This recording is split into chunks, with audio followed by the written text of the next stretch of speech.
Dear God, please don't let me relapse and return to the evil that men do. Father God, I pray and ask that you help me to have mercy on others the same way I would want you to have mercy on me.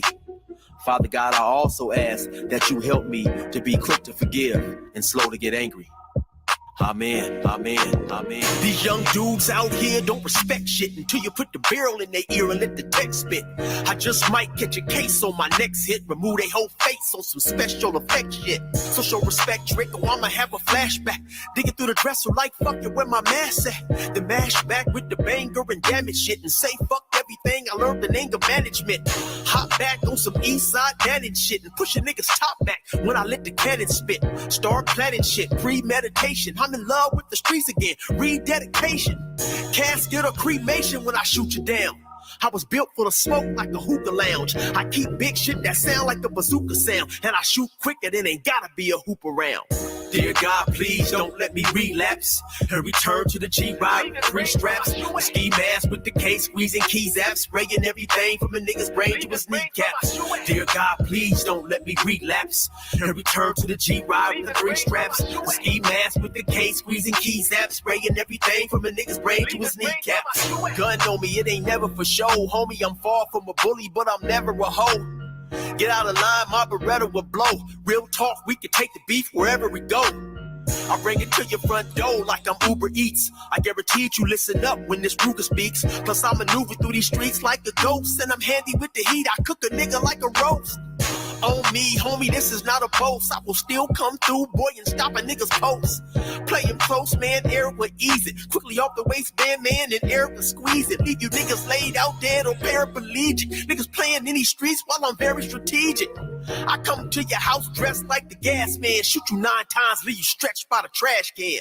Dear God, please don't let me relapse and return to the G-Ride with 3 straps. A ski mask with the case, squeezing keys apps, spraying everything from a nigga's brain to his kneecaps. Dear God, please don't let me relapse and return to the G-Ride with 3 straps. A ski mask with the case, squeezing keys apps, spraying everything from a nigga's brain to his kneecaps. I don't put shit on Facebook, I just holler in person. Put the pistol in your mouth while you're hollering in cursing. All that shit you kept rehearsing and put on your live, got your clap with the big 4-5. You bitch nigga, if you tell me to pull up, I'ma do that. That nigga who was whooping first nigga that I shoot at. Ski mask on my face, bystanders be like, who that? I ain't with the talking, bitch, boy, I thought you knew that. Leave his brains where my shoe at and bounce like I'm on a trampoline. Leave you laid out, nigga, like you camping on the scene. If you want something sweet, grab a peach or tangerine. Niggas won't smoke, well fuck it, I'ma let them handle steam.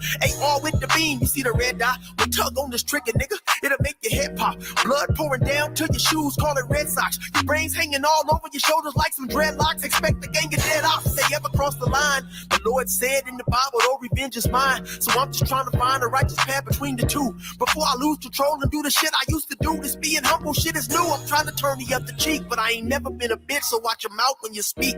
Your mercy's what I seek, so I pray on bended knees. Don't let me get the K with the extended clip and squeeze. Lord, please. Dear God, please don't let me relapse and return to the G-Ride with 3 straps. A ski mask with the case, squeezing keys apps, spraying everything from a nigga's brain to his kneecaps. Dear God, please don't let me relapse and return to the G-Ride with 3 straps. A ski mask with the case, squeezing keys apps, spraying everything from a nigga's brain to his kneecaps.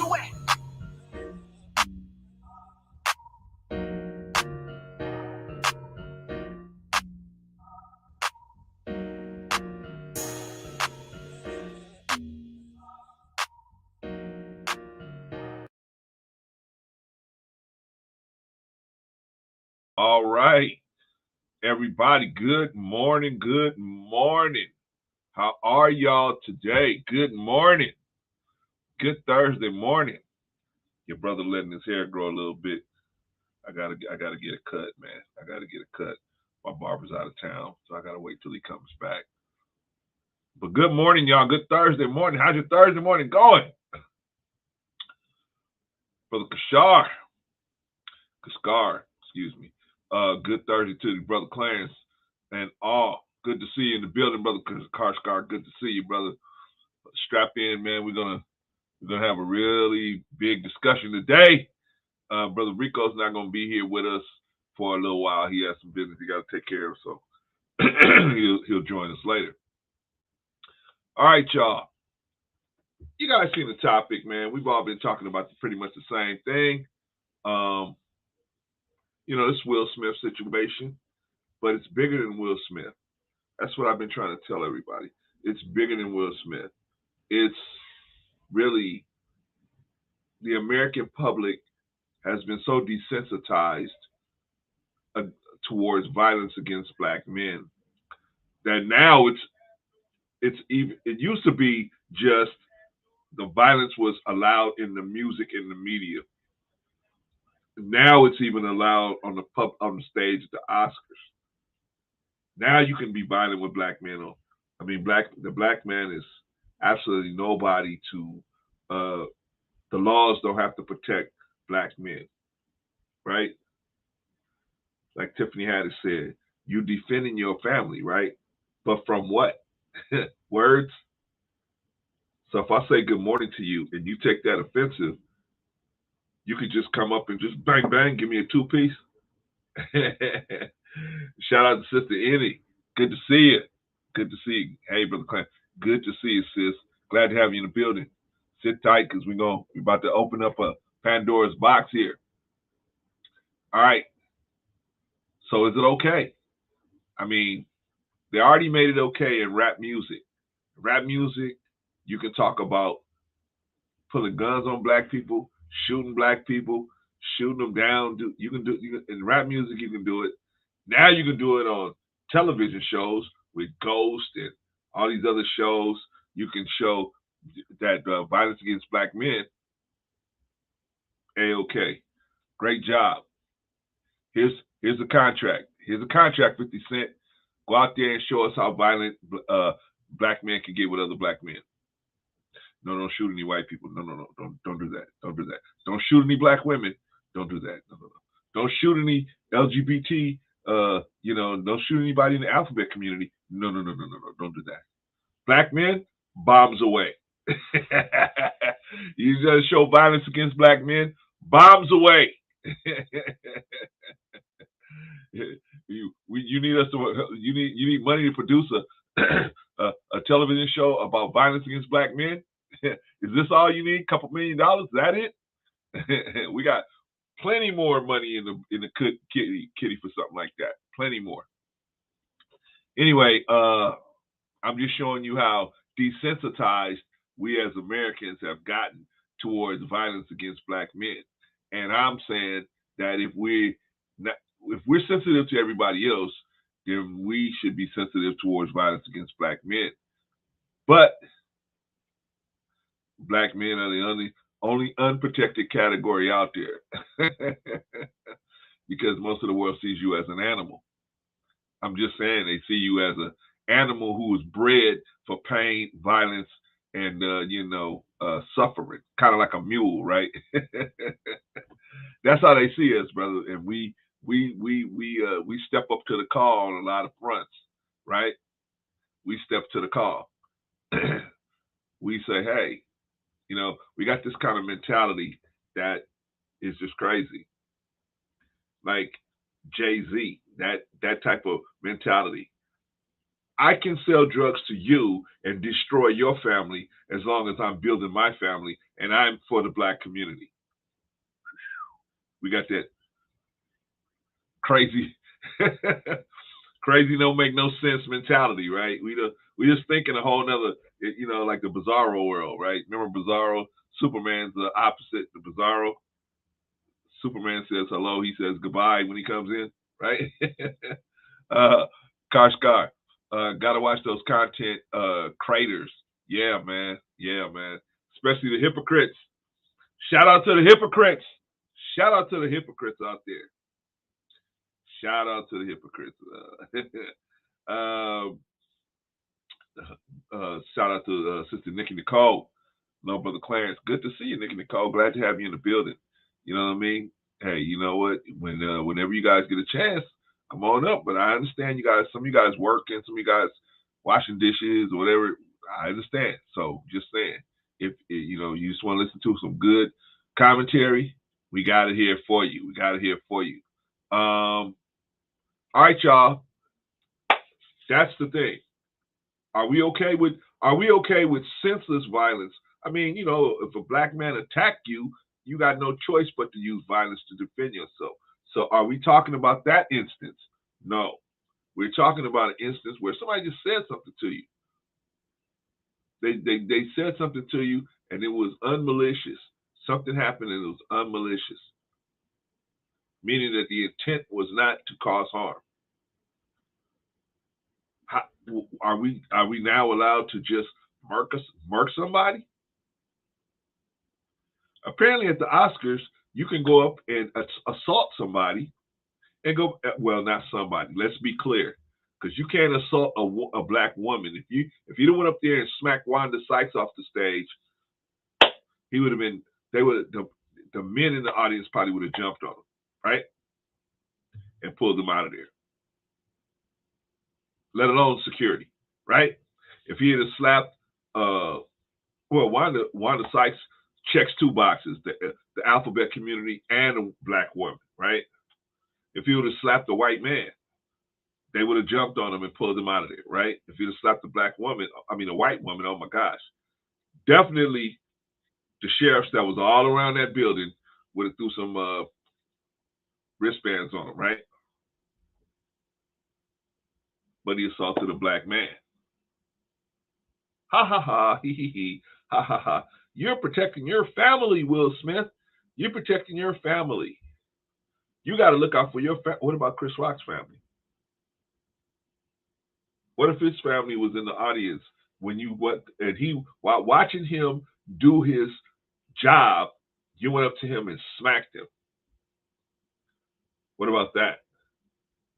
How's his family supposed to feel? They say Chris Rock's brothers are looking for Will Smith. You know what I mean? I don't blame him. I can't blame him. Because all my brother was doing his job, and you came up to him and smacked him on national TV and international TV. I don't know, man. I mean, you know, unprovoked. All he was doing his job. Well, anyway, let's get into it, y'all. Let's go. We got a couple videos we got to take a look at. First of all, let's review what actually happened. Let's review what happened from the beginning. Let's start from the beginning. Let's start from the beginning, y'all. Let's start from the beginning. Let's start from the beginning. Because, see, we don't want nobody to say, yeah, we know. Let's see. We're going to do this. First thing I got to do, y'all, because the hypocrites will come and get me. So I got to put out my banners, man. I got to put my banners out. The hypocrites will come get me, man. All right. Here we go. All right, so let's take a look and let's see what's going on here. Let's take a look at the Smack Her Around the World. I love you. G.I. Jane 2, can't wait to see it. All right?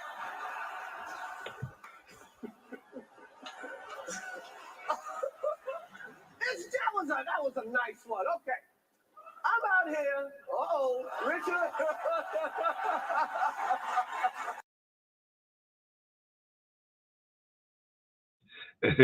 Okay. So now, he tells a joke. Well, let me get to y'all first. Shout out to Brother Kevin. Glad to have you in the building. My son has been trying to hit his mom since he saw Miss Smith Mac. Okay. I'm sure. OG Patrice. Greetings and salutations. I've been seeing you in these streets, OG. Keep doing your thing, girl. Keep doing your thing. I love to see you out there dropping knowledge on the people, man. Just stopping them in their tracks, right? Shout out to OG Patrice. That's my sister right there. Yeah, and Patrice, I know sometimes you don't come up here because you like to hear, you like to just see the fellas. You like to just see the fellas get into it. So I appreciate you, but you always welcome at any time to come up here, anytime. So, I sometimes I don't invite you up because in my mind, I think she knows she could just come up here, but I'm just putting it out there. So, but I know sometimes you just like to say, well, let me see what the fellas think. Let me let them get into it. All right. So, let's get back to, the Smack Her Around the World. Okay. So y'all saw that He told the joke. Will was laughing at first. We don't have a line of vision to see what actually happened with him and his wife, right? But obviously his wife she wasn't pleased with that. So how did he go from happy to now he's angry enough where he's going on stage? We're gonna get into this. We're gonna get into this, and we're gonna see what's happening. Why does he feel the need now all of a sudden? He was laughing. I mean, he should have slapped himself first, right? He's laughing at it, but no. Now he's defending his family, right? According to Tiffany Haddish, he's defending his family. The man is upstairs on the stage working. He gets up out of his seat, goes up to the man, and smacks him. All right, we're gonna watch that right now. This is Will Smith smacking the dog pee out of Chris Rock. Oh, wow. Wow. So some people said to me, hey, Clarence, that's not real. It's been no. Only people that haven't been in a lot of scraps will say, well, maybe that's real, maybe that's no. Those of us that's been rolling around on the ground with people before and blocking punches and taking punches, and we know. We know that meat to meat sound. That ain't that you don't fake that sound. And then your prop guy can never make that sound. You know, that is the sound of meat to meat. That is the sound to meat to hand to face sound. All right. That's something you got to have experience to know that sound. Once you hear that sound, well, you hear it a bunch of times, you know what it sounds like. You know what it sounds like. So there's no getting around that, right?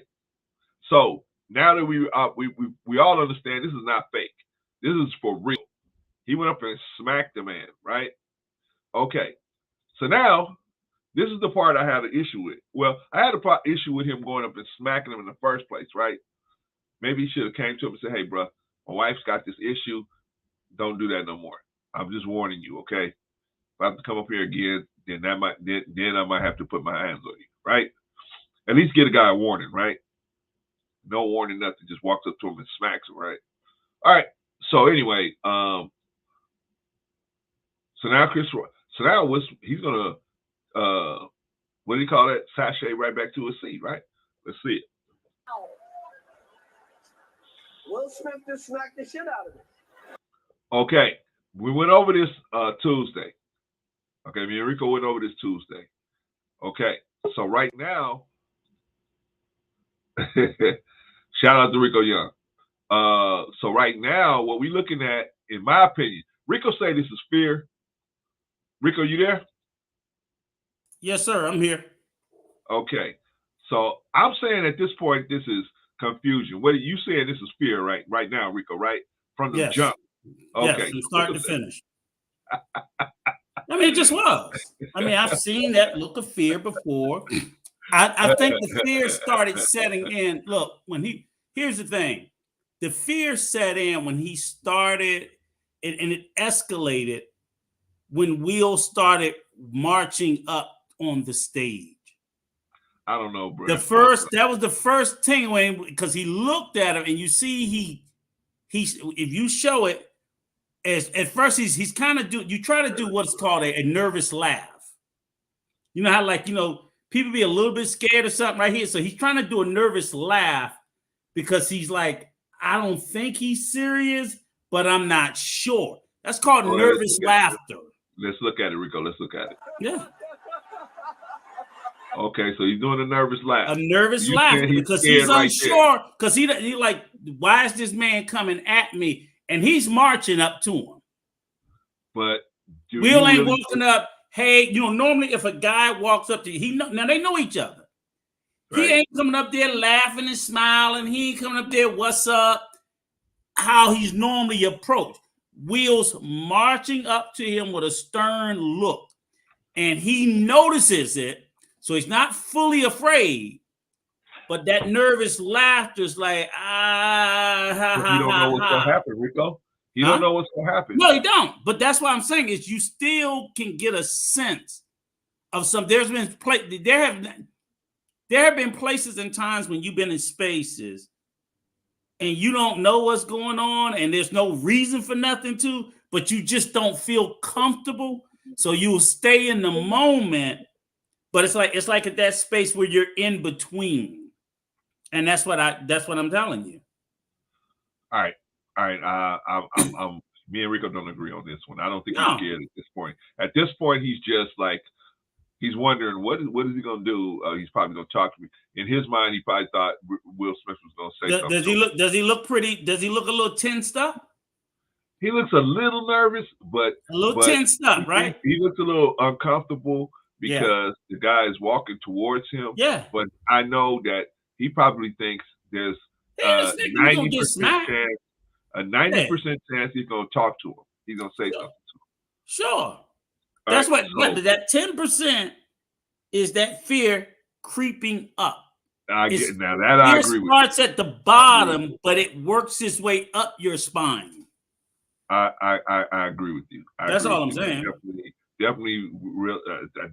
That wasn't zero fear. That was like 10 to 15%.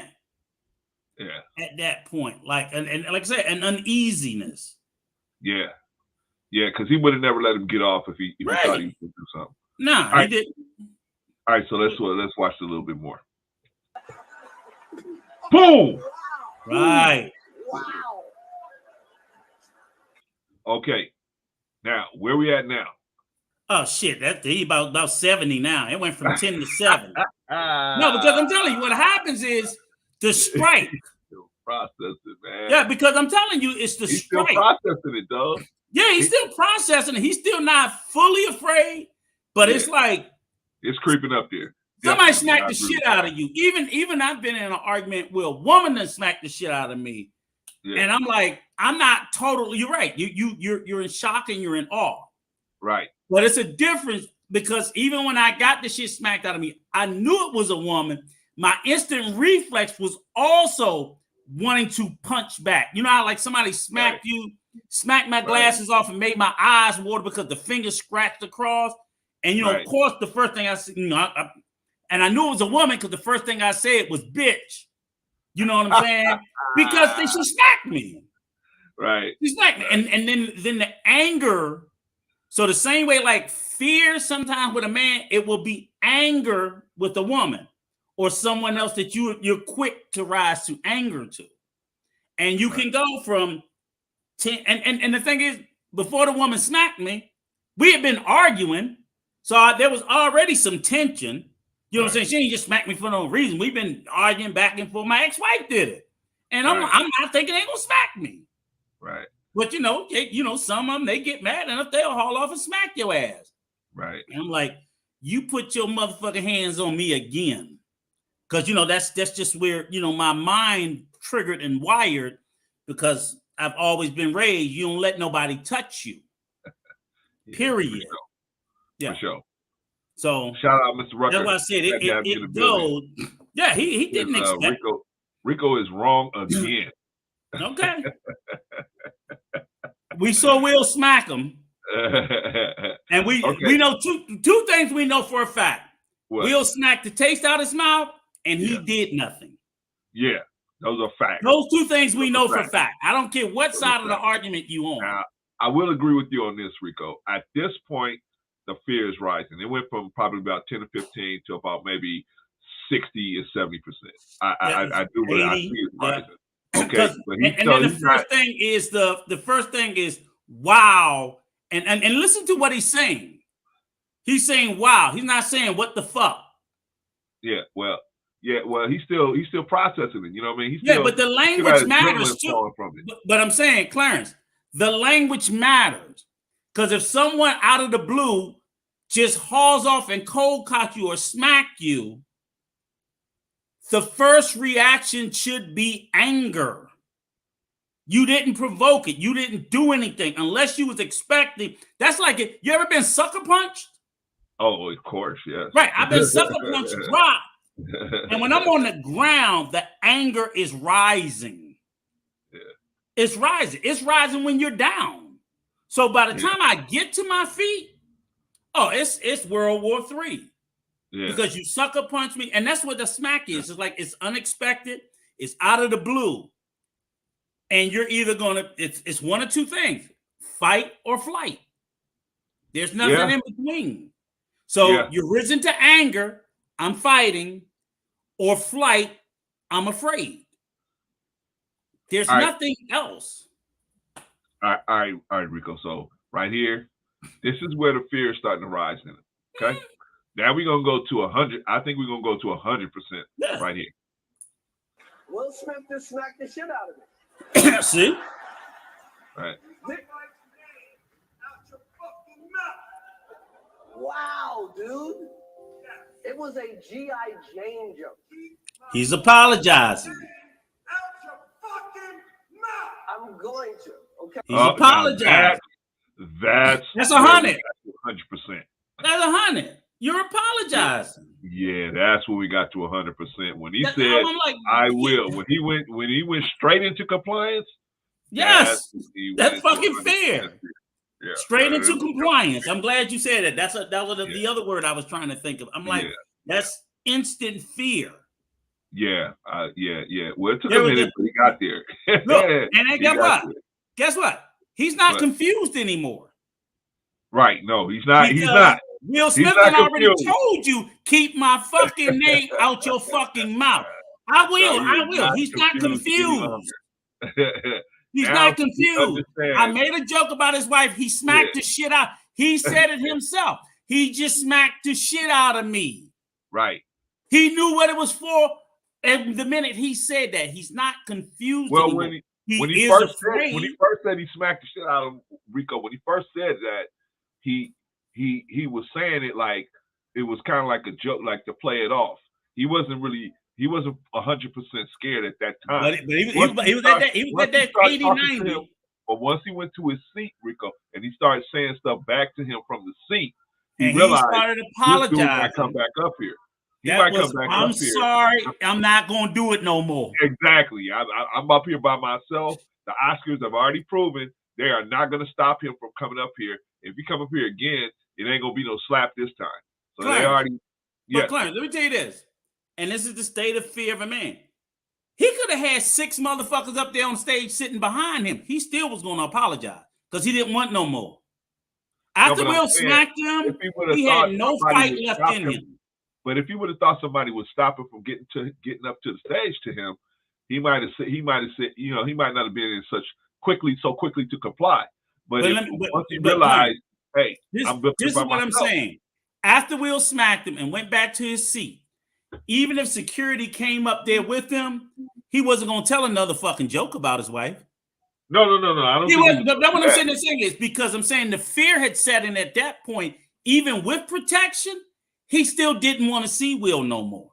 No. I understand that, but what I'm saying is, with a level of security that he might not have been like, hey, he might not have been like so quick to say, I won't no more. You know what I mean?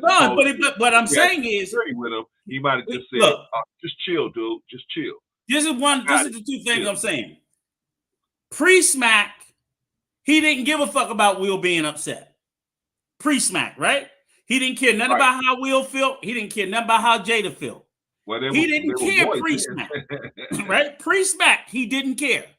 Right. Post-smack, meaning after he got smacked, he didn't want no more animal. I don't care how much security he had. If Will got through the security, this is what I'm going to preposition you with. If he had security up there and Will jumped over the security and smacked the shit out of him, he still wouldn't have said nothing afterwards. Once he tasted the rage that Will inflicted upon him, he didn't want to taste that no more. No, I'm not saying I totally agree with that. But I'm saying that's fear. The only thing I'm saying is, if he had some security or he felt like he would have been protected, he might not have been so quick to say, I won't do it no more. He might have just said, I think he would have. I got it. I think he still would have complied the same way. I think he still would have been like, man, it was just a joke. You realize he had his I think I was listening with to security. He still would have been trying to diffuse the situation. Huh? I promise you, he still with security. He was going to try to diffuse that situation because that smack said, "I ain't fucking with him no more." Yeah, it just really did. Well, I think it was the smack let him know that it could pop off, but he was like, well, when he started telling him from the chair, when he went back to his seat and started yelling at him again, then he realized, hey, I'm up here by myself. This dude, if I say something again, he may get back up here, and this time it ain't gonna be no slap. I'm not prepared for that. Okay, let me just try to calm him down. Hold on, Rico. Let me shout out Big Time Drum. Glad to have you in the building, Big Mike. Call me Hawkeye. Good to see you in the building, Hawkeye. Long time no see. Let me see. Big Time Drum says, let's talk to the Men of Black Life. Security did ask Will to leave, and he refused. Big Mike, what do they do when you refuse to leave someplace? Drag your ass out of there. That's right. If it's near you. Any other Negro is they throw about 4 or 5 bodies on you and they pull you right on out of there. You know what I mean? Take it from somebody who's been thrown out of a bunch of different places, man. They put enough bodies on you. There ain't nothing you gonna do. They're gonna pull you out of there, right? And Sister Inya, let me say this. I've had to throw people out of places, so I know. It absolutely is a good idea to try to diffuse the situation before you slap me. Yeah. Before you slap me. But once you slap me, do. Yeah, but once you slap me, there's no diffusing. Yeah, that's what I'm saying. There was nothing he could do. Once he got up on the stage, Will Smith was determined to assault him in some form or fashion. And he should have been determined for retribution and defense. Yeah, I definitely agree with that. Once he should have been determined. I'm going to have some self-defense. That should have been that had Will Smith in the evening should have been over. That was it. But anyway, that's what happened. His ass would have been sitting at that table. He wouldn't have had that suit, tie, nothing on. And I'd have been trying to strangle his ass with it. And I might have got I'm telling everybody, if you're willing to fight, you've been beat up before. What's one more ass whooping? But every time I got my ass whooped, the person didn't want to fight me again. No. That's the one thing my mom and daddy always say. Make sure you get your ass whooped. They don't want to fight you no more. You got to put enough work in there that they really don't want to do it again. Because if you don't, they're going to come back and they're going to do it again and again and again. Yeah, definitely. And that's all I'm getting at. You have to say, I'm not the person that you need to be smacking no more. Because it's going to come with a cost. Yeah. There's a cost to pay for smacking me.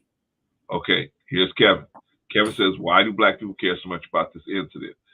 Because if there was because there's a point where violence against Black men is very detrimental to our culture in particular. Violence against men is really a bad situation in America, but in particular in the Black community where so many things of ill are going on. This is just another thing that promotes our not doing so well in the modern society because we have this issue going on, and we don't need the world to think that it's okay to be violent with Black men as they do. Just like we don't need the world to think that Black women are just sex pots that anybody could just have sex with because of all of these different videos that are out there.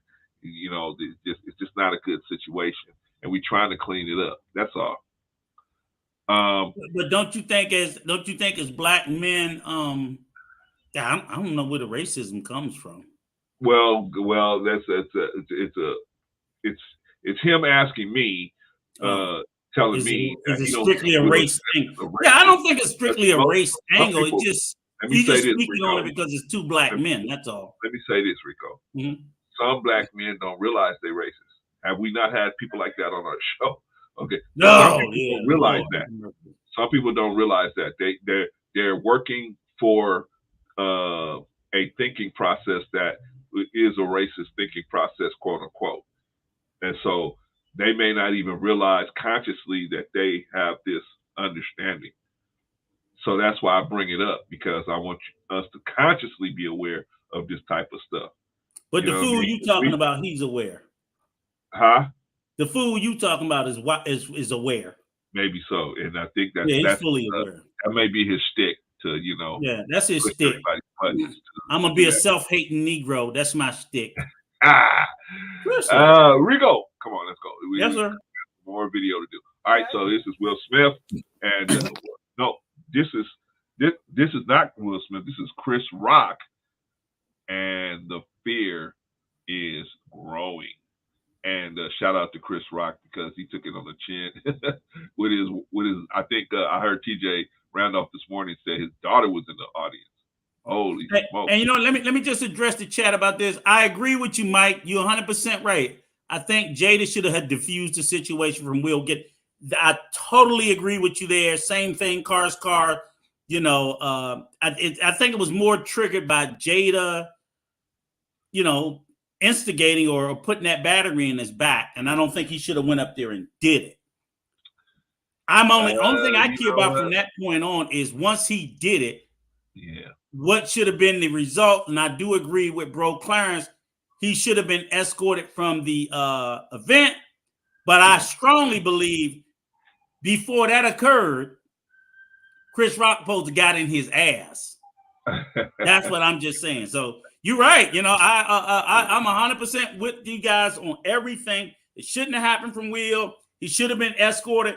But the intervening event should have been Chris Rock trying to break his foot off in Will's ass for physically assaulting him. That's it. Man, definitely. That should not have been allowed to take place. But, I mean, he did it. So, but as a man, we have to be, speaking on what you said about the protection for Black men, our first line of defense must be ourselves. If, as you say, no one else cares about us, what are you gonna do? Just stand around and keep getting beat up when you're saying society is showing us that nobody gives a damn? Well, if you don't, we have to be in a space. Not telling Black men to go out and be violent, but I'm like, you got to be in a mental headspace that in this world that doesn't love people who look like you. You have to be willing to emotionally, mentally, and physically stand up and protect yourself. Yeah, or like this is going to happen to you more. You see, Chris Rock had a show in Boston, and a dude tried threatening him to do something to come up to the stage in Boston. And the police, but the Boston PD, they don't play, man. I mean, they got and they racist, and they hella racist. I mean, that's what I'm saying. They don't play. They got him out of there real quick. But what I'm saying is, this is going to be an ongoing situation. He almost going to have to, Chris Rock going to almost have to whoop somebody's ass for people to realize, oh, he ain't to be fucked with. You know what I'm saying? And it's a shame it's going to have to, it's a shame it's going to have to come to that. I think he's going to have to do something like Tommy. Remember when everybody was trying to catch Tommy in the streets? Yeah. And so what Tommy did was Tommy went and got all these videos of him on the gun range and all these different guns and all that. And then people start kind of leaving him alone. Because that's what I'm saying is that's kind of how, you know what I'm saying? That's how in society people are. You know what I'm saying? It shouldn't be that way. Have to do something like that. I don't think there's going to be anybody. Do you think there's anybody that Chris Rock is going to be able to, do something to, and to show that he ain't playing games? No, but what I'm saying is Will Smith. What I'm saying is, you do know that will lead to more people trying to get a viral moment, and you're going to get more people that's going to, like I said, people are calling him out his name. You watch, you're going to get some fool that's going to try him because it's been so widely viewed. And it'll never be me. I ain't stupid. I don't try to disrespect or call out the most mild-mannered man because I know a non-violent man can be moved to violence. And I don't need him whooping my ass because I misjudge. But there are a lot of fools out here.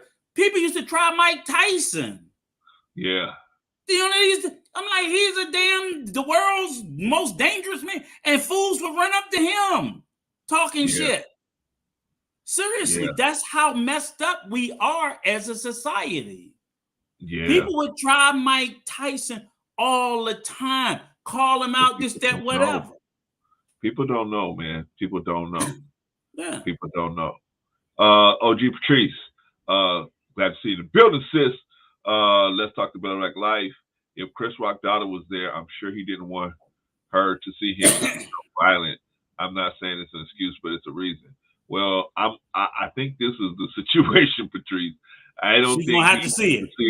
The beat down that Will Smith would have really put down on him if he would have engaged him. I think just looking at Chris Rock and just seeing the fear in his eyes now, I think there would have been no question who would have came out on top if them two would have got together and started rolling around on the ground. I think he didn't want his daughter to see that either. But to see you get smacked like that, I think that's gotta be a burning fire in his heart. For me, I would carry that burning fire forever. The day I die. Yeah, I had a friend one time.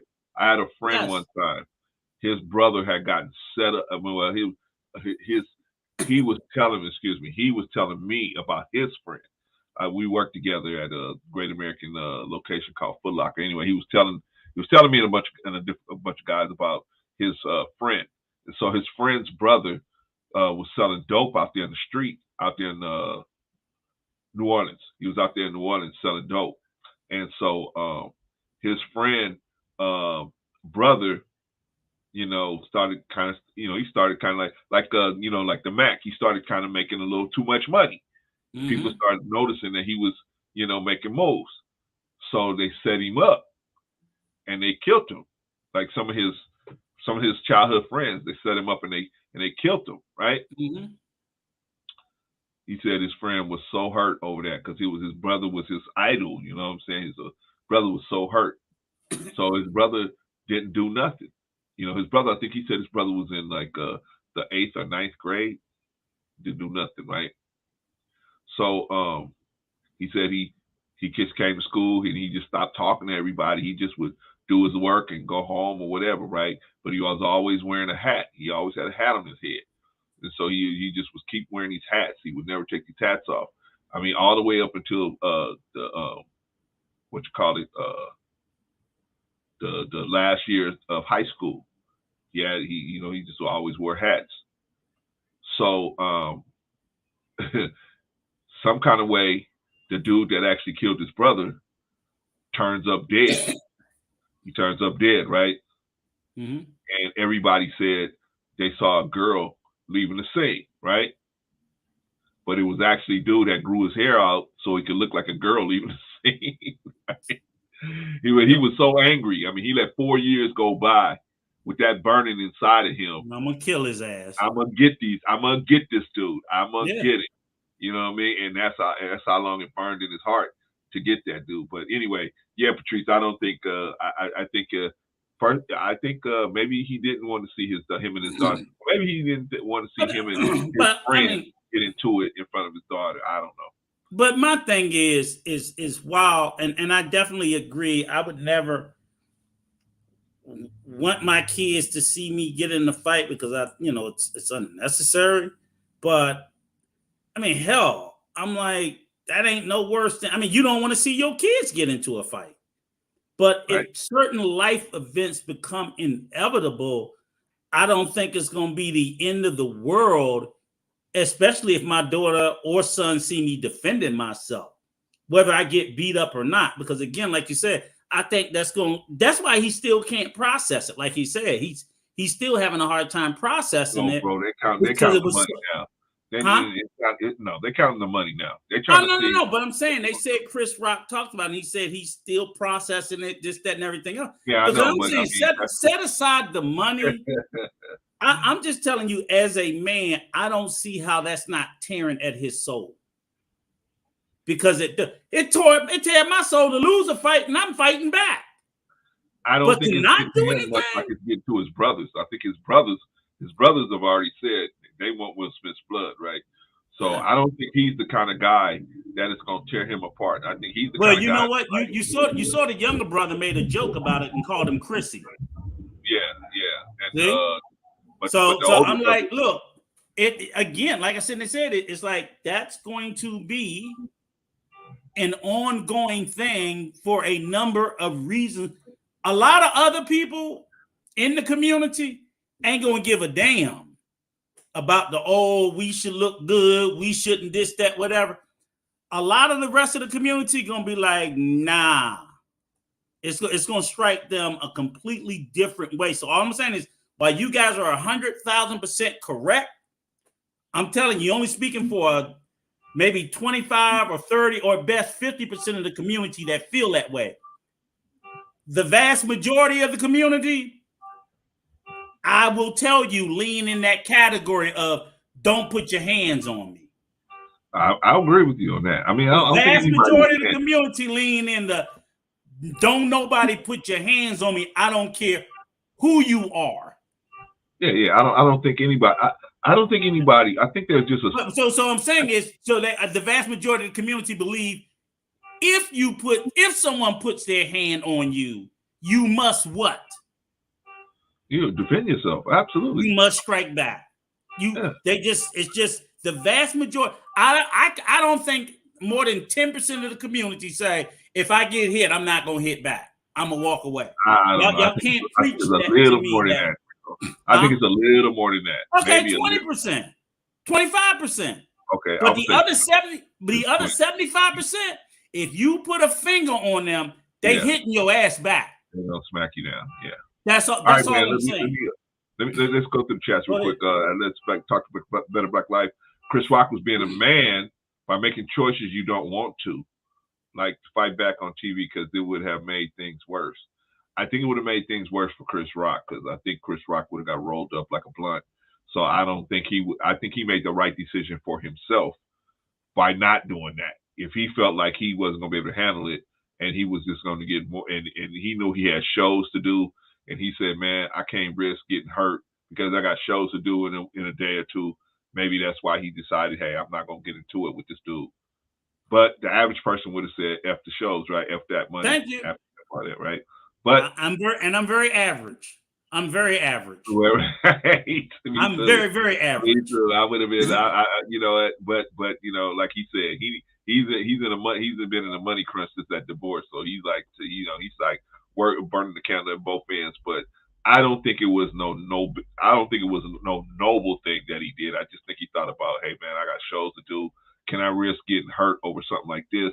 No, I can't risk that. He's already came up here, slapped me. Nobody did nothing. Nobody helped me. They clapping for him.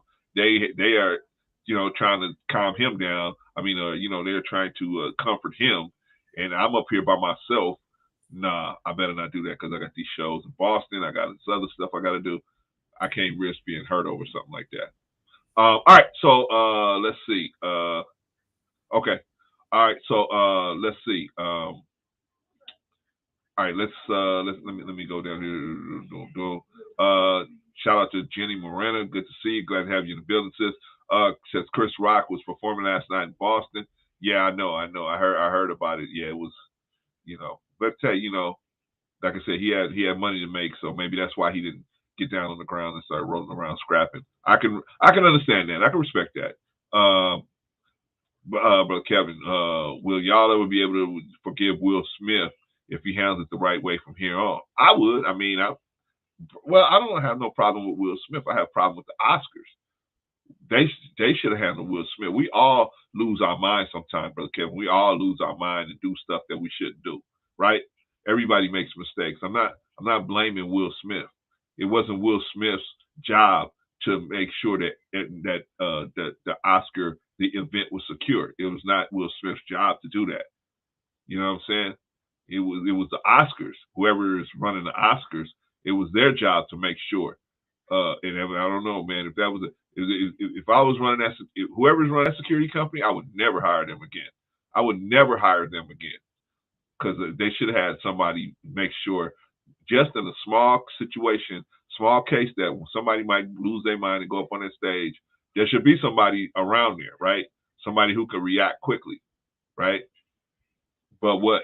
They got teenagers in there. They got pages in there, working the Oscars. What are they going to do? How are any of them going to get, how is any of them going to get Will Smith out of there? They say he was asked. Nobody said that the Oscar staff asked him, Maybe it was people in the audience asked him to go out. They didn't specify who in fact asked him to leave, right? They didn't specify that he was asked to leave by the Oscar staff. So I don't know. Anyway, good to see you, Brother Sim. Glad to have you in the building. Salutes. When people say it's fake, they mean it was scripted. Nah, Brother Sim, when you hear that pop, you've been in enough scratch to know that pop is not, that is a real pop.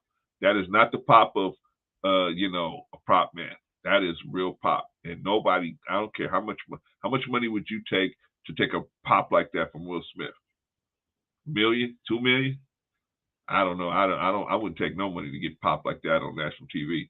Karskar says, concerning being a superstar, if there is a will, there's a way in. Maybe so. Maybe so. Let's see. Big time drum. Let's see. Let's talk about it. Like when you're at that level of being high value, you can't think average because you have a lot to lose. You know what? I don't think I can say about that is I can see him not doing it because he had these shows in Boston and said, I ain't got time to get hurt because I got this money in Boston I gotta go pick up. Maybe that's why.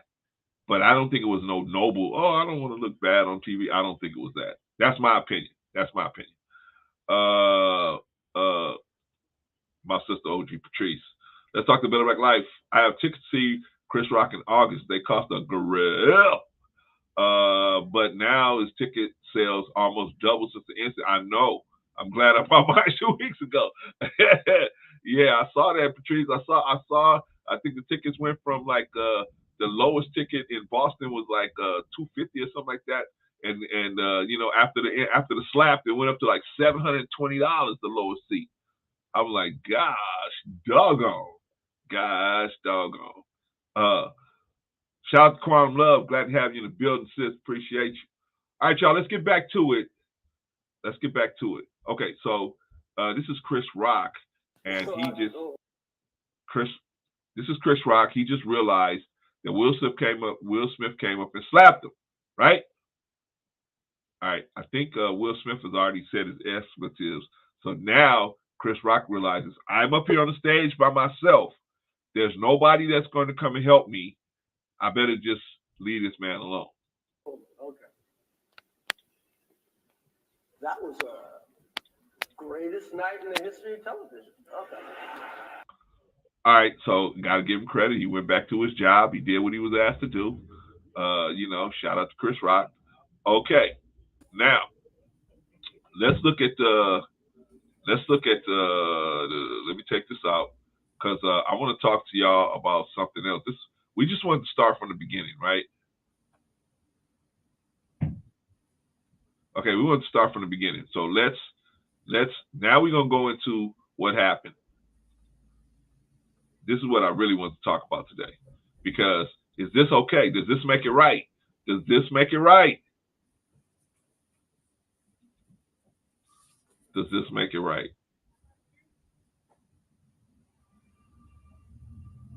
Let's see. Let's go down here. Let's check this out. Move on. All right. Let's blow it up. Okay. Now, after smacking the bejesus out of Chris Rock, right? He said, shout out Marcus Rodriguez. He said he did it for his family, right? I'm like Richard Williams, right? Okay. Let's see what Will Smith's got to say after shout out, Brother Marcus. Let's see what Will Smith's got to say about smacking Chris Rock at the Oscars. Was a fierce defender of his family. Okay. Rico, did you hear that? Yeah, I heard that bullshit. Okay. So they were supporting Will Smith going on stage and assaulting Chris Rock, right? Sound like mostly women, right? But they were supporting it. Okay, I just want to make sure we're talking about the same situation. Okay.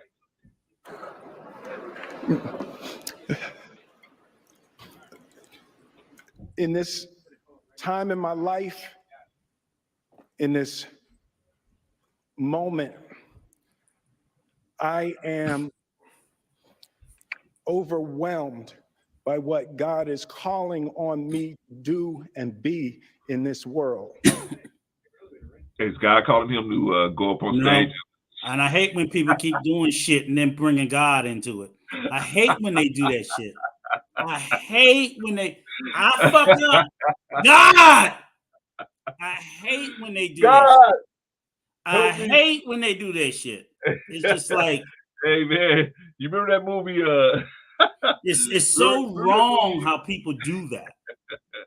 You remember that Richard Pryor movie, Which Way Is Up? Yeah. Remember the platinum healing glove? The preacher man, the preacher was sleeping with everybody's wife. Yeah. Yeah, I hate when they do that shit. They gave him the platinum healing glove. It's just as phony as these phony ass fucking apologies. It is. God is making me into going up on stage and assaulting people. Okay, let's finish up with Will Smith. This is Will Smith. He's about to turn the water rocks on.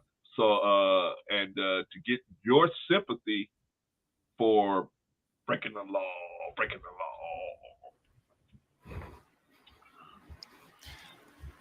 Making this film, I got to protect Ingenue Ellis, who was one of the strongest, most delicate people I've ever met. I got to protect Sanaya and Demi. Okay, Rico. Yes, sir.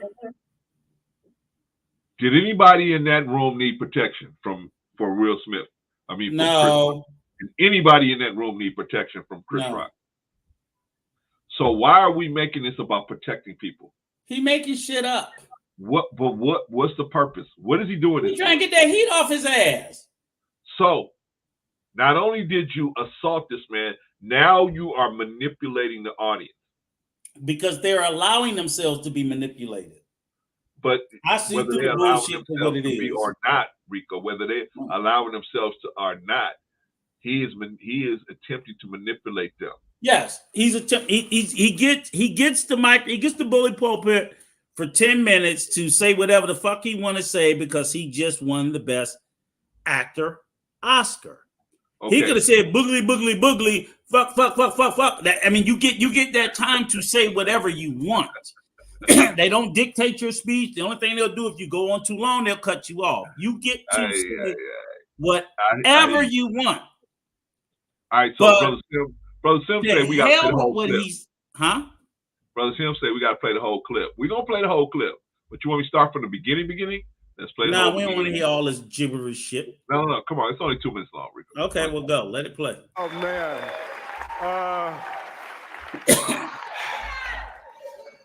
Richard Williams was a fierce defender of his family.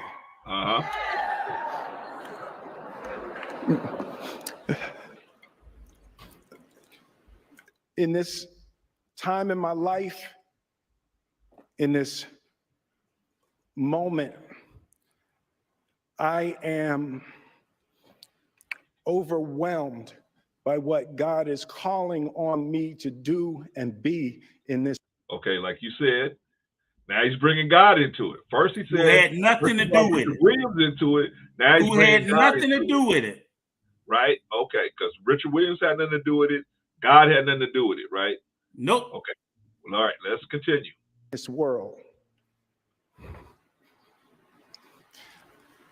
Making this film, I got to protect Ingenue Ellis, who was one of the strongest, most delicate people I've ever met. I got to protect Sanaya. How about Chris Rock? Chris Rock is pretty delicate, right? He was definitely innocent. Yeah. I don't know how delicate he is, but he's innocent. Oh man, you saw how delicate he was. He took that slap pretty good though, but I mean, motherfucker was scared. Huh? He was scared. Yeah. But I mean, he still stood on his feet. I mean, he could have. Yeah, that don't make you delicate. That just made him fearful. All right, let's finish up. Maya and Demi, the two actresses that played Venus and Serena.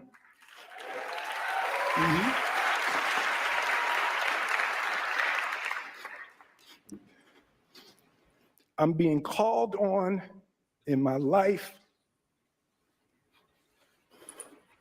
to love people and to protect people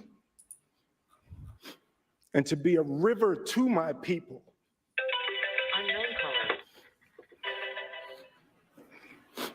Now, no. Okay. You tell me. I'm not, Rico, I'm not a psychiatrist. I'm not a psychoanalyst. Are you? Nope. I got my boots on, though. You got what? I got my boots on. I have no degrees in none of those things. You don't need any. Okay, you tell me what you see, and I'll tell you what I see. Bullshit. That's why I put my boots on. There's a bunch of bullshit. I mean, that's the same shit. I've had kids that I had to jump in their ass and they would give better fucking fake apology stories than this. Just bullshit. Just made up. You know, nigga, you got mad and you smacked him unjustifiably. He should have whooped your ass. He didn't. And now you making up an excuse for doing it. And that's all right. I mean, I'm not going to say falling apart, Rico. I'm going to tell you this though, Clarence.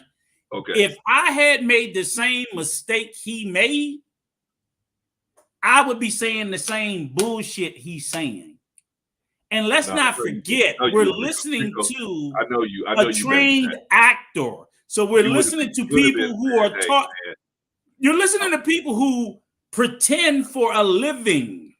I hear you. So they're good at it. So anything an actor or actress tell you, you have to take it as make-believe anyway, because they're damn good at it. That's what they make their living off of, is making up shit and playing a role. So the role he's playing right now is the sympathetic, emotional victim. Maybe he's playing a fucking role. I don't even believe him. Let me tell you, he's an actor. You know what a trained actor can do? What's that? They can cry on command. Maybe so. So we don't even know if those tears are real. We don't know if those are tears of joy because he's in a good space. No, he's not in a good space, Rico. No, because he just smacked the motherfucker a few minutes ago. No, that's my point. So he might be still. You ever see people when they fight? Sometimes they cry when they're fighting. Yeah, I've seen dudes do it. He could still be in that place. He's just all over the place. But I know he's not sorry. That's my point. You're watching a dude crumbling, falling apart. That's my point. But he has his mind. One thing I'm saying is going. Is at that moment, I do not believe he was sorry. No, he wasn't sorry. No. He may not even be sorry now. Yes. At that moment, sorry. No. He probably was. He might have been crying for his wife. I believe, like I said, he's a trained actor. The whole point of his speech was to justify what he did. Right. So let me go into my trick bag. I was protecting them in the movie. Let me go into my trick bag. Let me get them damn fake tears that I've done in my last 6 movies that everybody fell for. Oh, we loved them in Pursuit of Happiness. And the motherfucker done cried in half his movies. Right. Half his movies he cried looking just like this. Look at half his movies he cried looking just like this. Yeah. Just like this. So, you know. OG Tree says, let's talk about Black Lives. Will's demons have come back to haunt him. He's conflicted about his life now. I would agree with that, sis. I agree with that, OG Patrice. 1,000%. We don't know the whole truth. I just know in that moment, I don't believe he had any regrets or any sorrow for what he did. I don't think so either. That's it. I'm only speaking about the incident. I don't know anything else about his life. He spent the whole time trying to justify it. I was protecting my family. I was protecting my family like Richard Williams protected his family. And, I'm a protector and this and that. So he spent the whole time trying to justify the whole thing. So I don't think he felt bad about anything. Nah, I don't think so either. I think he was just trying to get sympathy for Yeah. himself. All right. So let's finish Finish up it with out. Will Smith and the magic fingers here. Do what we do. You got to be able to take abuse. You got to be able to have people. Okay, Rico, did Chris Rock abuse his wife? I think August Alsina abused his wife, right? Well, he may. I think in that with the little bullshit he's talking about with years of it, but I don't accept that because I'm like, you don't have to take it. So he's sitting there saying, in order to do what we do, you have to take abuse. But my pushback is always, no, you don't have to take it because you don't have to do what you do. So when they say, it's just people can't tell me, oh, feel sorry for me. I'm a poor, famous, multimillionaire actor. They're abusing me. Nigga, quit. What the fuck? If it's so overwhelming, quit. People quit job. Real people suffering real abuse and mistreatment quit every fucking day. Yeah. Every day, thousands of people say, I'm sick of this shit. I'm done. I'm out.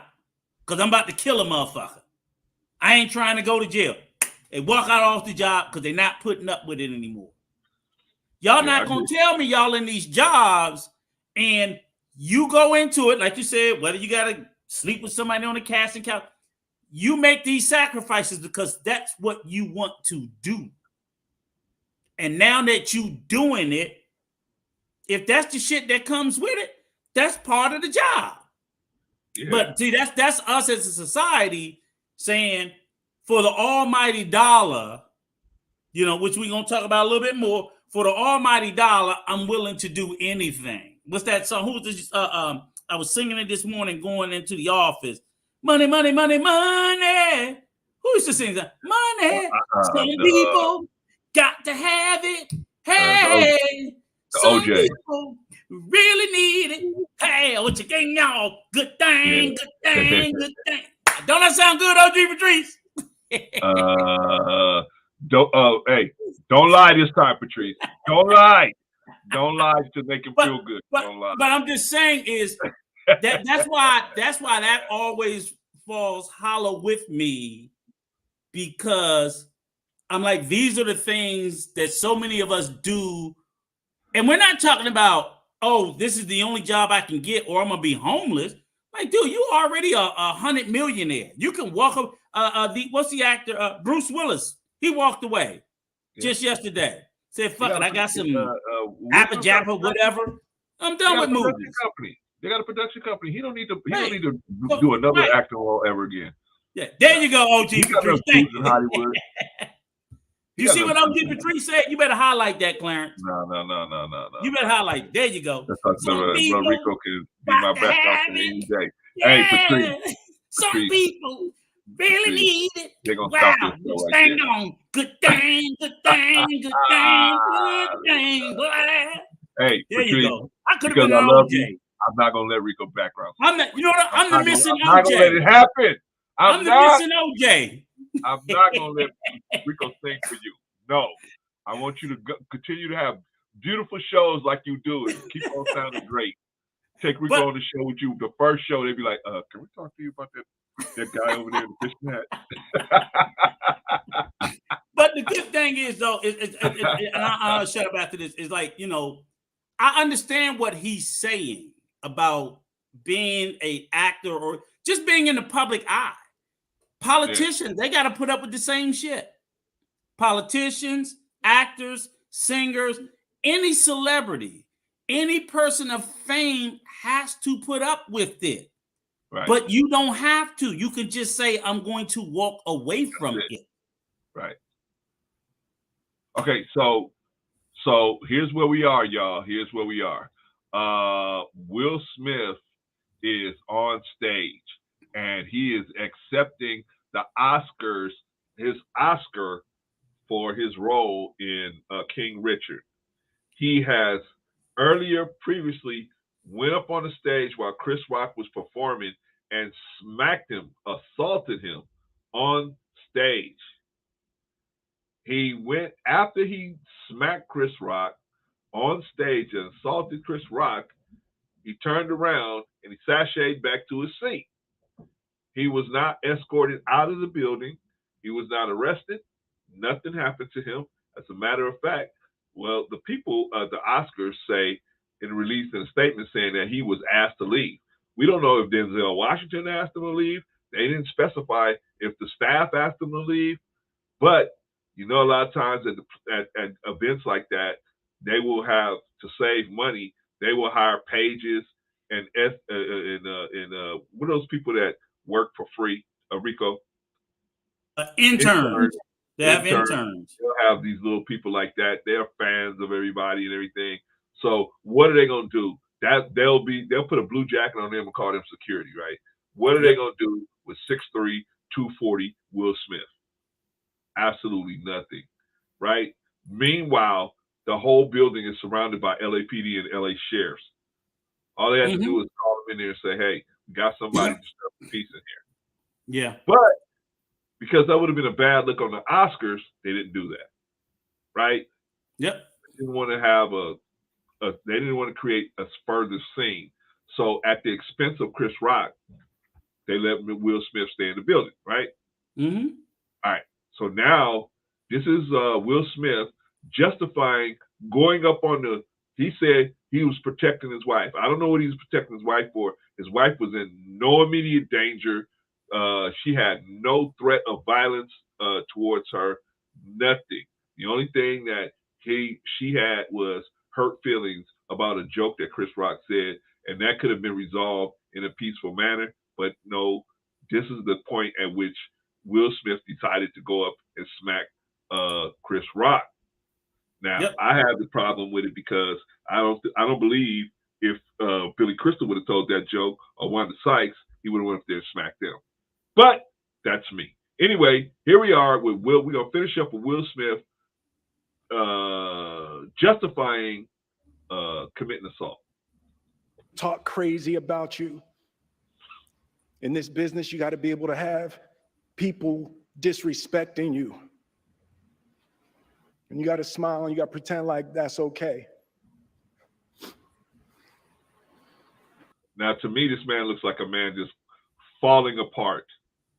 Yeah. Falling apart. Like, remember that old card table when, when your parents had the family over and the kids had to eat at the little card table?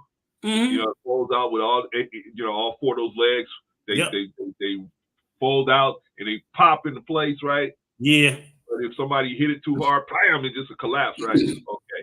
That's what it looked like here. This man is not well. And I hope, man, we need to pray for Brother Will Smith because this brother is not well. And it doesn't seem like he has that much support at home. So now, don't get me wrong. I don't justify what he did to Chris Rock at all. That was way out of line. But well, to me, it looks like the best thing for him is just to take at a bare minimum, take a sabbatical and all that energy he's been putting into furthering his career. He needed to take some time and fix his fucking life. You know what, man? He's trying to make this lady happy. I mean, well, it ain't got about. He needs to fix his life. He needs to get with. And my thing is, I get into the same space when we talked about the damn basketball player and his son.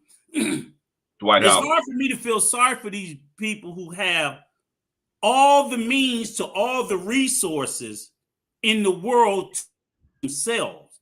And if they won't help themselves, what the hell am I supposed to do? Because I look at it too, like I said, we look in spaces where so many people, I'm not talking about just poor people, people dealing with mental illnesses and so on and so forth, who don't have access to resources. I'm like, you got access to the best resources in the fucking world. You just have to take your ass and do it. That's the one part, the one thing that's incumbent on him to do. But and we're just sitting there, everybody in the world is sitting there watching this man fall apart, watching his life crumble. Exactly. But what the hell are we going to sit around and feel sorry for someone who won't help themselves and has the means to do it? I feel sorry for the woman out here with 6 kids and or 2 kids and suffering from mental health trauma or a victim of domestic violence or sexual abuse, and her struggling for services to support her to get her shit together. Dude, Okay. you got access to all of the best fucking resources in the world. Fuck what you doing. Go fix what's broken in your life. But as I'm saying, Rico, when you live so long in dysfunction, okay, so you know what? He can keep thinking. He can keep thinking the next movie is gonna fix the shit in his bedroom or his house. There you go. Which the last 35 years has showed you that the next movie ain't gonna fix that shit. But that's what I'm saying, Rico. He's so gone, and he's so deep in dysfunction. Then he's nobody that we need to be sitting around feeling sorry for. No. I'm not saying feel sorry for him. I'm saying pray for the brother. I mean, what can you do? What is feeling sorry for him gonna help him? It's not gonna help him. I'm gonna pray for those who are trying to help themselves. You know what I'm saying? I mean, the only because thing, my but thing he don't know. See, he's one of them people that don't think he can help. I'm not saying to condemn him, and I'm not saying to put him down. My thing is this: are your prayers being wasted on the very people who's going against your prayers when you could be praying for the people who are trying to fix themselves? And I'm like, I feel bad, but it's like an addict until they're ready. You know, a drug addict or a alcoholic or anything else. What's the very thing they tell you, Clarence? Until that brother's ready to come, there's not anything we can do. Yeah. They have to be willing to come. We're always going to be here to help you, brother.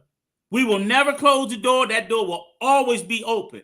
But you must walk through. I can't drag you in. That's what I'm saying. You can't drag them through. You must walk through the door for the help. That's all I'm saying. I'm saying, well, for those of y'all that ain't like Rico and got no heart in you, and you just heartless. I got a heart. The Grinch had a heart. Stepped on for the rest of the Grinch had a heart. It's a little itty bitty one. We're gonna lob him a prayer, man. Lob the brother's prayer. If hey, you know what? If it works out for him, it works out for him. Look. When you throw your prayer over there, tie a note and say, Rico said, "What's up?" No, that nigga ain't praying for you, but he said, "What's up?" Nope. I'm gonna say mine. I do have prayers for people, but I'm like, I'm praying for the people that's walking through the door, because just coming through the door is still a struggle. I get you. I mean, I understand that. There's a struggle for you to stay clean. This dude's situation is so bad. Rico, this dude's situation is so bad, and he doesn't realize it. You know what I'm saying? You got people that know they're in a bad situation, and they just stand in it, right? They just stand in a dysfunction. But you know what? Let me tell you this. You know, it's also funny, and I'm gonna tell you this is how this is another thing too, right? Right. And chat, y'all listen to me, chat. I'm gonna tell you some weird shit I see going on here, right? Right. It's some really weird shit going on with Will and his family. I'm gonna tell you why. And you know what also correlates to me? It's some really weird shit that's going on with that girl Alicia Keys and her family. Okay. Because there's something that they both have in common. You know what they both have in common? What's that? Because I didn't notice. I was like, who the fuck does that? So Will and his Jada and all them take Will's ex-wife on vacation. I'm like, huh? Yeah. So they go on family vacation. They taking the exes and shit. Yeah. That's the same shit that Alicia Keys and Swiss Beat do. And I'm beefing with my ex, but I don't know what space you have to mentally and emotionally be in to be wanting to take your ex on a family vacation. I know my goddamn wife better not suggest that shit. I don't have nothing wrong with her ex-husband. We cool from a distance, but you can't suggest that to me. So it's just certain things that they do outside the norm, and they normalize certain behaviors. That's how you find yourself in these spaces where you're doing, where you're so broken, you're so fucked up because they're normalizing things that are not normal. And that's the same situation. Like I said, Alicia Keys and Swiss Beat doing, and it's like, y'all guys got to be careful about normalizing. I don't want to call them abnormal, but unusual things that we just don't see. And I'm like, yeah, it's healthy to co-parent with an ex. it's healthy not to fight. I don't think you need to be taking them on family vacations and shit. Yeah, I think you know, like it's like you're now you're not setting boundaries. You're tearing down boundaries. So I'm gonna tear down boundaries around me and my family completely to anybody, and that's where they come up with this life partnership. Like you fucking married or you not. Stop twisting on. You know, it just some of this stuff. It just y'all know I'm not making it up, and it's like is that normal? Clarence, you and your ex, your wife gonna bring her ex on a vacation with you? That would never happen. Yeah. Why not? Because it's awkward, man. It's just Thank you. For what purpose?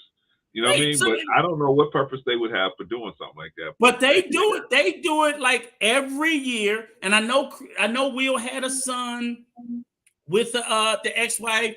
I was like, that's fine. That boy's grown. It ain't like he's 2 or 3. Yeah. He's fucking 25, 30. Yeah. I'm like, you ain't got to bring it. Can my mama go? Hell no. I said, can my mama go? Hell no. Just for asking, your ass ain't going. You know what I'm saying? It's like that. It just because you know that that's unhealthy for your union. So now, but that shows his mind, Rico. Right. But see now here, like even though now I'm Jada. You done brought that bullshit to me. Right? Jada, baby, you know, I think his son, I'm gonna say his name Chris. I don't know. You done brought that bullshit to me. And I'm sitting there saying, did this motherfucker just ask me, could his ex-wife go? And I gotta put on a show and act like I'm not mad about it. Okay, motherfucker. Okay. Yeah. Okay. See, you created something that wasn't there and should have never been there. And sometimes I think we do certain things and we don't see the long-term repercussions of what we do. So now she might be like, oh, if that's how it is, then hey, let me go out and, you know, shit, what woman is not going to think if you asking me about they probably still fucking. Yeah, I'm gonna think if my wife comes to me about her ex-husband, oh, they still fucking. Yeah. You don't even have to do it. You asked me. Right. You asked me. Because when we took our vows, you were supposed to forsake all others. Yeah. That what they made me say. And I know what that means. That means forsake all others. So said, let's talk to Better Black Life. Bro, Rico, now you're on to something. Don't encourage him, Patrice. Don't encourage him. Encourage him, Patrice. I told y'all I'm drunk, not stupid. You mess with me, Patrice. I'm gonna let him go on tour with you. I keep telling them, Clarence, I get drunk, not stupid. That's the difference. Patrice and Rico in town, one night only. You just all right, man. Let's don't worry, Clarence. We get you some tickets backstage. Rico, let's get done. Let's finish up with okay. Yeah, we want to do the other videos. Yeah, that was really ugly. Richard Williams. And what I loved, thank you, D.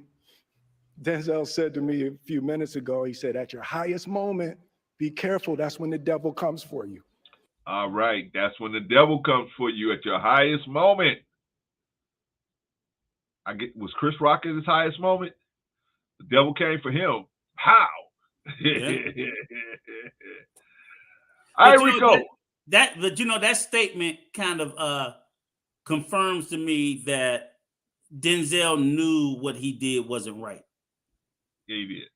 But I think what Denzel, he just wasn't gonna beat up on him in the moment, but he knew what Will did wasn't right.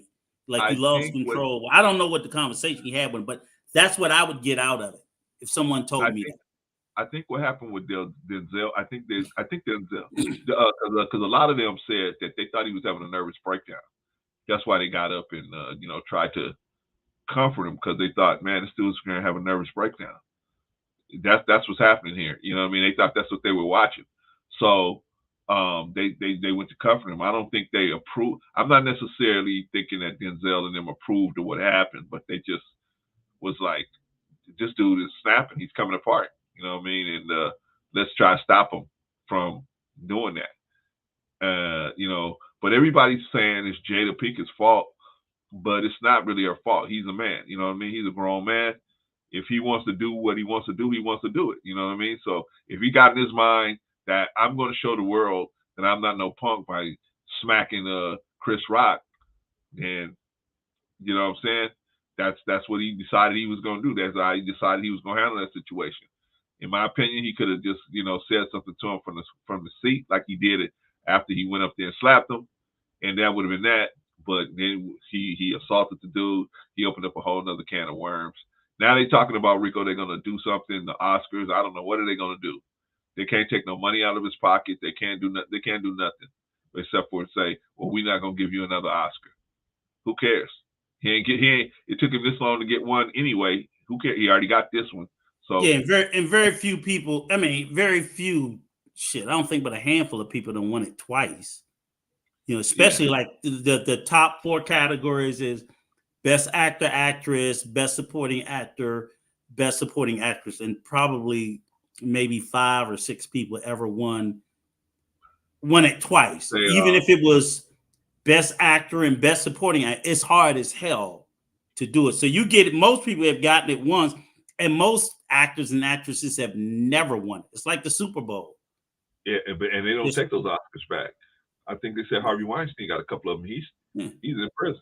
I mean, it's not. And even if they took it back, it would just be nobody won it. You're not going to give it. You don't take it back and give it to the runner-up. They don't do that. Right. No, I'm just saying, just take just like nobody would get it. They could go and get a Heisman Trophy from you, right? So I'm just saying that, you know, it's voted on. Like I said, it's voted on. They don't award it. They award it, but it's voted on. And the bottom line, he got the most votes. Well, that's it. So now, in the aftermath, at the least, okay, what should they do now? What should they do now? I mean, how should the Oscars respond? Because they are open for a huge lawsuit. If I was Chris Rock, forget suing Will Smith. Will Smith got peanut money compared to the Oscars. I would sue the Oscars. I would sue them, and I would make them settle. I mean, if I was Ben Crump, I'd be knocking on Chris Rock's door right now. I'd be all over that situation, because there's no way that Will Smith should have been able to, or anybody should have been able to get up to the stage and actually assault the man. But they did. So what's going to happen now, Rico? What's going to happen? I don't think anything is going to happen, because I think, like I said, because like I said, nothing's going to happen as far as on the front. I'd really be surprised if Chris Rock comes back and sue him, even though he obviously can sue him for a civil suit. It's not like he needs the money, so it's not like it would be me or you, because I'd afford him, got my ass whooped, and still sued. But I mean, and I think he just want to. For Chris Rock, right? He's got to deal with this embarrassment and this shame. That's it. What happened? It would only prolong it if he drug out a lawsuit, because now the shit's on repeat. So if he just drops it, ignores, move on, it's the quicker it will fade.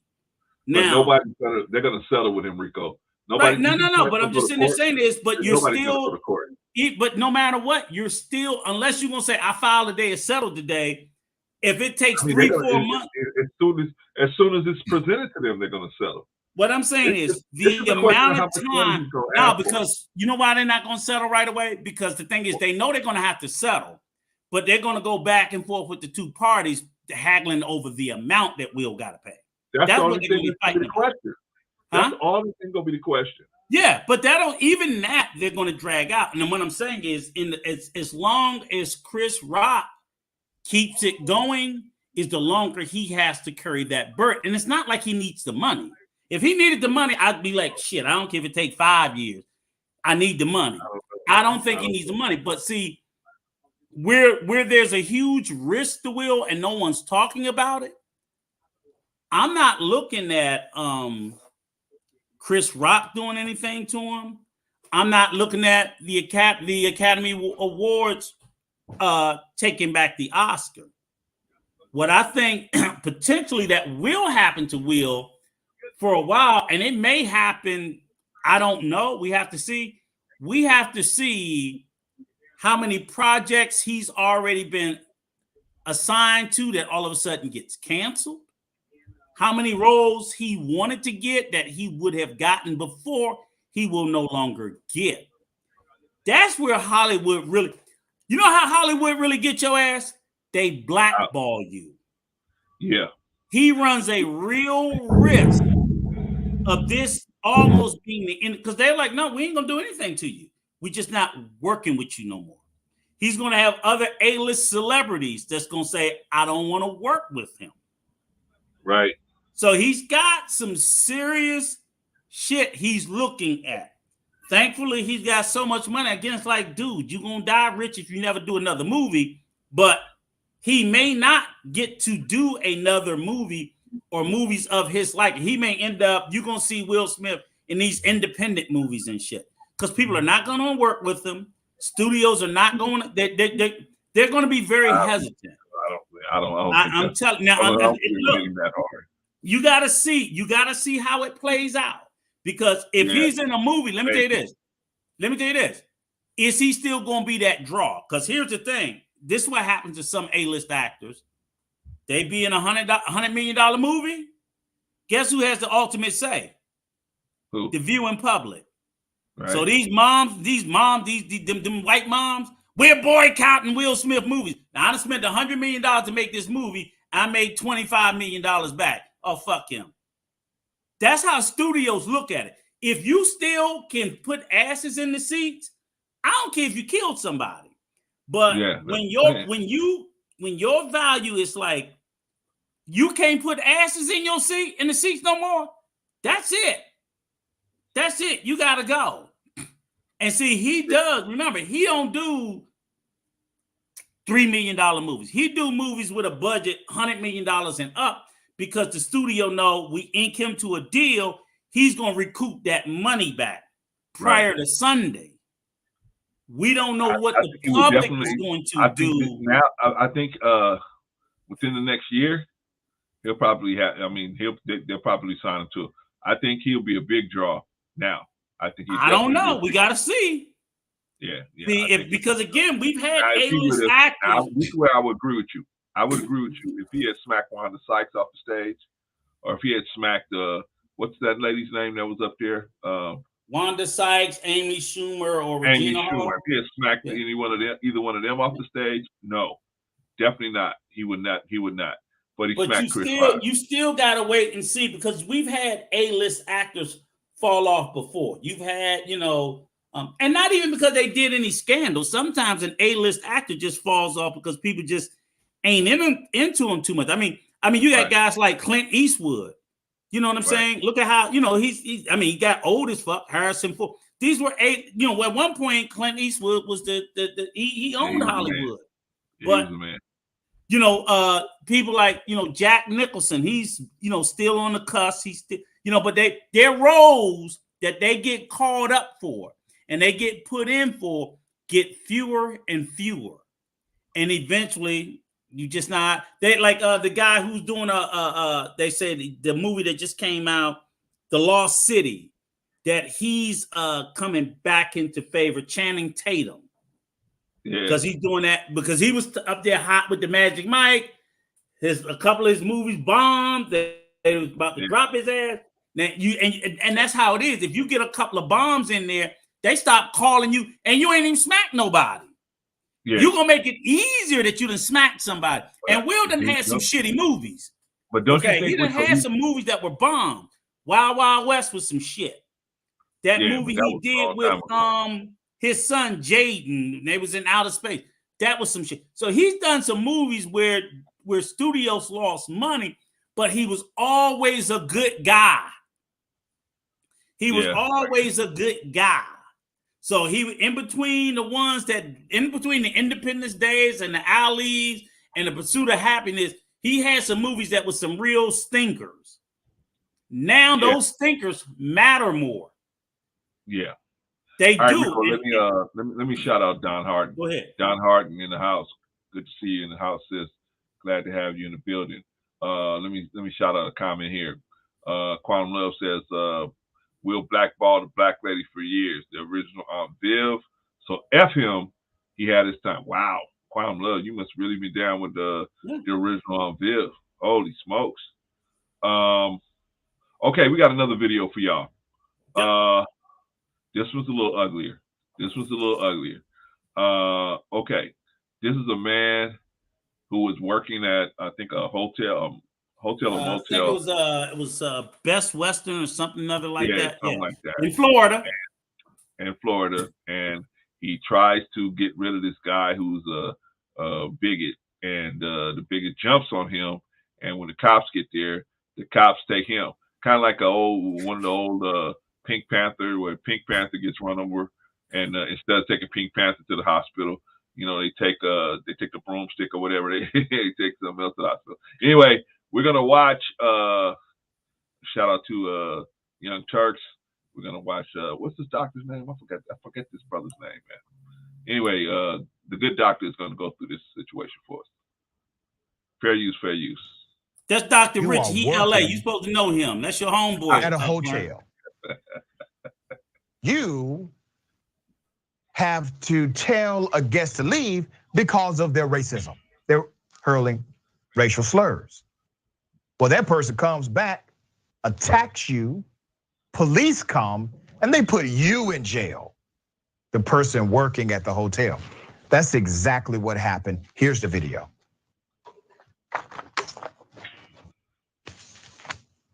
This is a Best Western employee in Florida, okay?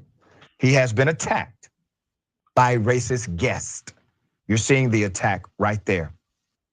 Okay, hold on, Rico. Now, it would look like the Best Western employee threw the first punch. He did through the first punch. He kicked the guy out earlier for being racist. So when the guy came earlier, you're gonna hear more. When the guy pushed past, he knew he was coming back to fight. You ain't gotta wait to get your ass. This is a Best Western employee in Florida. Okay. He has been attacked by a racist guest. You're seeing the attack right there. He's being attacked because he told the individual, you have to leave. We will not tolerate your racism. But when the police come, they don't arrest the racist man at the Florida Best Western. They arrest the black man who was the employee exercising the authority he has been granted as it relates to guest protocol. All right. So far, we see that the guest came in, and he knew it was. Patrice said he knew. Yeah, he knew. Let's talk about Black Lives. He knew. Thank you, OG. Thank you, OG Patrice. Exactly. Thank you. My ass whooped. Right. I hear you, Patrice. They keep thinking you gotta get beat up first. Nope. No. I'm not saying. Thank you, OG Patrice. I'm not saying that. I'm just showing what's on the camera. I'm not saying you got to get it beat up first. You should definitely defend yourself, or if you see it coming, you get off first. I'm with that. I'm with that. So I'm just saying we don't have an audio because I'm sure the guy was saying something to him first and probably letting him know I'm gonna whoop your butt, and then before he got to him, he just went off on him. So, but I'm just saying what's on the camera. But anyway, all right. So at this point, he has wrestled the guy down to the ground, and he is on top of the guy and subdued the guy, waiting for the cops to come, right? Because like you said, Rico, they had an earlier altercation, and he had to put the man out because of his outburst and his quote-unquote racist behavior, right? Okay, so let's see the rest of the video, because the cops are coming, and guess who they're going to take to jail? Isn't that interesting?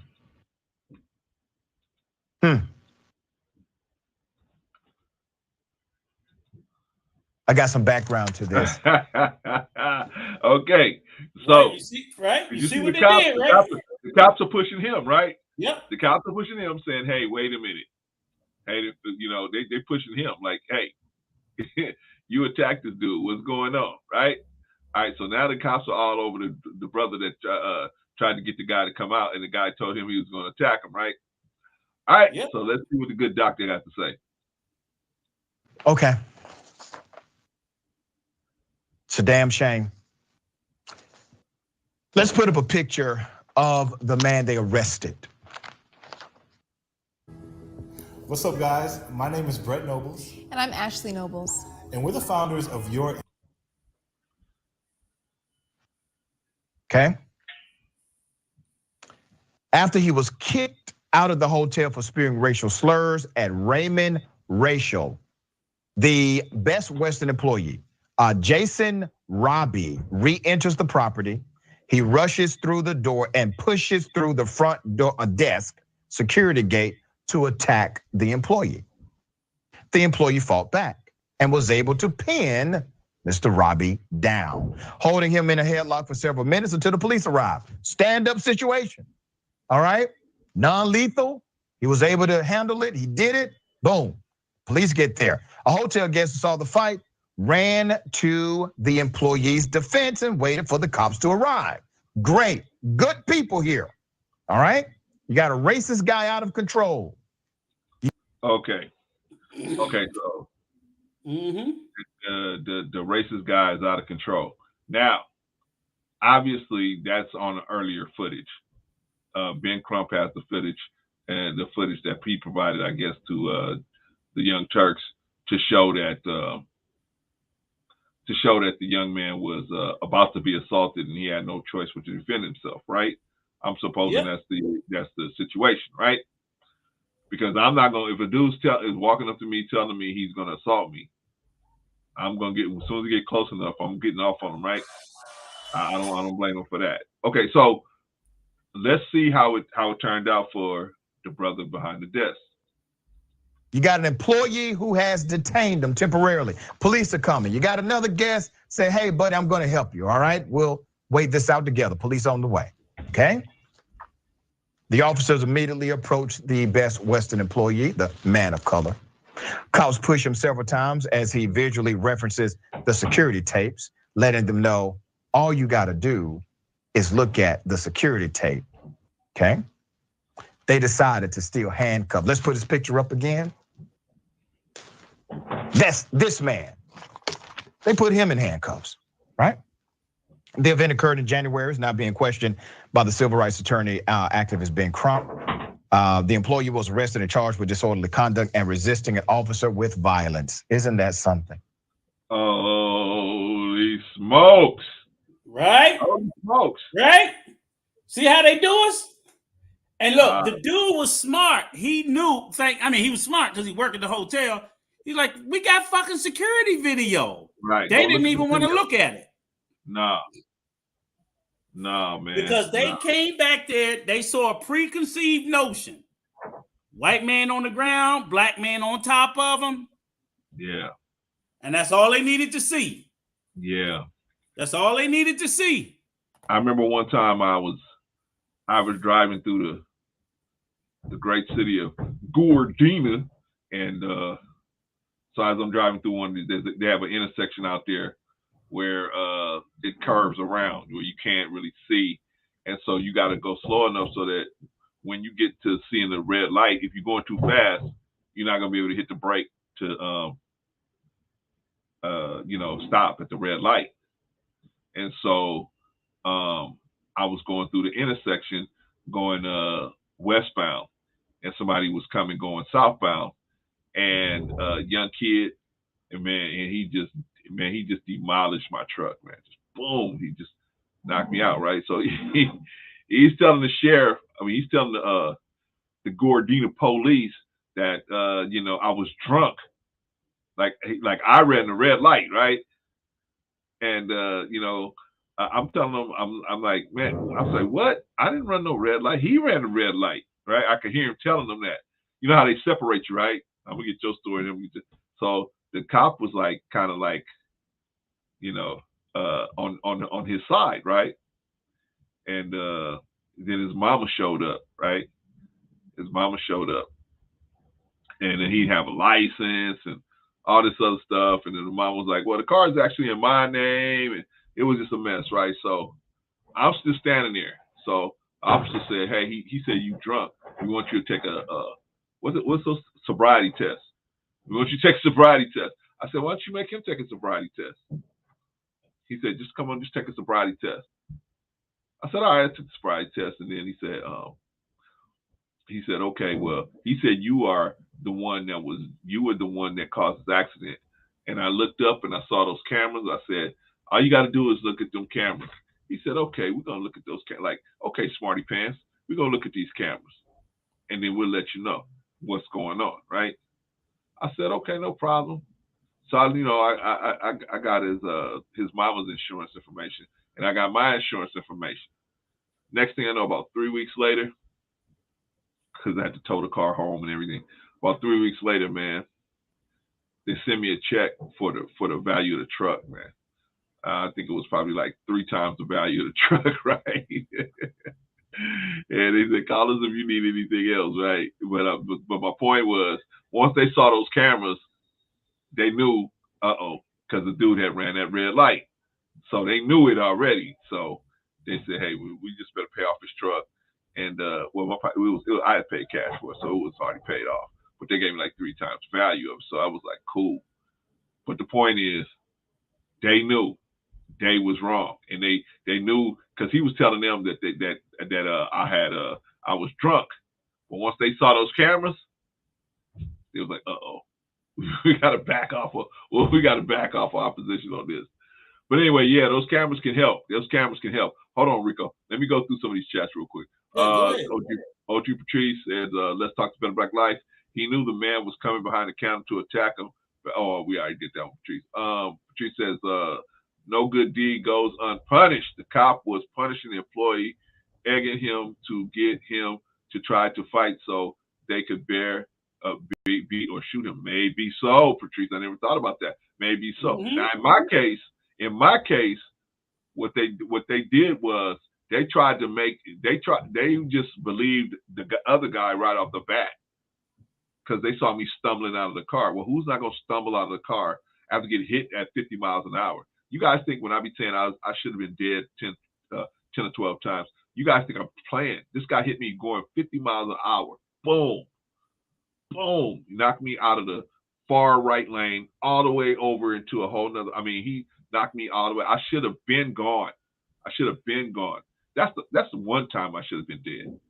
I survived that crash. I actually got out of the car, right? Right? I stumbled out of the car. So they saw me stumbling and they said, oh, he was drunk. Who's not going to be stumbling and you get hit at 50 miles an hour? I mean, point blank, bang. But, I noticed that sometimes if it's us and nobody else is like us, or, none of the people in authority are like us around, sometimes they just take the other person's position, right? They just take their position. That's protocol. Right. So a lot of times that happens. So I think that's what was going on in this situation for this guy for sure, where he was just like, hey, you put such a whooping on the dude. They just said, well, we're gonna take you. You know what I mean? They got pissed off that he got the dude got beat down. But anyway, let's take another look at it. That seems like that's the gist of it. Like you said, they didn't, like I said, he got the best of him. It's like, I ain't gotta sit here and take no ass whooping. Yeah. I mean, now I agree. This is what I agree with y'all with. If you see it coming, and they telling you it's coming, and you see it coming, don't wait for it to come. Don't wait for it to get off. You put exactly. You know what I'm saying? Don't wait for nobody. Don't let nobody get off on you. Now, look. But my thing is, Clarence, for the last couple of days, by some people's offense, that guy has supposed to sit there and wait till he got hit. He's supposed to sit there and even if he got hit, turn the other cheek. And I'm like, y'all gonna be telling people that, and some people gonna be getting killed. No, that's the issue I had with the lady boss. She was telling Kuwait to do something like that. They're giving horrible advice these people out here that harm is gonna come to them. And I'm like, so now he's a desk clerk at the Best Western. If that guy came in there and just started wailing on his ass and he did, but sir, and he can't get to the police, ain't gonna get there fast enough. Yeah. He ain't got nowhere to run. He's cornered. Yeah. So I'm like, always protect yourself. And if you gotta whoop a motherfucker's ass, then you do so. He didn't mess around. I told him to leave. I knew he was drunk. He was being racist, and when he came back, he asked for it. Yeah. But I'm supposed to tell him, nah, you shouldn't have did that. You shouldn't have did that. You was wrong. And the police like, fuck that. He got a weapon. I don't know if he's got a weapon or what. I don't know what's going on. Let me tell you this. Like somebody told me years ago, and I take it to heart, Clarence, I'd much rather be judged by 12 than carried by 6. Yeah, I agree with that, man. I agree with that. Definitely, for sure. Yeah. Shout out to John Hart. All right. Quantum says, turn the other cheek is not going to work in the new age we in. No, it's not. It's not. It's not for your family. Not for nobody. Not for nobody. Okay. So let's finish up with the good doctor. Okay. The officer who wrote the report said that he ordered Mr. Ray Shaw to back away from the man, and that the Best Western employee was not compliant. Cop said, and I quote, "I ordered the defendant several times to back up, which he failed to do, and pushed him back several more times as well," the officer wrote in the report. "The defendant then with his arms pushed me back. I then attempted to place the defendant's arms behind his back when he tensed up his arms and upper body and was holding his arms in front of him, resisting officers' efforts to handcuff him." Well, damn it, I would have resisted you too. I would have resisted you as well. Okay. Holy smokes. Not once is he shown resisting arrest in the security footage. All right. Just didn't happen. Let's go to the next spot. Arrest of the footage of the arrest. Okay. Yeah, watch this shit. So you holding him down. The guy goes straight at him. Okay, Rico. Right he now, got nowhere to back up to. Okay, so the cop sees the guy on the ground and had no time to ask. Look, and then the cop didn't even have to pull him off him. When the guy saw the cop, he immediately got up off the guy. Right. So it's not even like the police have to pull him off the guy. He's getting up off the guy. Well, Rico, the cop is at him in a threatening stance. So the guy's like, "What's going on?" Right. And the guy's heated. I work here. I'm the victim. Yeah, I'm the victim. You're going to see him pointing at the security camera. And when he pointed at the security camera, you know he's got to be telling them it's on camera. Watch. Right. Okay, Let it play. Watch this. Take a look at it. Yeah. Okay. Look, now he's pointing at the camera, telling him, watch the camera. Okay, so he's pushing him back. He's pushing him back. But he's telling him to look at the camera. Yeah, look at the camera. Okay. Obviously, the guy's adrenaline is flowing, but he's pushing. But he turned his head. Right. I damn near got killed. My adrenaline's flowing. You should be here. They called you on this asshole, not on me. Right. Right. And I'm telling you to look at the camera, and you being aggressive towards me. Yeah. And I'm the employee at work. Right. Right. But all this is going through your head. Like, I don't know what's going on. I mean, what else can you say? Why would he respond to the victim like that? Right. Why? Why you think he responded to the victim like that? You know, it's starting to look like maybe his complexion has something to do with it. Thank you. That's what it's starting to look like. I'm trying to be objective. I'm trying to find something that maybe he did to provoke the situation. Y'all can look for that shit all day long. I don't waste my time. When a thing's a thing, it's a thing. Well, obviously the cop gave him instructions like he was going, handcuff him. He's like, wait a minute, what you trying to handcuff me? Wait. I'm the victim. Okay, but if that's the case, let's see if he handcuffed the other guy. There's another video that they raising hell about. I don't know if you saw about the situation in I think it was in Pennsylvania. The little teenage black boy and the white boy got into a fight in the mall. They handcuffed the black kid and didn't handcuff the white kid. When they came up on him, they were fighting. So it's like, how do you handcuff one and not the other? I don't know, Rico. I don't know. I'm trying to be objective, man. You supposed to handcuff everybody. You handcuff everybody. They say we put that card on the table too quick. So I'm trying to be objective, Excuse me. man. If I'm in a fight, if I'm in a tussle and the police come later with somebody of any other persuasion, why am I the only person? Police protocol is all combatants are supposed to be handcuffed. Okay, hold on. That's police protocol. Okay. Until they can figure out what's going on. Shout out to Girl Dad. Okay, what this is about, Girl Dad, is there's a brother behind the counter. He's working, and this guy was shouting racist or bigoted remarks. He was asked to leave the hotel previously. He was asked to leave the hotel for his He left the hotel. And he left the hotel. And he came back to jump on the threatening the employee that was behind the counter.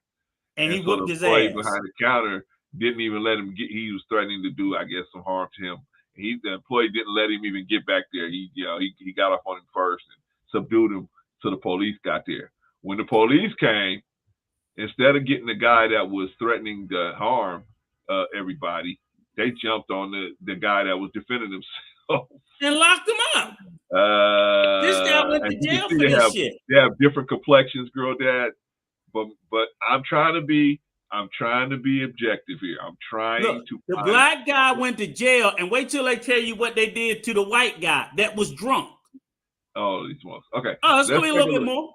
Let it play. Let's take a look and see what's going on. Do you see resisting? Huh? See? I see an arrest. Right. And I also see a cop who's so desperate to manipulate the narrative that instead of simply saying, hey, I made a mistake. I arrested the wrong person. My bad. Okay, so they let the guy that actually caused the whole problem get up and walk off, right? No, they gave this motherfucker a ride. Oh yeah, that's right. We're gonna get to that. Okay, we're gonna get to that. Sorry. Instead of just being human, okay, being a decent fellow, they create a false police report. Yep. But it's not just the report; it's the culture, because that police report was fully accepted and adopted by his police precinct. His actions were initially supported. Court records show that Raymond Rayshall was released with a $1,000 bond, and the state attorney's office dropped charges against him. Officers gave Robbie, the guy who was the racist guy who appeared to be intoxicated, a courtesy ride to a friend's house. Right. You hear me, right? The man who was the racist person who physically assaulted and attacked the Best Western employee was able to get a courtesy ride to his friend's home while the employee got a ride to the county jail. Fort Lauderdale police released a statement on Monday saying that their Office of Internal Affairs is now reviewing the incident. The manager of the hotel said they had no comment. Guess what? The employee no longer works there. Systemic failure after failure. A racist person making everybody uncomfortable comes back after being rightfully kicked out of that hotel to physically fight the employee, all in Florida. To this very moment, this very day, that person has no criminal charges, but the employee does. The employee had to get them dropped by the state attorney. Come on. Brett, thoughts here? Okay. Rico. That's why I say whoop that ass. Whoop that ass. That may be the only thing. That may be the only thing that you gonna have in your defense as a black man in this country. If that feeds into the narrative that you said before, why it's always okay, just that whatever. So if the police ain't gonna protect me, if the job ain't gonna protect me, I'm gonna protect my damn self. You ain't gonna put your hands on me nowhere, no way. Nowhere, no way. Don't place a fucking finger on me. I just feel like the same thing, man. You know, you shouldn't let nobody. These things happen every day, Clarence. Yeah, I mean, these are the ones we know about, right? Yeah. These are the ones And that we catch. I'm like, he's telling you can see him in the video. There's the fucking camera right there. Right. Seriously. Right. Now Yeah. Crump, look, you know, Crump done picked this up, so he about to get the bag for him. Yeah, he don't play. He's like, no, y'all locked him up for nothing. Yeah, people get paid when he gets to the case. They're gonna pay. They're gonna settle. They're gonna settle. And every time that shit happens, this is what I understand. And I tell people, I'm not anti-police. I am very anti-police unions. Because the problem isn't the police. The problem is the police unions who prevent these motherfuckers from being disciplined and fired. That's the problem. Okay. Because if you could get them unions in check, if they could do to the police unions like they did to the teachers unions, a whole lot of these motherfuckers be fired. Whole lot of them be fired. All right, Rico. Brother Jay wants to come in and talk about it, and maybe let's do DL Hughley's video too. You got that one right? No. You know those videos those videos you sent me? Yeah. They took them all down, brother. Took them all down. Oh, did they? Yes. They're all taken down. Wow.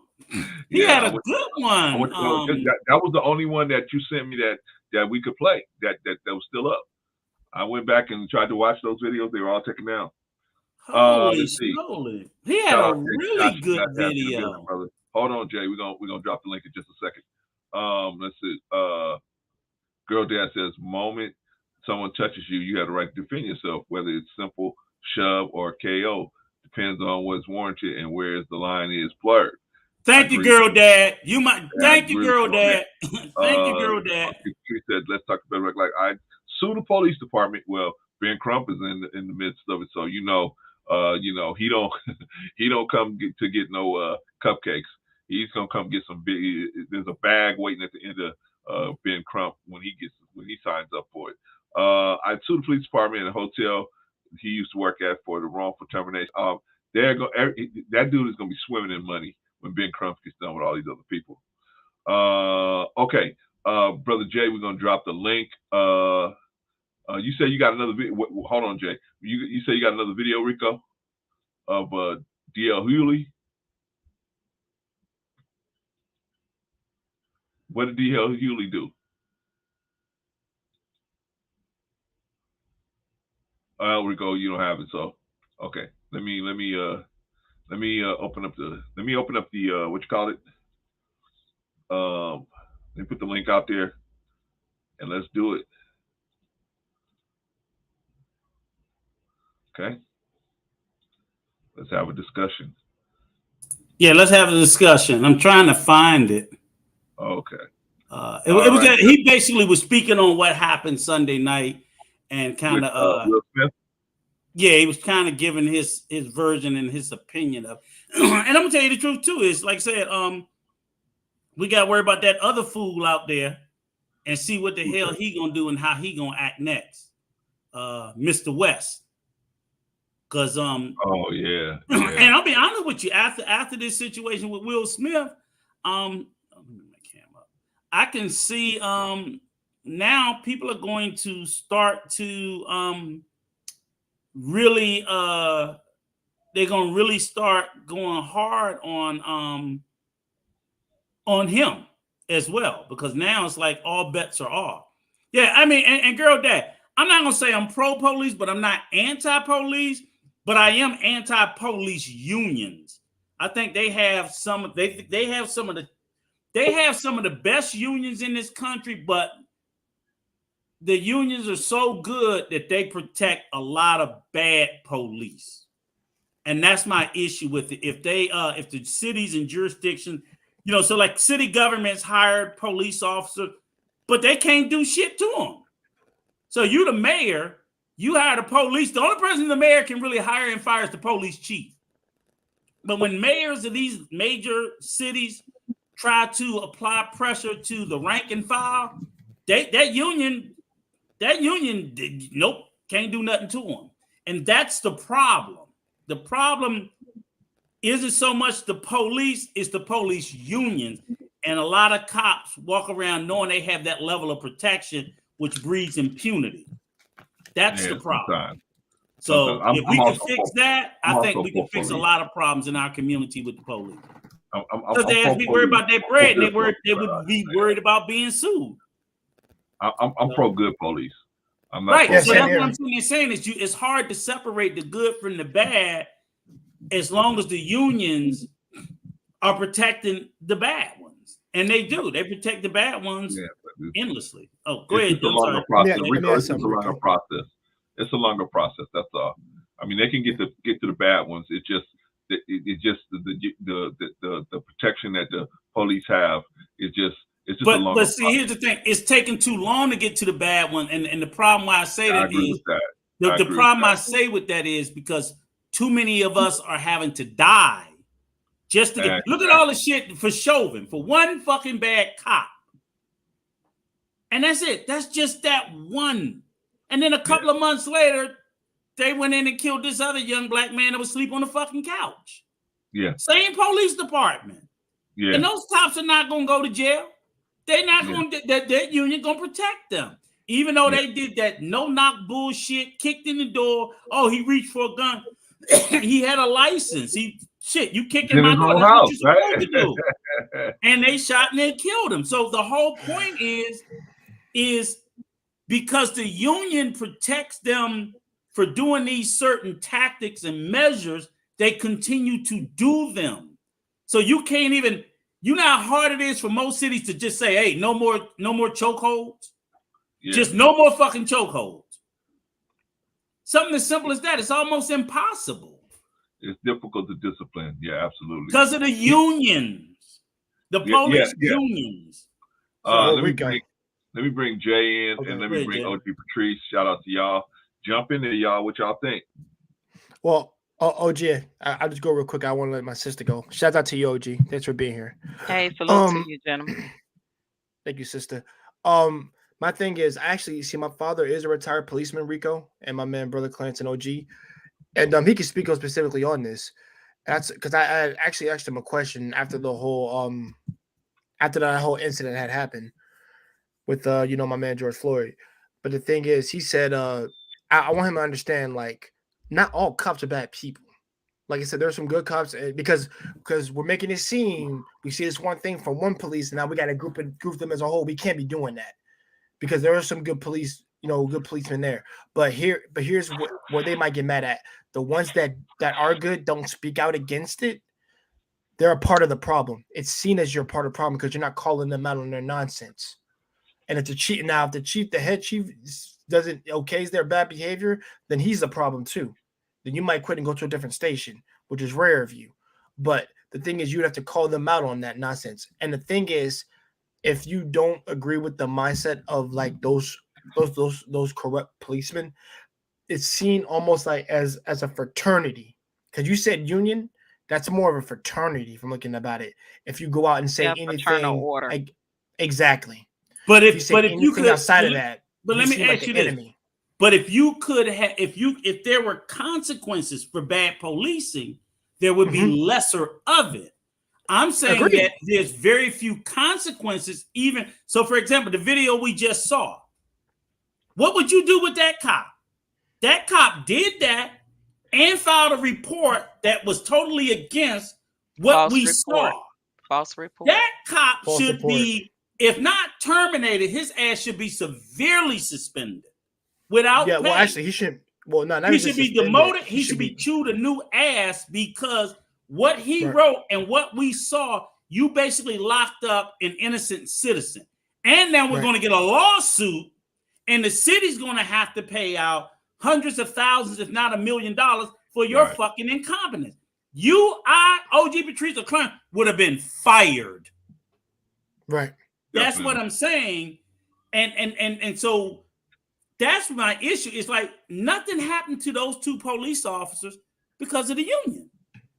Even now that they got it, they're going to do an internal review, this and everything else. And that union going to say, nope, you're not going to do anything to them. And they got to go through all this bullshit. And the city just say, fuck it. Okay, pay. That's what I'm saying. That's the system and how the system is.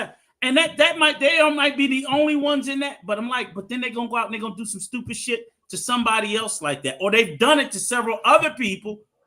Cameras And weren't here's around. the thing too, Go ahead, and this OG. is why they don't like when I say this, especially police officers or former police officers. But this is the truth, guys. This is why I'm so against the system that is in place now, is because can you guys hear me? Yeah, Yeah, we we can got hear you. you. I Okay. can hear you Perfect. fine. Is because of situations like this, right? And as much as we don't want to admit it, police reform doesn't work. It has never worked. Just like prison reform. We reform it every 10, 20 years and it never works. It always get worse. The fact of the matter is good cops get caught up in the system where they are not so good cops anymore because they either know what's going on and they say nothing, and they're afraid of retaliation, they're afraid of not being backed up on a call. It's all kinds of situations. Now I'm for totally abolishing the police department and rebuilding the police. It needs to be totally rebuilt. Reform does not work, guys. And this Right. is the thing: qualified immunity needs to be ended because too many of these racist, crooked, corrupt cops are taking advantage of the fraternal order that protects them. They need to decertify bad police cops so that they can't move them to another location or jurisdiction, and all they do is repeat the same damn offense over and over again. If you end qualified immunity, if you abolish and rebuild, and if you decertify the cops, because I will guarantee you that cop that did that has been reprimanded on his record probably several times. And the thing about it is, from the police officers to the chief of police that works that particular department, they already know this. They already know what's in these cops' records. They already know. And the ones that are partners with this guy know his behavior. They don't say nothing. So even the good cops becomes a problem because they know what's going on and they say nothing because they stick to the blue code of silence, and that is problematic. And Hmm. that tape clearly showed that he did not resist arrest. That tape clearly shows that he was not in the wrong, clearly. And they would rather continue to pay millions of dollars of our taxpayers' money for cases like this, for cops that are problematic, that has long reprimands on their records, and nothing has happened to them until they actually end up deleting someone. Then you got the problem with the marching and the protesting and demanding and the families being hurt when a cop like him will end up like a Chauvin. And that is the problem. And regardless, like, people don't like when I say this, but it is the truth. Reform does not work. How many times since I've been in existence, they've been doing police reform? And what is happening? We still getting Nothing. deleted, whether we unarmed or whether we armed and not, pointing weapons at the cops. We still getting deleted.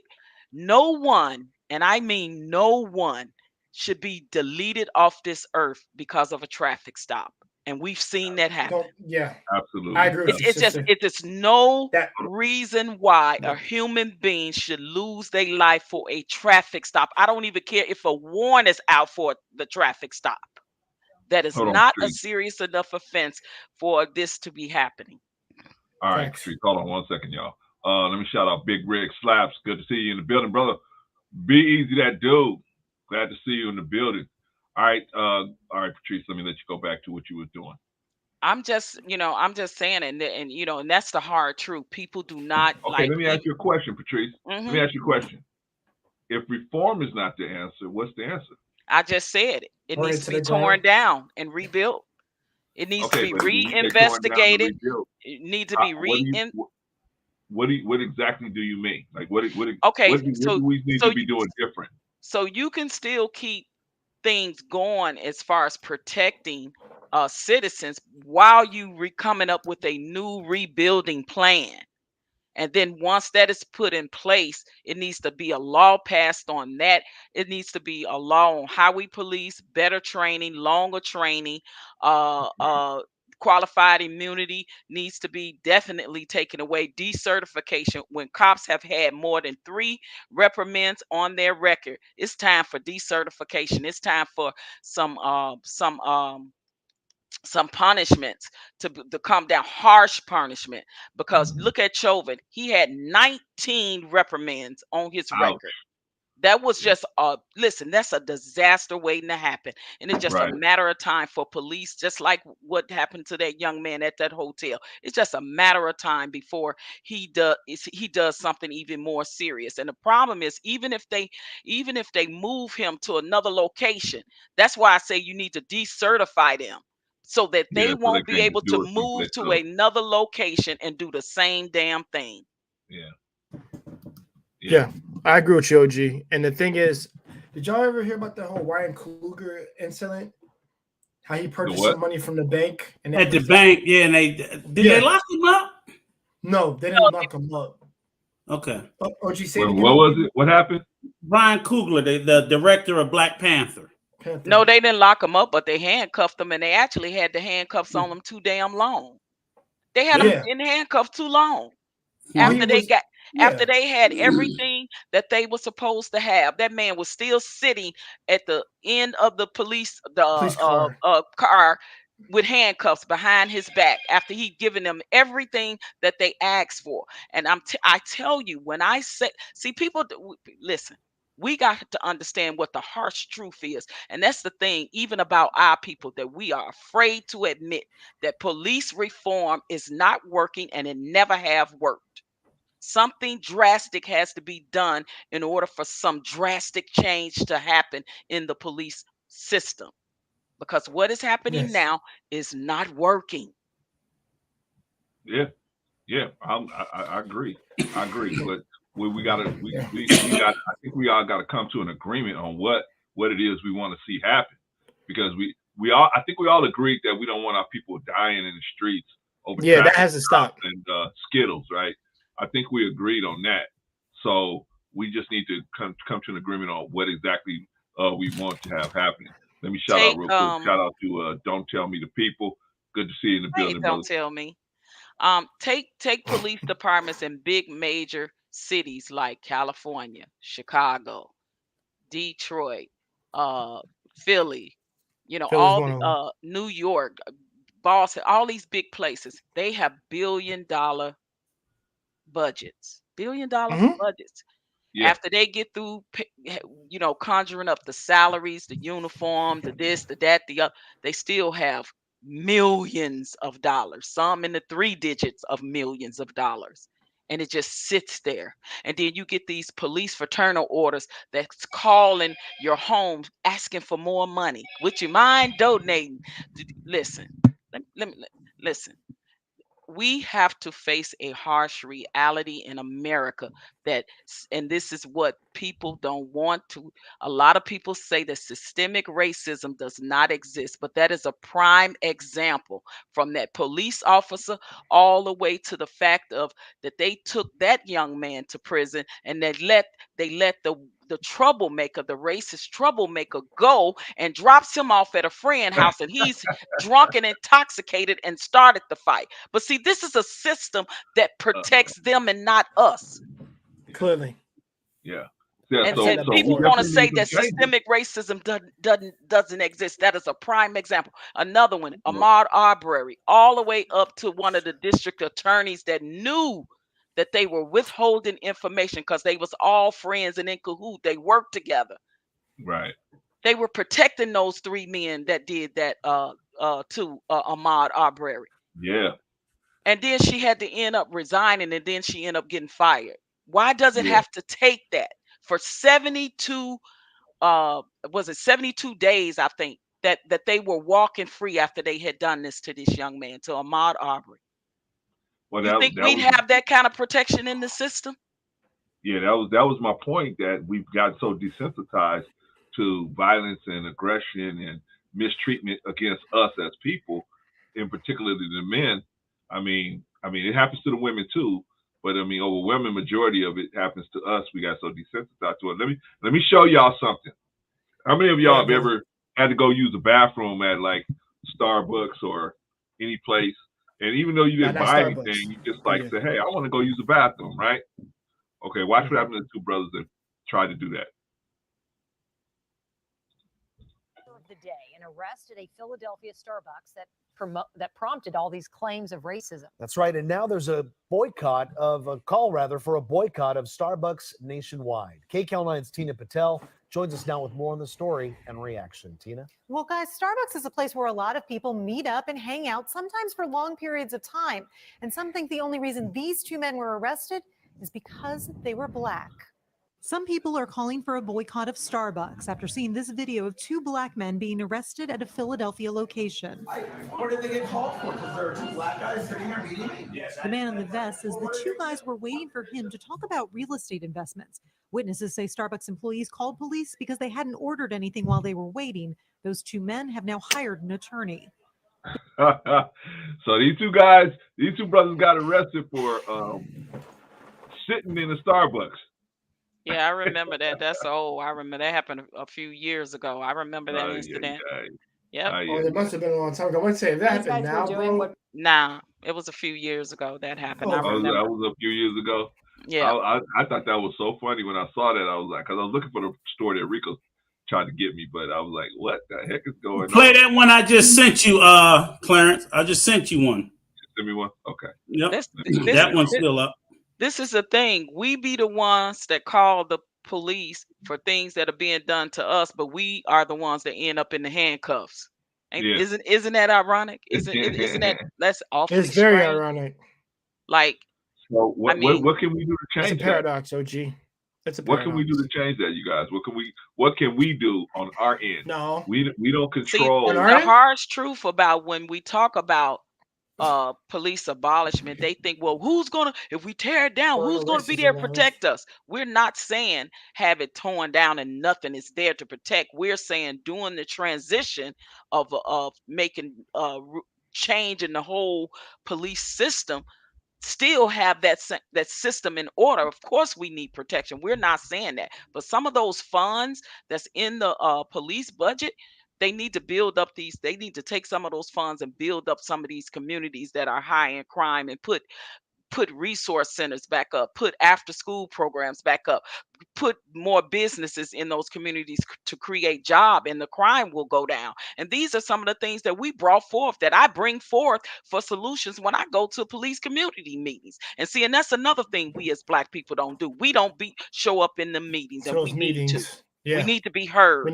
We need to say the exact same things like what I'm saying. It is a damn shame that a barber that's going to school to be a barber, to work in a barber shop, have to have more hours than a police officer. Something is wrong with that. I don't know if y'all know that, but a barber has to have more hours than a police officer. It's two of them I sent you, Clarence. Something is wrong with that. The system is broke. And don't even get me started on mental health. They don't have a mental health department at all. Where they're dealing with when they come to people's homes that are mentally ill, and they end up deleted. Cause my guy, Dr. Richie, he be on this shit. Okay, so it's two of them. Is this the one you want to play, Rico? Yeah, this one and then the next one. Same scenario. Same thing we're already talking about. Okay, we're gonna hear from the good doctor. Of Mr. Jim Rogers. Okay. This is a high school picture provided by his family. 5 police officers in Pittsburgh are no longer on the job after an internal investigation into the death of a man who was tased by police. Rogers, who was a suspect in the theft of a bicycle, okay, died while in custody of Pittsburgh Bureau of Police. That was October 13th, according to CNN's report. Police said they used a taser on Rogers because he was not complying with their orders. Rogers was tased 10 times, resulting in him being taken into Mercy Hospital, where he died the next day. Let's put up his picture again. Taser has something like that is an entire human being. He is. He said, doesn't a taser have 30,000 volts electricity? I know it's a certain level of voltage that when they hit you with a taser, That's why it knocks your ass off your feet and your muscles. Yeah, you go to cardiac arrest. Right. You go to cardiac That's arrest. from one. Yeah. That's from one. Yeah. They did it to him 10 fucking times. Yeah. Yeah. Yeah. Not Man. once. Yeah. 10. I can't yeah. take no taser. 10 times. But like I say, we have, you know, our country is desensitized to violence against black men. Right. And it's 5 officers that apparently got fired that should be in jail. Right. They should be in jail. Murder, right? But they're not. They're not. Yeah. That guy don't look like he's big on what. Put them on the stake and burn them personally for me, so because you can't be doing that. Saying, wait, did you hear? This is why Sister OG Patrice says what she says, and I'm that's like, what, I just, you know, drastic times calls for drastic measures. But it is bad out here, y'all, and look at what happens. Look at what happens after they take this man's life. Okay, all right, let's watch some more. Gone. He is gone because they thought he was stealing a bicycle, and they decided to tase him against department policy. They tased him so much, they killed him. Now, let's go to Lee Schmidt. Lee Schmidt is the Pittsburgh public safety director. Let's go to his picture, okay? Lee Schmidt declined to identify the officers, but sources tell us the officers are Keith Edmonds, who tased Jim Rogers 10 times, and officers Pat DeSato and Greg Boss, who took Rogers to the hospital, are among those fired for violating policies and procedures. I want you to think about something here. The mayor, let's put up a picture of the mayor. His name is Ed Gainey, all right? The mayor came out and said, all right, we're firing these cops because these cops violated internal policies. These internal policies led to the death of an entire human being. And here's what we're going to do for the great community that elected us and pays our salary. We're going to tell them they have to find another job. Nice. That's the response. Somebody's dead. They violated internal policy, and the mayor says, and we are going to ensure that they must find employment elsewhere. Now, this comes in. I bet you the union came to save them. No, even if the union didn't, they just went to the town next door. Exactly. That's why I said decertification stops that. Decertifying them. So we're gonna go kill a nigga next door. Right. That's all they do. Right. But that's why Patrice was saying decertify them, because now they can't even go and work as a cop in another county, another town. Their asses should be in jail. And in the qualified immunity, they'll think twice before they want to delete somebody in that qualified immunity. That's exactly what I'm saying. It's the protections. But see, the reason why, but here's the double-edged sword you got, Patrice. It's hard to get people that actually want to be a cop without that protection, without those protections. No, you know why I say that's a load of bullshit, and I'm gonna tell you why. Qualified immunity didn't even come into play until the 70s. Okay. We had cops before then. I understand that, but we had cops in abundance. People didn't they didn't say qualified immunity and they all of a sudden got 100% more applicants. The number of police is still consistent post-qualified immunity as pre-qualified immunity. And if they in qualified immunity, they can take some of that budget money from the unions and pay the police officers more money coming out the gate. I agree. Give them more money. That's all they got to do. Take away something, but give them something. I'm just trying to play the devil's advocate. And well, I'm just telling you, why are they? Why would they? Because it's with the situation that they got out there now.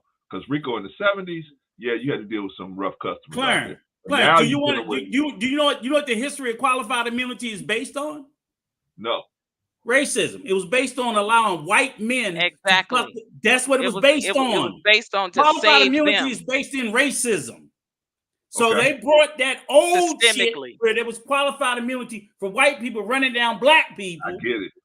And they've applied that shit to the police force. If you kill a black person, yes. if you kill a black person, you're gonna be able to skate with it. So don't worry about it. Yes, that was what qualified immunity was for Southern whites back then that were fucking abusing and hanging and killing black people. They gave them qualified immunity. So in the 70s, somebody came up with this shit and said, "Oh, let's give it to cops." Why you think nothing happened? And the white Supreme Court justice that died, his ass wrote that shit and qualified. I hear you. And why do you think that, you know, cops like the ones that killed Fred Hampton, nothing happened to them?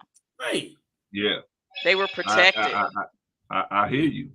Now that was definitely a homicide. But all I'm saying is I don't buy the argument that the removal of qualified immunity is going to cause a huge. Most cops don't even know they got it until they kill a motherfucker.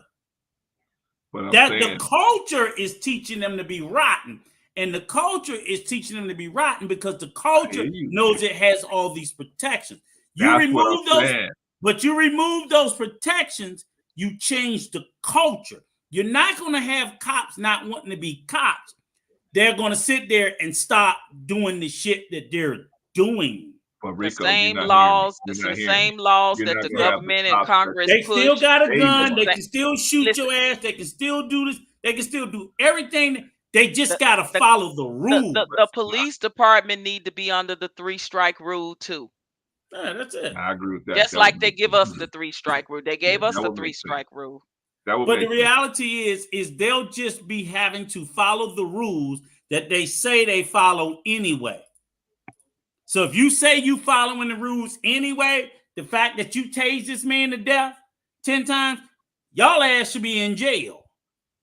Qualified immunity shouldn't prevent those guys from doing time. This same show showed another man, another black man. He was a business owner, owned his own business.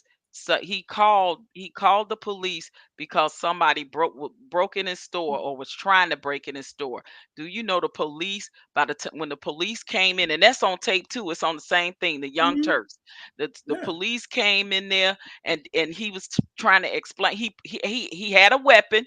When they came in, he set his weapon down on the counter and said, "I'm the owner. This is what happened." The police didn't ask no questions, hauled off and hit that man in the jaw and broke his jaw. Now he got a lawsuit. So they do these things without even questioning us when we're the ones that call the police. We end up in handcuffs or we end up hurt.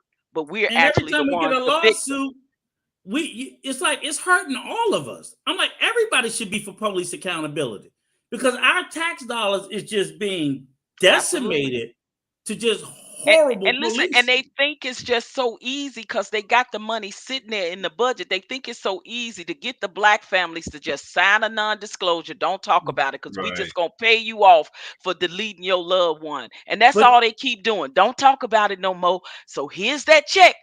Be good. Have a good life. And this is what happens to us. Right. The worst. With no justice. You know what really is the worst part about it, Patrice? If you look at every police department, it'll be a small percentage of cops doing the same shit over and over and over and over and over and over and over because they can't fucking get rid of them. They have so many reprimands for excessive force. You got 5% of these assholes that's doing this, and y'all refuse to get rid of them or can't get rid of them. And that 5% will be cost. When you look at like the officers who got reports, they got 8, 9, 10 citizens report. It's the same. And you got other guy with 20 years ain't never had a citizen complaint.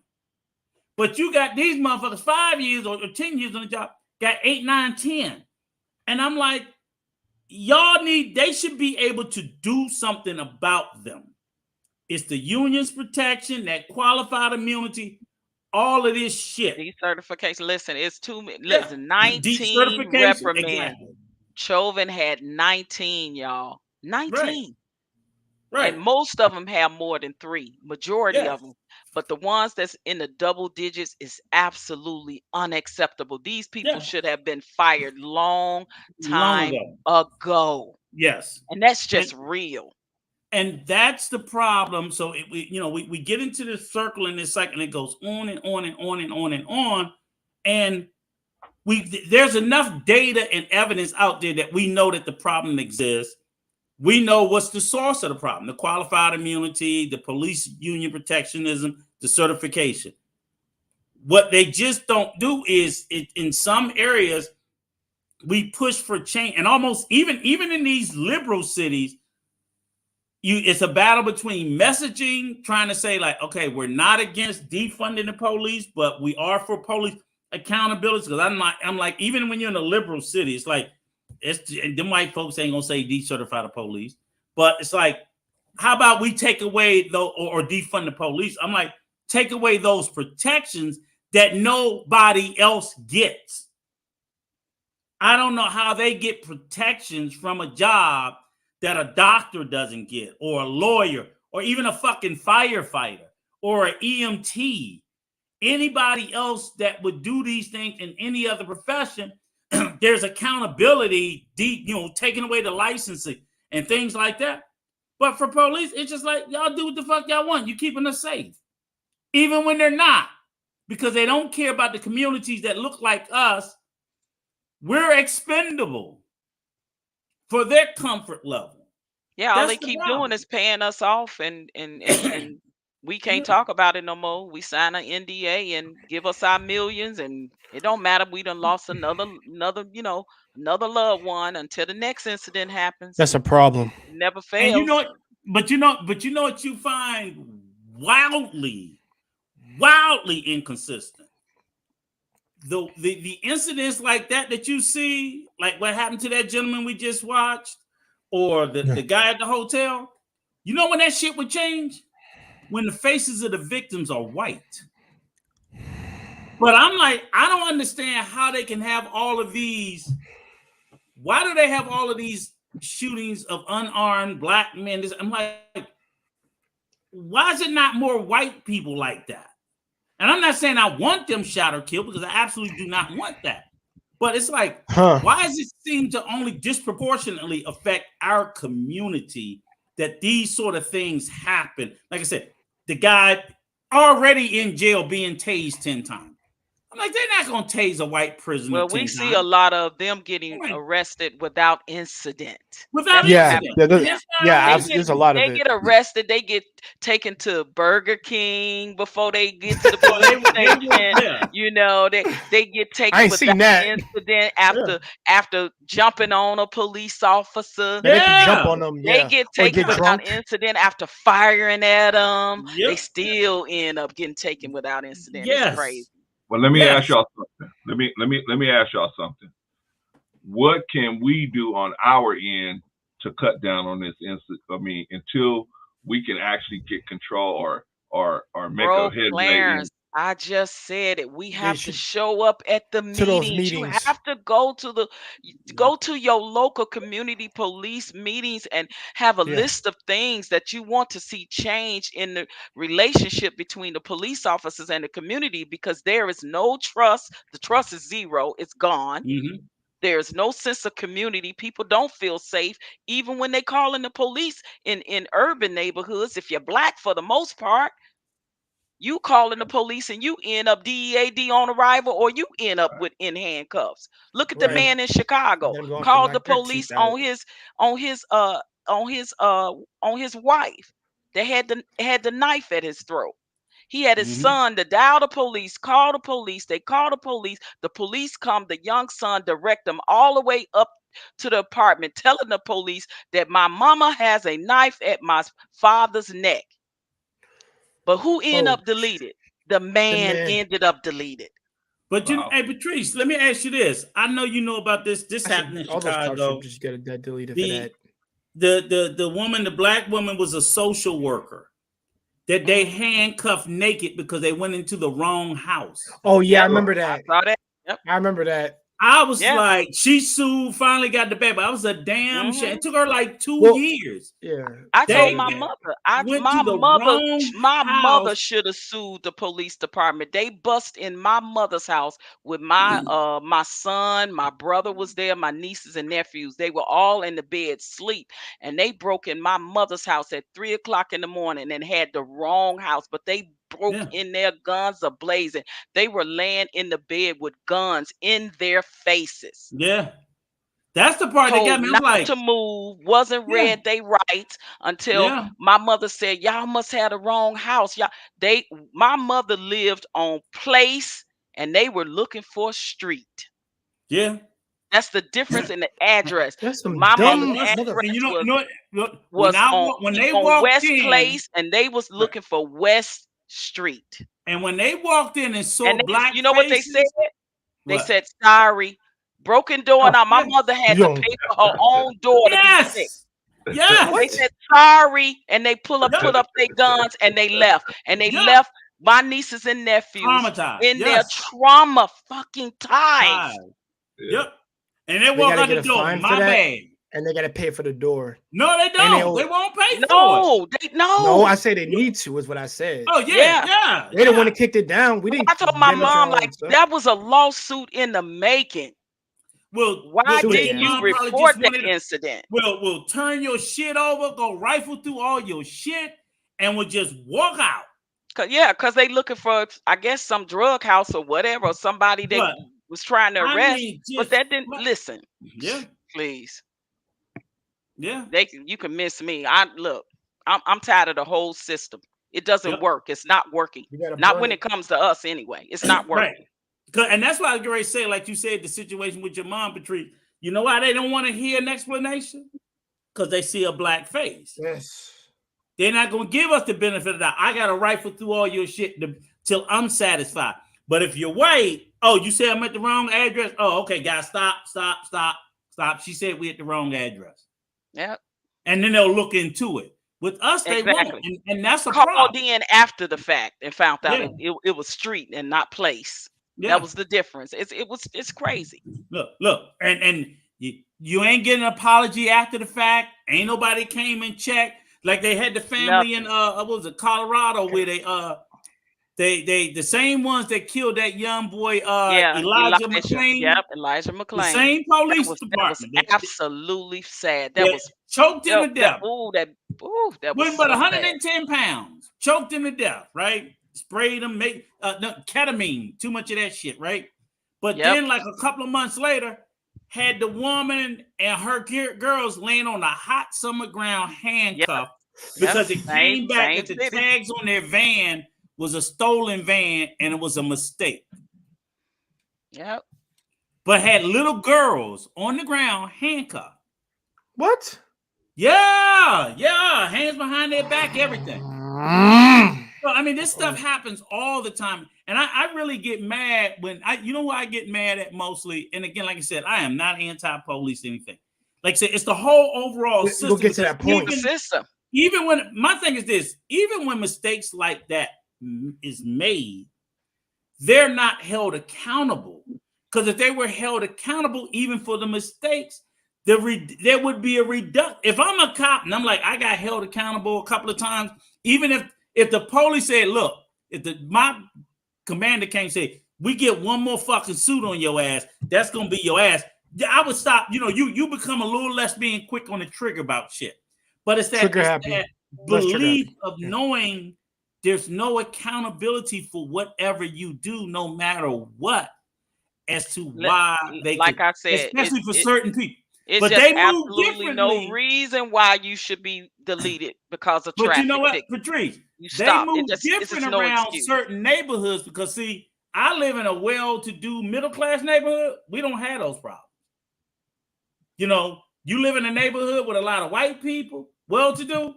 Yeah, the police like where I'm at. I'm out here in the suburbs. You're right. Right. They talk to you then. When you in the hood, they talk at you. Exactly. It's a when difference. You in a well-to-do neighborhood, they talk to you. How you doing, sir? I don't want to talk to you. Have a good day. People don't believe me when I say in the inner city where I go every Tuesday and read to young boys and girls that are in impoverished neighborhoods. I'm in a part of a program helping to get their reading scores up. And when I tell you that the system is already starting the school to prison pipeline with these young children, it is absolutely ridiculous. These young kids are in the hallway playing being kids, police coming through there roughing them up, just pulling their arm. And I'm like, y'all don't have to be that rough. These are kids. These are little boys with a lot of energy. They need to, burn their energy off. Why y'all treat them like they're criminals already? Yep. Yeah. It's ridiculous. Then the kid, I'm gonna play to the role that you already said I am. If you already said I ain't shit, then ain't no sense in me acting like I'm not. Because that's what they develop a sense of. Everybody say I ain't shit. My mama, my teachers, the police, everybody say I ain't shit. So they fall in. You as a young man, you're not gonna spend your whole life fighting against what everybody already told you was. Eventually, you develop a defeatist attitude. Fuck it. Everybody said I ain't gonna be shit anyway, so fuck it. And a lot of those young boys and girls, come from broken homes, single home parents. The parents, work a lot or got, some little menial job, don't make a lot. They already impoverished or they own a fixed income or whatever on welfare or whatever it is, the case is. You could just tell because of a lot of times the way they dress when they come to work, things that they say when they have a conversation, they need so much attention. You could tell they not getting it at home. Then they come to school and they're not being productive because you could tell nobody is really helping them with homework when they go home. So now they're lacking in reading, basic reading and math skills. And the boys are reading like on a 3rd and 4th grade level. And it's sad, and when you have conversations with them, you could tell, nope, daddy's not home. I ain't seen my daddy. I don't know who my daddy is. And, my mom work a lot and I don't see my mom and my mom don't help me. She don't know this or that. And it's sad. It's sad. It really is. Yeah, it like I said, it becomes like I said a bit of a cycle, So you're trying to break things. And I try to talk to them. I try to talk to them with encouragement and say you could be anything you want to be. Just read. Just make sure you do your homework. If you don't understand it, ask for help. Because in those impoverished neighborhoods, they took so much of the funding away already. This is why I say some of the money from the police budget can go back into these neighborhoods. See, because they're police in neighborhoods they don't live in. They don't live in these neighborhoods. So they so far removed from what is needed in these neighborhoods, which are your after school programs, which are your resources centers, which are your tutors and things of that nature is being needed to be put back into the school books and things like that they lack. I see so much of that, and not all those children are problem children. Some of them have behavior problems that they really need to be in special schools, but they can't afford them, so they put them in public school and they just push them through the goddamn system, and it pisses me off, and they treat them like less than. And then the police is roaming through the hall like they some goddamn criminals, and these kids are 8, 9, and 10 years old. So Patrice, give me a moment. Let me do a shout out to Mrs. She Said. Welcome to the chat. Thank you for taking the time out of your afternoon to spend a little bit of time with us. And hopefully we'll say something of value to you. Go ahead, Sister Patrice. And I just hate to see that because it's a system already set up for send them from school to the prison pipeline. That is real because it starts with now the mother, whatever, she may be on drugs or she may have an alcohol problem. And then now she ain't sending the kid to school the way she should. So now it's a truant issue. Now the police is coming to the house and they locking the mother up or they putting the kid in foster. It's just so much that you see, and all of these kids, I'm telling y'all, are not bad kids. These kids are just impoverished. Oh, look, I did a thing. I tell you, like one of my favorite writers is let me see if I can find it. Is Ta-Nehisi Coates. And I had this list of things that, let me see if I can find it real quick, where it was 25 of his favorite things that he he would say of his quotes. You know, because the young man, he is brilliant. And but that was one of the quotes he said in particular, because when I was working with Sean, I was going I wanted to do this because he has 25 thought-provoking Ta-Nehisi quotes, and it was one in particular he said about the young boys, about young kids. Oh, this is it, right? Because I just pulled it up. It was number 2. He said, 1 second. And this is from Ta-Nehisi quote, so I didn't come up with this. He's, you know, much more brilliant and better than me. Great prolific writer and author. He says, fuck what you have heard or what you have seen in your son. He may lie about homework and laugh when the teacher calls home. He may curse his teacher, propose arson for the whole public school system. But inside is the same sense that was in me. None of us ever want to fail. None of us want to be unworthy or to not measure up. Yeah, and that's what he was saying. It was just like these young boys. And then the first part he said starts young. That's why you got to get them when they're young, you know, and try to mentor them and things of that nature. You have to get them while they're young. And you know what he wrote? He wrote this also, Sister Patrice. He said, what I've come to understand was that the great democracy in this, and that what mattered to these boys was not so much what you came to the street with, but how you carried what you were given. Yeah. So what he's saying is like the birth is how what mattered to them was not what they come to the streets, but how they carried their burden. Mm-hmm. And that's what these young boys. So I was reading all this shit. I said, that's what people don't. They look, oh, they that bad. I'm like, yeah, but these young men are having. Because they look at them and they don't see nothing but the burden. He gonna end up, you know, in jail. But like you say, he's 8, 9, or 10. He comes from a home full of dysfunction. You know, mom and daddy fight. You got substance abuse issues. You got alcoholism. You got maybe sexual abuse issues. You know, abject poverty everywhere. Like I said, in streets of Chicago, even in certain neighborhoods of New York City and LA, that kid got to worry about. It's like I used to say this when I used to coach youth football. I said, you got to stop fucking with these kids because some of these kids, you don't know what they have to go through just to fucking get here. Yeah. So if this little motherfucker show up, you're gonna coach him. Yeah. Well, what's wrong with that boy? That he got all. I'm like, we done had to pay to sign the little motherfucker up because the mamas ain't got no money, and they had to buy him cleats, a damn cup. I damn near have to adopt the child. We got to pick him up every day sometimes. Exactly. Or when practice is over, I got a car full of these little kids I got to take home because ain't no parents here to pick them up. And they're not going to make them walk back home 8, 9 o'clock at night. Now it done got dark.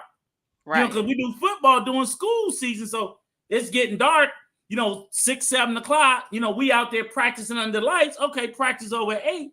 Not making these kids walk home because ain't nobody here to pick them up. Come on, get in the goddamn car, pile in.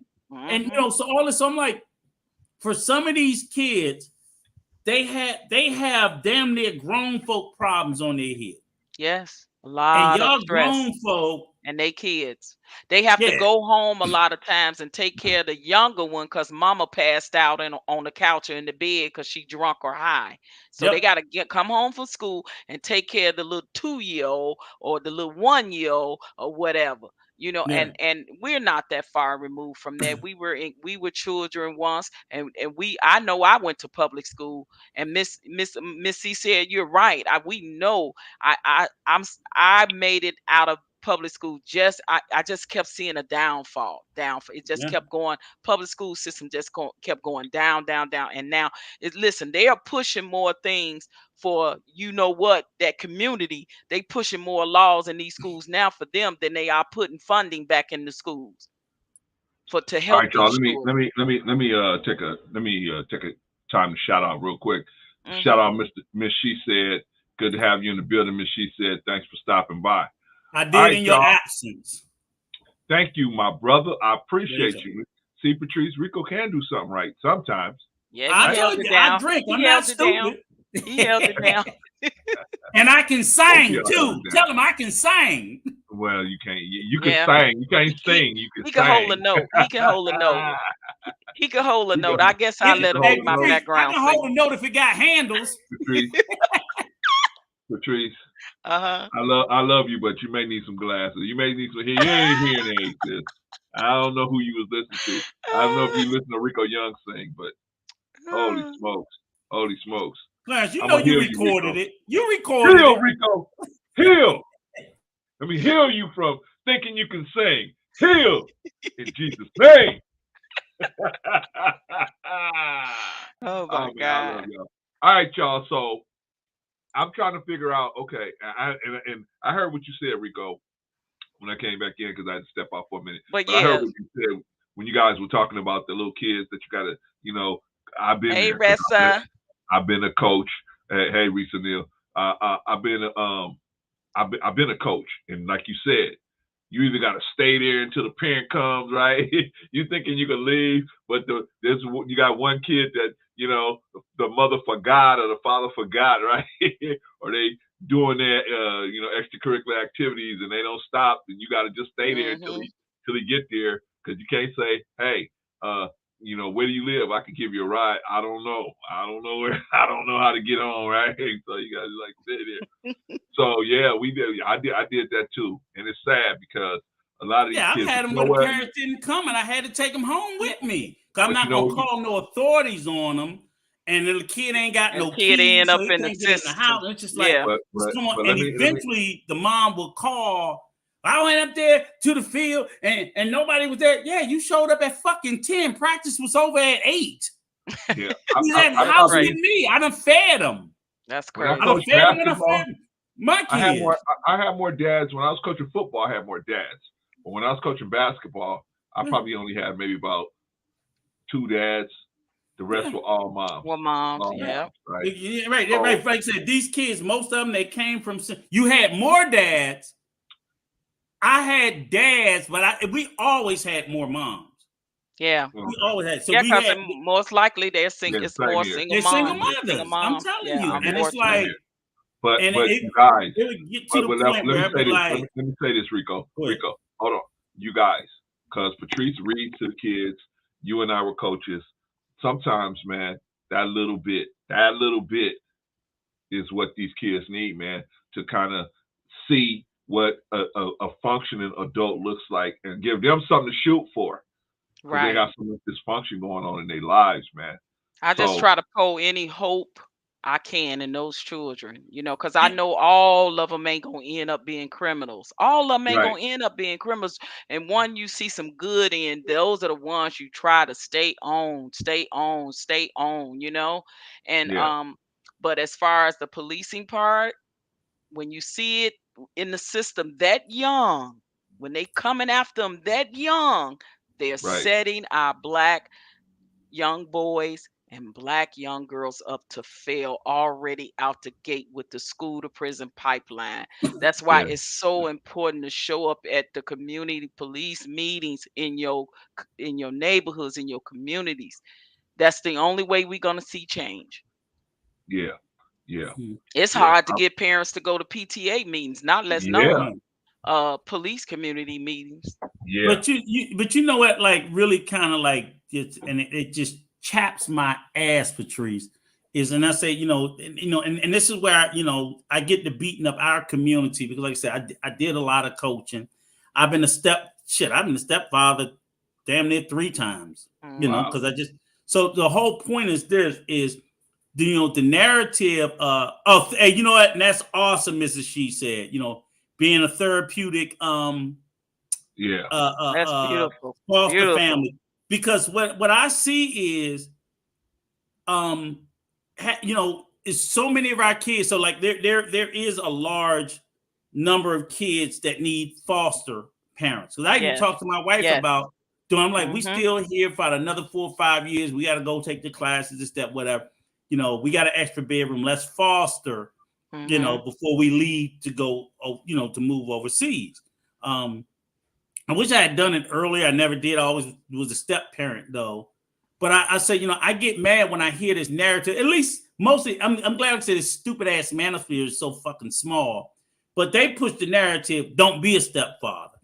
And it's a thankless job. And I'm like, that's the biggest load of bullshit That's crazy. But you're constantly in one breath saying that these kids is bad and ain't gonna be shit, but then you're literally telling people, men who are willing, because obviously if you meet a woman and she's a single mother, you can't, and you tell nobody to throw away their kid.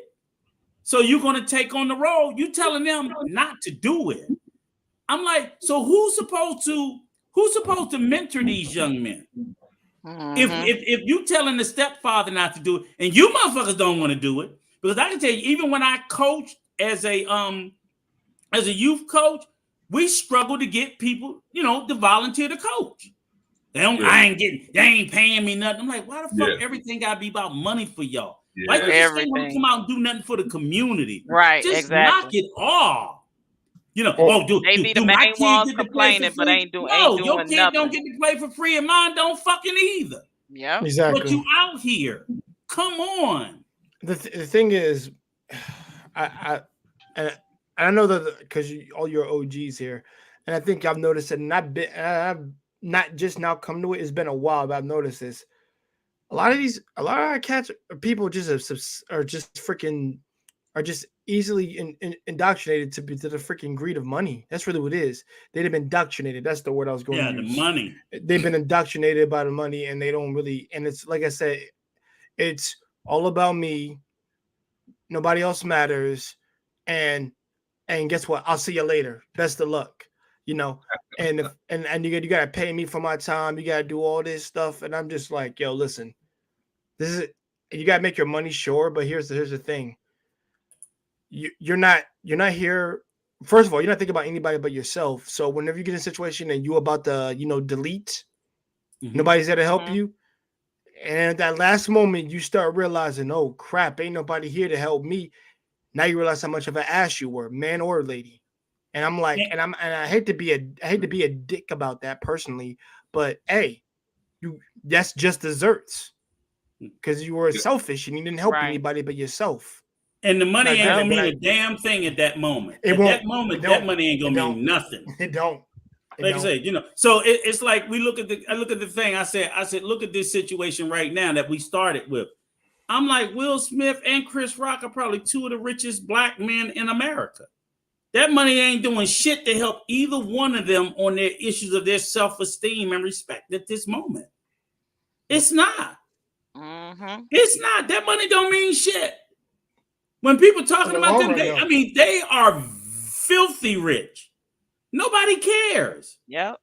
People say Chris Rock is broke, which I don't no, know. He ain't broke. No. Get the hell out of here. Nowhere near broke. Hey, no. He may not have the same money that Will got, but he's nowhere near broke. He had to give his wife pretty much half, but he ain't broke. Because I heard that from the divorce. I'm like, nowhere near. He is still a multi-millionaire. Exactly. Okay. Yeah. Right. Yeah. So, but my whole point is, it don't mean shit. That money don't mean anything, and that's why even with the whole conversation, when I was saying, well, what they shouldn't do, this or whatever, first thing everybody kept arguing, oh, he was thinking about the bag. He was thinking about the bag. I'm like, you can't always put money first. Money. That's why I was singing that song, Patrice. Money, money, money, money. Yeah. They've been talking about it back in the 70s. Right. That's true, Rico. But I'm telling you, when you are in a higher position like he is in the entertainment industry, that's what they have been conditioned and trained to do.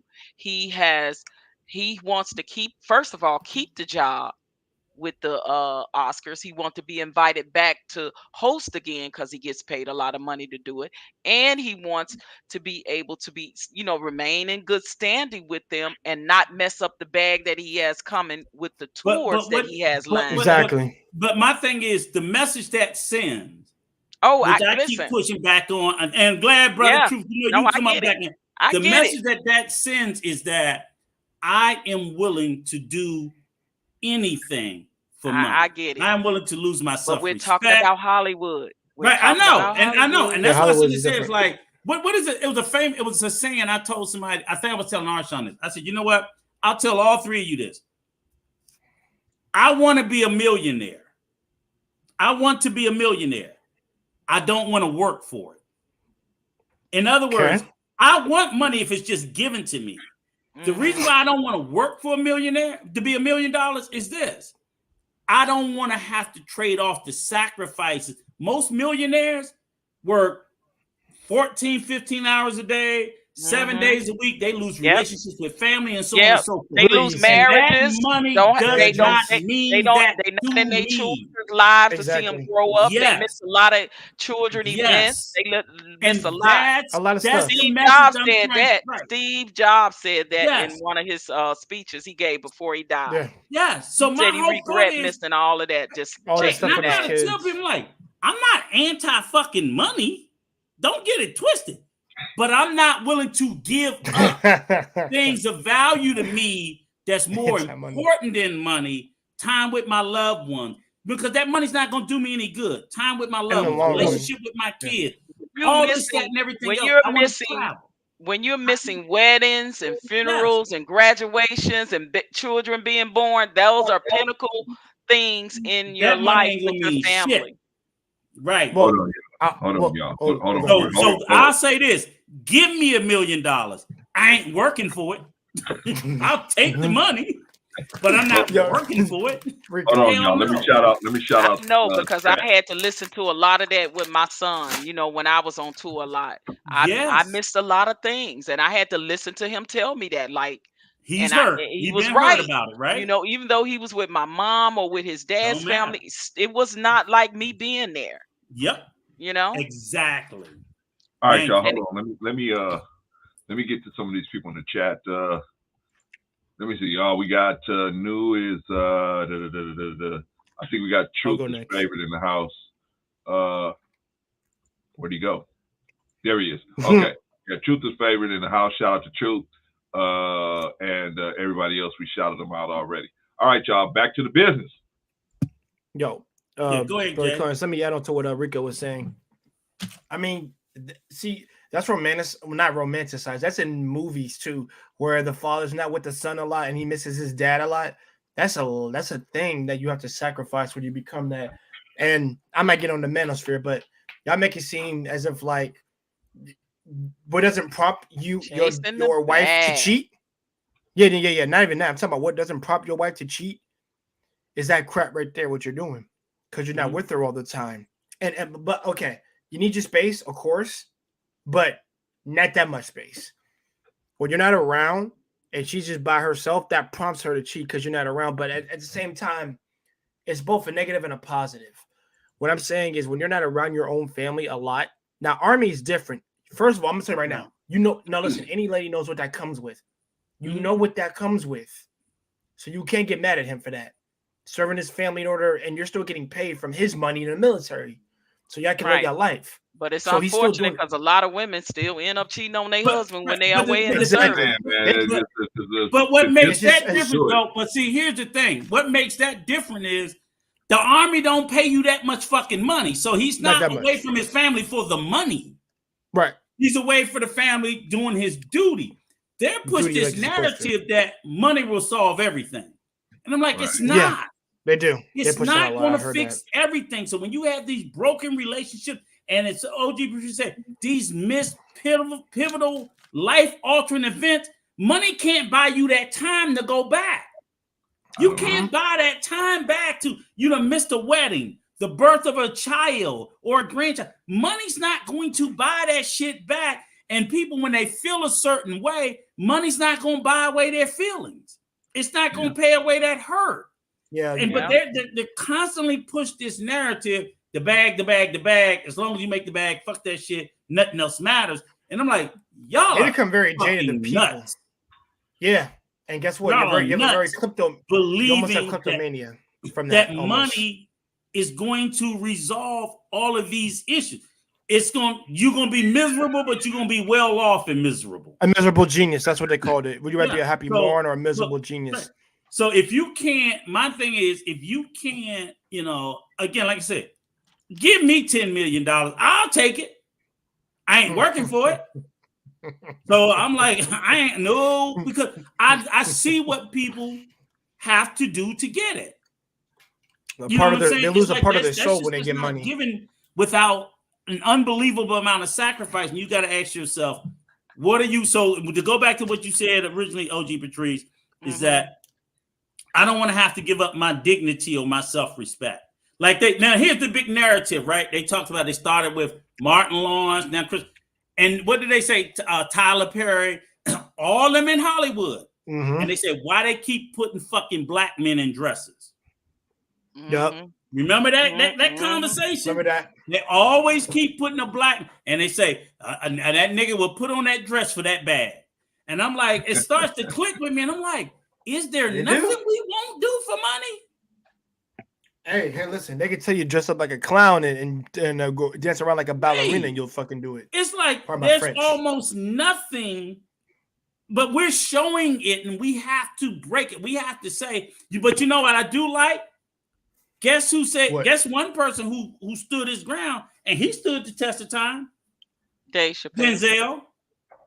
Oh, Denzel. Dave Chappelle didn't put the dress and on. Dave Chappelle as well. He walked away from him. But you know, Denzel, they kept trying to get Denzel. Denzel said, "No, I'm not doing no love scenes with no white woman."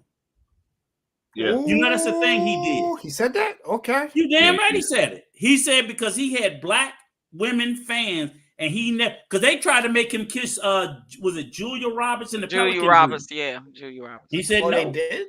Damn. He said no. Yeah, he good man. Never, you go through all his movies and maybe I don't know if you go all the way back at St. Elmo's Fire or something like that. But he's like, yeah, I worked with him, but he will not do a romantic scene because he knew he was a heartthrob he knew he was a sex symbol to black women, and he never wanted to betray that, and he never did. He never did. You know damn well they tried to get him to lick, and he would no amount of money. He said no. And it's the same with Samuel Jackson too. Samuel Jackson's another one for me. Yeah, I don't think he's ever taken that. And the reason why, because remember, every role he takes, he's in charge. So that's what I'm saying is you don't have to do it in Hollywood, but they choose to.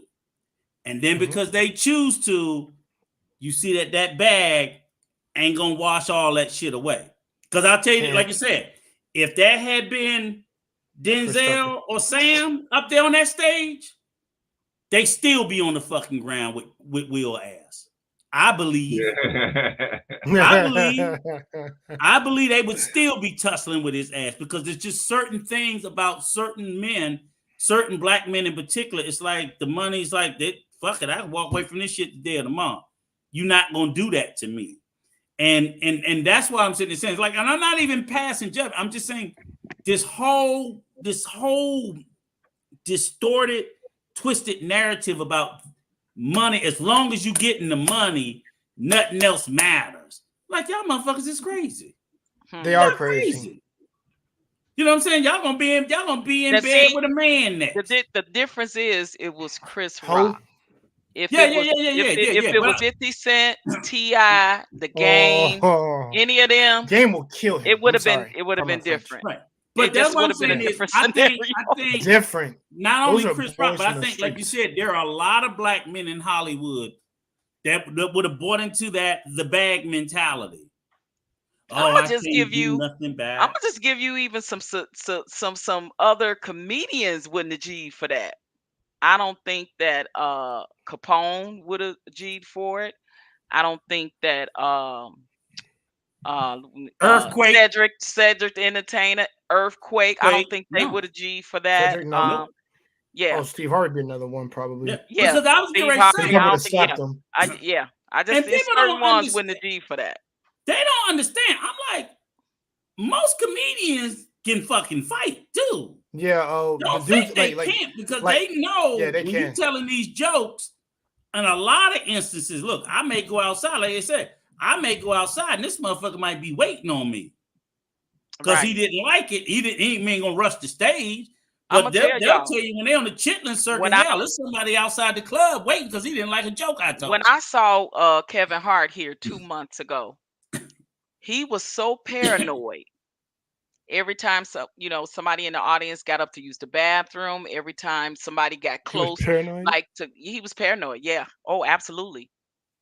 He was paranoid as he was, doing his stand-up and telling you he was absolutely scaling the room at all times. And don't be Kinda sitting at the gotcha. front, at your table or whatever, at your seat at the front, and you got up for, whether to go to the bathroom or whatever, or if the waitress was bringing your drinks or your food to the table where I went to see him at, I'm telling you, he was making sure his eyes was on everything, and he did not come out and do a meet and greet. The other comedians that opened up for him did, but when they get that big, they rarely will come out and do the meet and greet afterwards. He just didn't. It's just about like I think trying to procure safety and making sure Oh like yeah. since I'm this big, you'll be a target. So yeah, I'll say that too. But also I'm just clear on the fact that, like I said, a lot of men wouldn't have took that shit. So people pushing this narrative that, I mean, like I said, I love my man Mike. Oh, if he'd have fought back, he'd have made black people look bad. I'm like, then you motherfuckers just ain't gonna look like shit. I'm telling you. I'm not taking the ass whooping so y'all can look good. Let me ask y'all a question. That's crazy. That's true. Let me ask y'all a question. Okay, Truth says Chris Rock is not a victim. That's his opinion. That's his opinion. Yeah, I think he was a victim. I think he was too. I think he was a victim. I don't think he of Will's. I think he was a victim because he was collateral damage. Right. Exactly. That pent up anger that Will had went to the wrong person. Right. Yeah, now, should have went to the wife. I'm not gonna say that. Obviously, he told a joke, and anytime as a comedian, some of your jokes can be provocative or pushing the envelope. Pushing the envelope.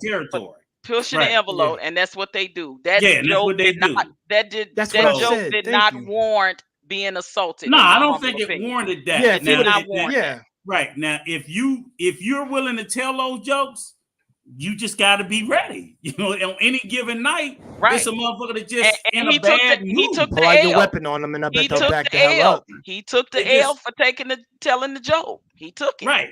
But he didn't. I mean, the only reason why he took the L in my eyes is because he didn't retaliate. And I think as a man, he's required to. You just don't let nobody smack the shit out of you on public TV before the whole world, and you do nothing back. See, you're talking about the average man. You're not talking about the Hollywood conditioned trained man. Yeah, That's all about perception. It's all about getting the bag. It's all about protecting your brand. It's all about all of those things when it comes to Hollywood. So it's a difference. They're different. They crazy. Yeah, thank you, Patrice. I was trying to explain it to Rico yesterday, Tuesday.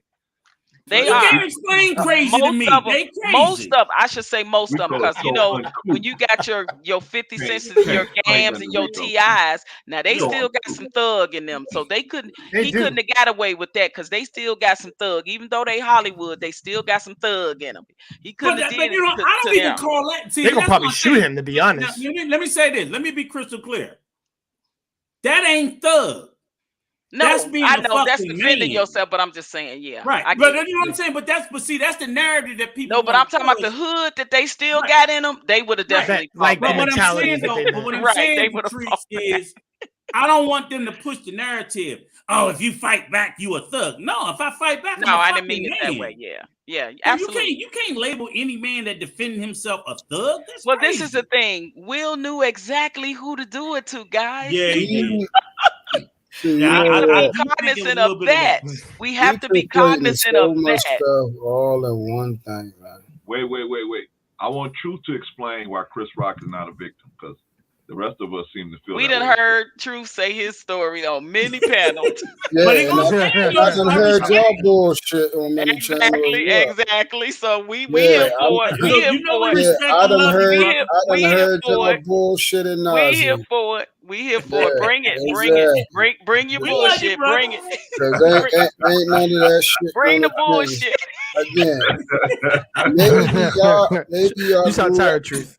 Maybe y'all ain't grew up around some men that fight. I don't know what type of household. You might convert one of us. I'm an easy one you to convert. Yeah, maybe you can probably convert. Feel what I'm saying? Again, yeah, I don't know what city y'all grew up in.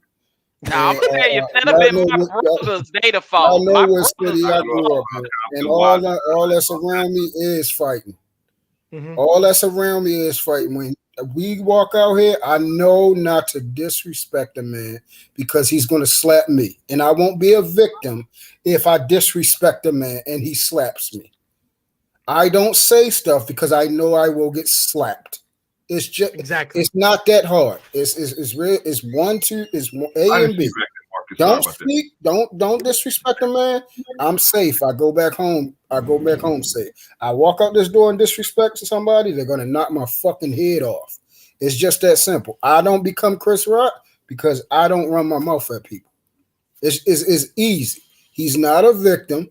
He's done this before. People have shown it that this has been a continued thing, that he's taking shots at these individuals. So that means the victim's part is gone. When you constantly doing something to someone, that takes away the victim part. The both of them, nobody's a victim. What's the name's not a victim, and Chris Rock's not a victim. Both of them handled things in a different way. We both believe. What? Don't you think that Chris Rock was actually on the job? He was just doing his job. He was doing what they paid him to do. He wasn't trying to be. So I'm just going to ask you. I can understand females. No, hold on, Rico. I can understand females talking about this because females aren't men. So I really don't. Everybody can talk and speculate all that.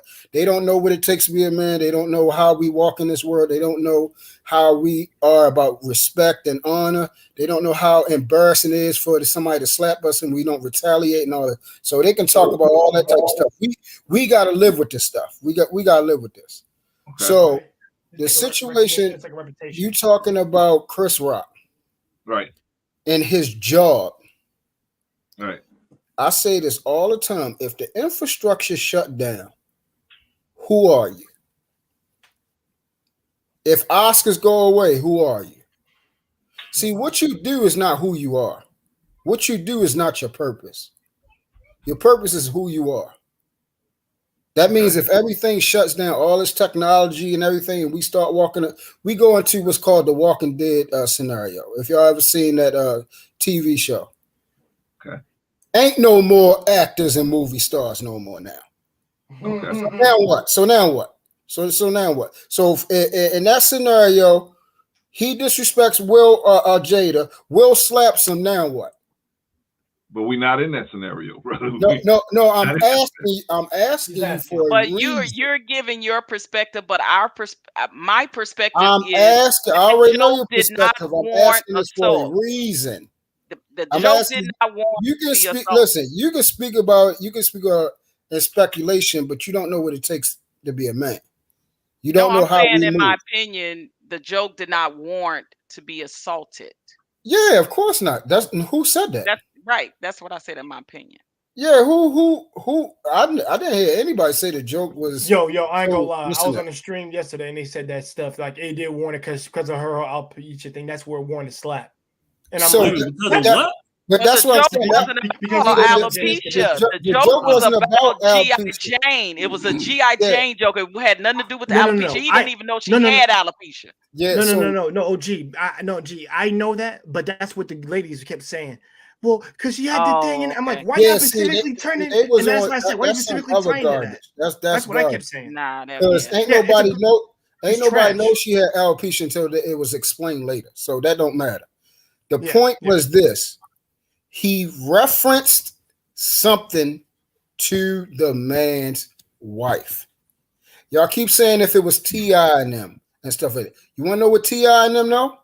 Don't talk about another man's wife and children. They actually live by that street code. So they don't find those things funny. They don't reference those type of things in their raps and stuff like that. Because they know better. They know that pushes a man to a level that he's going to step out of his character. He's going to step into a role of being more violent when you talk about his. Nobody crosses that line. But for some reason, again, we have gotten in this space where we can spew stuff out of our mouth that it was never supposed to be tolerated. Even back in the day, we have even back in the day, we have comedians. You think Chris Rock the only comedian that got his ass slapped? This is what's bothering me. Can I ask you a question? Is he the only one that got slapped? No, you're not. He's not. But let me ask you a question. That's a big thing. What's the question? The reference of the joke was G.I. Jane. G.I. Jane was a freaking hero in the movie. So how was it disrespectful? Please. Okay, and I'm going to explain. Dig into I'm the depth of that. I'm going to explain. I'm going to clearly explain because nobody. Okay, so I'm going to assume that everyone on here is intelligent, right? I'm going to make sure I assume this. So we're not going to play this fucking game. When he referenced G.I. Jane, we already knew what the reference point, because it's only thing that's one glaring thing about G.I. Jane, because her face is on the fucking cover. What's the first thing you go to when you look at G.I. Jane? Not she the had fact to that shave she's her in the, hair for the movie. Not She the had to fact shave that her she, hair. not the fact that she's in the military. Not She the had fact to that she's shave a her hair female. Not for the the fact that movie. she's a powerful woman. Not She the fact shaved that her it's the hair. mean That more. was the factor. But She shaved her the hair. first glaring thing that we know that is a reference point to G.I. Jane is a bald ass head. So that's where it went to. So that means you're talking about my wife's bald ass head. Not how strong my wife is, not how much of a leader she is, not how much a leader of women she is, not because she's a powerful woman and she's strong in her community, she's strong in our household, she's leading us to anything like that. No, you're talking about my wife's bald ass head. Like, we No, can't G.I. play these Joe was games. all those things you just named in the movie. That's why he referenced that due to That her is shaved not head. why that meant. How would that be funny? Oh my God. Okay, I How would that digress. be disrespectful? How would that be funny? Like, we're playing games now, man. We're I ain't playing playing no games. game. That's how I took it. No, Like, you got a brother. bald No, how head. was that a You joke? shaved your How hair was like that a G.I. joke? Joe. You about to be a badass How person was like it a G.I. joke? Jane. That's how I took it. How was it? Who the freak thinks shaving your Took head it is as badass? you about to be the first Who black. the freak thinks I that's took badass the to joke shave your as head? you about to be the A first woman with a black bald G.I. ass head Jane. is not good, man. That's I'm not talking good. about. We're talking about a There are women in the movie. military that do that. Talking about a There are women in the movie. military that do that. There are That's women in the not. military That's that do not that. They hard. head for And then, lots of women shave their head for roles. Do and you know how much they paid Sigourney Weaver in I know. Poltergeist to shave her head? I know women. Millions. Listen, I know we're going women in the into military. all these goddamn things. We already know what the reference point. Like, we're not going to play games. We're not going to play semantics. We're not going to act like. How would it be funny if he was talking about powerful? If he was talking about something inspirational? How would it be funny if he was talking about something inspirational? It wouldn't be funny at all. It wouldn't be fucking funny at all. Why are we playing? Like, why are we playing? Comedian makes it funny. Comedians makes things funny that would Can I normally say be something? funny, Can I say y'all. something Come on. about? Can I say something about Hold comedians? on. Say Hold art. on. So, let me get this straight. Saying someone, hey, you're going to take on a powerful role and be a strong figure, that's fucking funny because I'm a I comedian. said comedians make things funny that you. Okay, I'm gonna make say it things again. funny. I'm gonna That's say their it again. job. That's what they do. Kevin Hart tells another woman, hey, you're going to take on the role of G.I. Jane, and she has hair because G.I. Jane is a strong woman. She had a powerful figure in a role. What the fuck is funny about that? And she shaved her hair. No, he made it funny by saying, "Can't wait to see the part 2." That's what he made it funny by saying that part of it. He made it fun. And what was that referencing to? Oh my God. Okay, Part 2 of her bald ass head. That's what he's talking about. We're not going to play. Okay, guys. We're not going to play. You are literally taking this too personal. I have my opinion. I'm gonna let Marcus in. Marcus. That's my opinion. Why do you keep doing that, brother Clint? What's up? Look at Rico. Like, brother Clint, seriously, man. Like, you keep doing that. Like, seriously, bro. What's up? Don't do that. Okay, Marcus.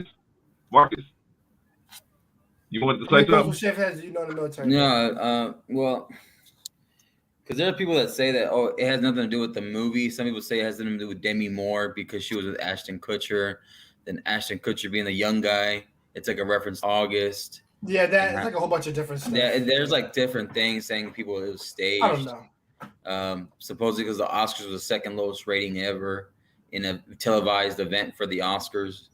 They're saying to bump its ratings. And then I remember there's a post in Will Smith's Instagram account right before they go to the Oscars, saying up and ready to choose chaos, as they're both dressed together right before they go to the Oscars.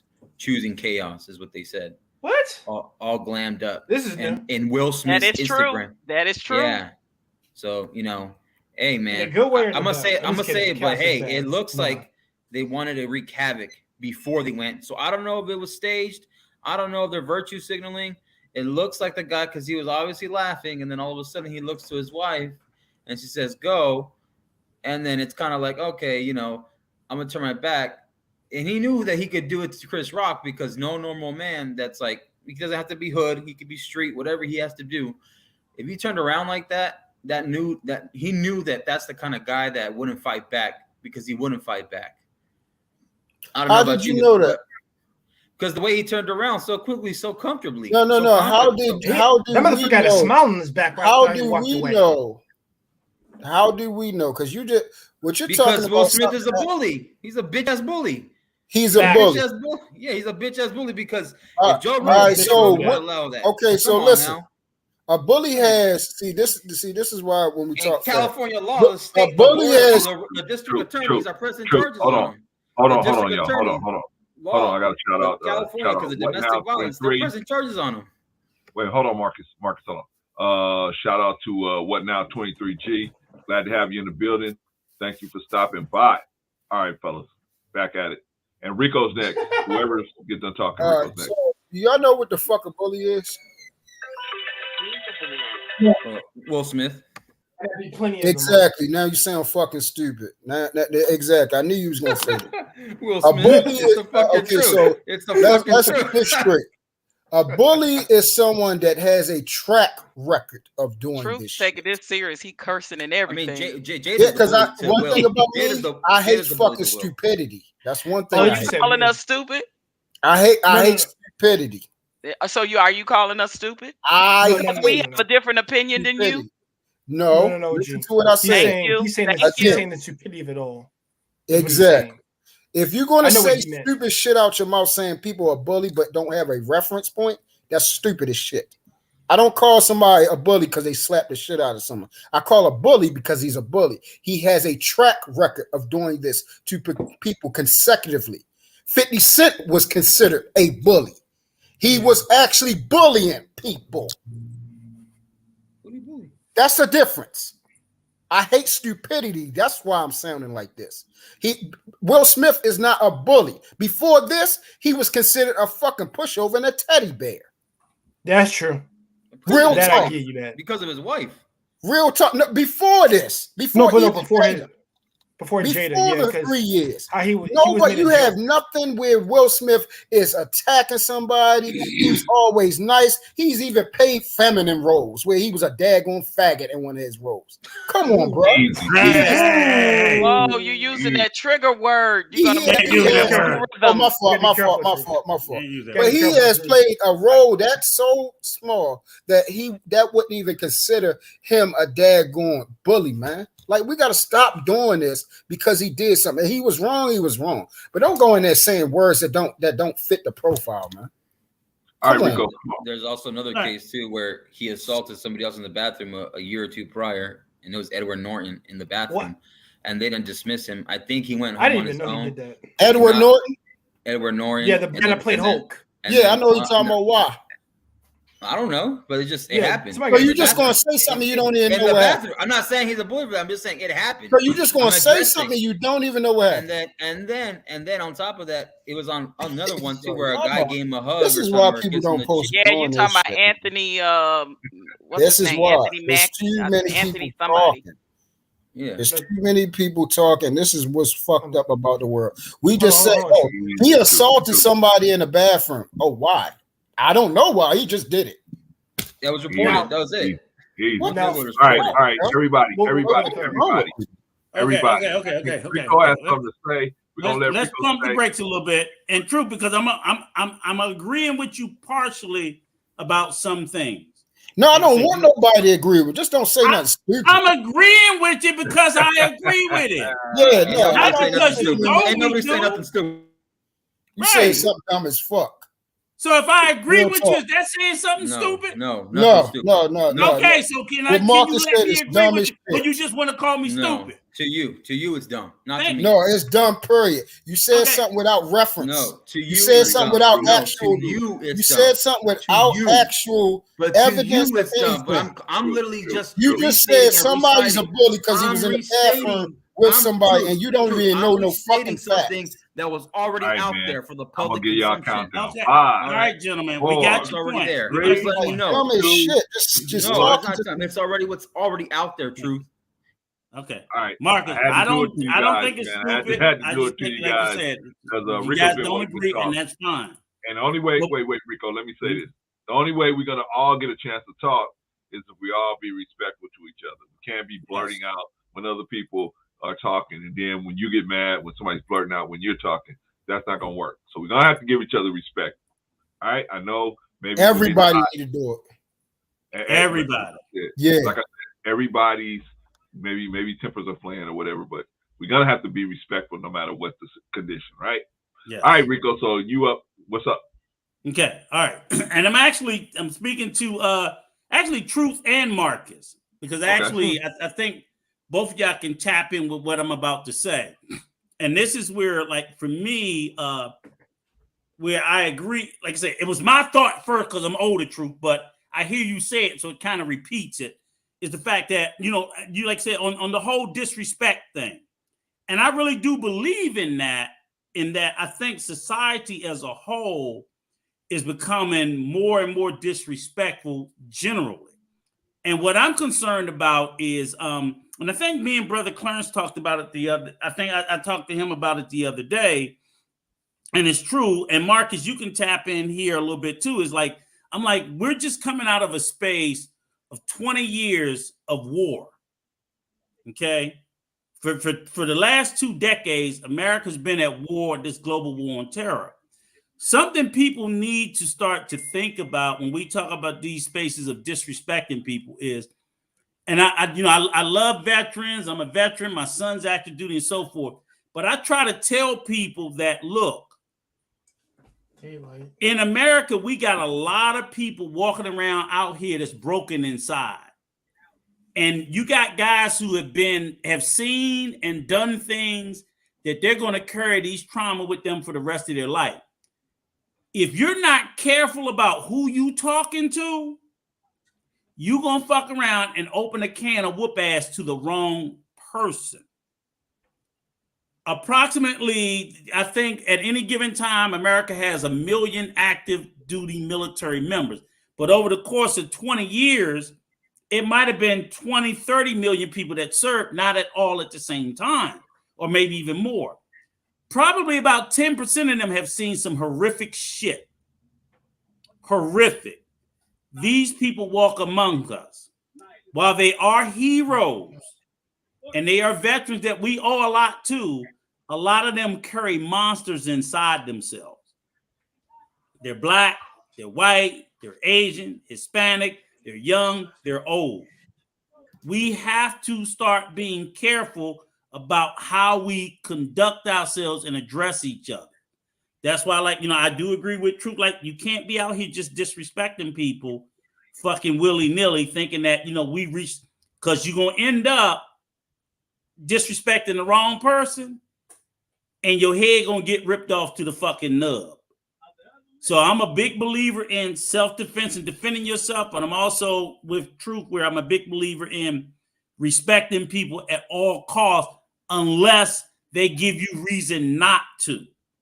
Just to be doing it because you feel like making a joke or you feel like trying to, make yourself look above.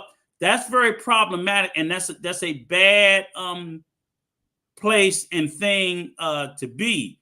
So what I say is like, as we come out of this global war on terror, and I hope we don't have any, we got to be careful with this concept that, I can say whatever I want to anybody what I want, because I'm saying that there are a lot of people that walk among us. There are monsters that walk among us. Some have worn a uniform, some have not. And if you're not careful about who you're talking to and how you're talking to them, you're going to find yourself in a real bad space and place. And it may not, I wouldn't be surprised in the next 3 to 4 years, all of a sudden you'll see elevated incidences of workplace violence again. You still get it. People find themselves under a lot of pressure and stress, whether it's economic, whether it's marital, and people will fucking snap for a lot less. Your disrespect could be the one thing that this guy's just been fed up with a lot of shit. And all of a sudden he go into, I think it just happened a couple of months ago, that went into the damn place and shot up and killed everybody. You know, people under a lot of pressure. We got to be careful in how we talk to each other. You can have your opinions, you can have your views, but you just can't be walking around disrespecting people, and certainly can't be walking around putting your fucking hands on nobody. No, because you're gonna do it with the wrong person. Yeah. And I'm just trying to say, you know, we got to be mindful. We got a lot of people and these guys dealing with PTSD, so on and so forth. They're going to deal with that for the rest of their lives. I know Vietnam vets that's in their 80s and 90s, and they still run around here trying to kill motherfuckers because they still have nightmares and dreams and they can't get shit out of their head. You can't be cured from PTSD, mental trauma. You can only be treated. You carry that shit for the rest of your life. Just be careful. And even here on this panel, gentlemen, we can feel strongly about how we feel. We still got to respect each other. Yes. You know, and again, Yes. I agree. True. I don't think that was a true version of bully, as you said, but we can say it without being unnecessarily, demeaning. You know, even though I agree with, what you're saying, and I do agree with Marcus that, he sees it a different way, and that's fine, but we just got to be better. So I would hope and appreciate if we could all do that, respect Brother Clarence platform a little bit more and continue on with the conversation in a better way. And that's it. I agree with that. Can't get mad at that. Everybody can do the Rico dance. Hey. Rico dance. I'll be in that gym in a minute. Go ahead, Drew. All I'm saying is this: we all giving speculations, we all giving our opinion, but we gotta call something what it is. Coming out the way saying illicit names and call it something when I can clearly look up we can clearly go call. I can give you a definition, a prime example of somebody that would be considered a bully, and they don't. And Will Smith track record don't even come close to that individual. No. And then the thing is, I keep hearing this reference point too. Well, Will Smith wouldn't have did that to Chris Rock. Okay, I mean anybody else if it was only Chris Rock, because he know Chris Rock basically is a pussy. Okay, cool. You want to say that? Cool. Now, so let's say vice versa. Chris Rock knew that Will Smith was Mike Tyson, someone that has a clear track record of being very violently opposed to anyone disrespecting him, and especially his. Now, let's say somebody says something about Robin Givens, who we know was terrible against Mike. What you think would have happened to Chris Rock against Mike Tyson? Got his ear bit off. He made a joke about it. Yeah, he slapped his tail off. You talking about, my bad. Yeah, you talking about slap? No, Chris Rock would have been in the hospital now. So that's what. So the same way you can give it one scenario, I can give the same one right back, because I don't look at either one as doing the right thing. See, I don't split hairs. I look at both were wrong. One man I'm talking about the man's wife, which is improper, incorrect, and we have to know better. And another man went out there and allowed his emotions to be demonstrated on national television from him not taking care of his marriage and doing what he's supposed to do. I've been said that. I'll be honest. I don't even think Chris Rock would have told the same joke if it was Mike Tyson. We know that. Told a different joke. He wouldn't have told that joke at all. Yeah. Yeah, that ain't I do think because he would have known better. He would have knew better. The same reason why he told the same woman would have been better. The same reason why Will hit him. That joke if it was Mike Tyson. The same reason why Will hit him, because he knew he wasn't going to do something, is the same reason why Chris told that joke to Will, because he thought he was not going to do it. He couldn't believe Will Smith smacked him. Yeah, everybody was shocked. Hold up, this is Will Smith. He's not violent like that. Yeah. I agree. Now you're starting to sell me on the fact that maybe Chris Rock. When you ain't calling us stupid, you winning us over a little bit. You starting to sell me on that. But you can't tell me on Will Smith going up there and smacking him. I don't care what you got going on, man. You got but I just said that. I just said both were wrong. Right. What he's saying is true. I don't think Chris Rock believed because Will did have a history of just being I agree with that. A nice guy. I agree with that. He couldn't believe. He said, "Whoa, Will Smith just smacked the shit out." That's why I think he stood there. He didn't believe it was lying. He couldn't might have hugged believe him or probably just like tapped him on the head or something. And the Mike Tyson of now, the Mike Tyson of now. Can we all agree that Jada Pinkett was not in no imminent danger? I agree. I don't even know how that even comes up. Absolutely. I don't know why we cover because nobody. I'm sorry. I'll be real. I really don't want to hear anything about her being in danger. She was not in danger. Yeah, nobody thought that. Let me ask you this, True. She had a gun pointed at her. Terms, because I heard somebody talk about it earlier. The issue about I think Wanda Sykes and Amy Schumer, both of them, right? They were 2 of the 3 hosts.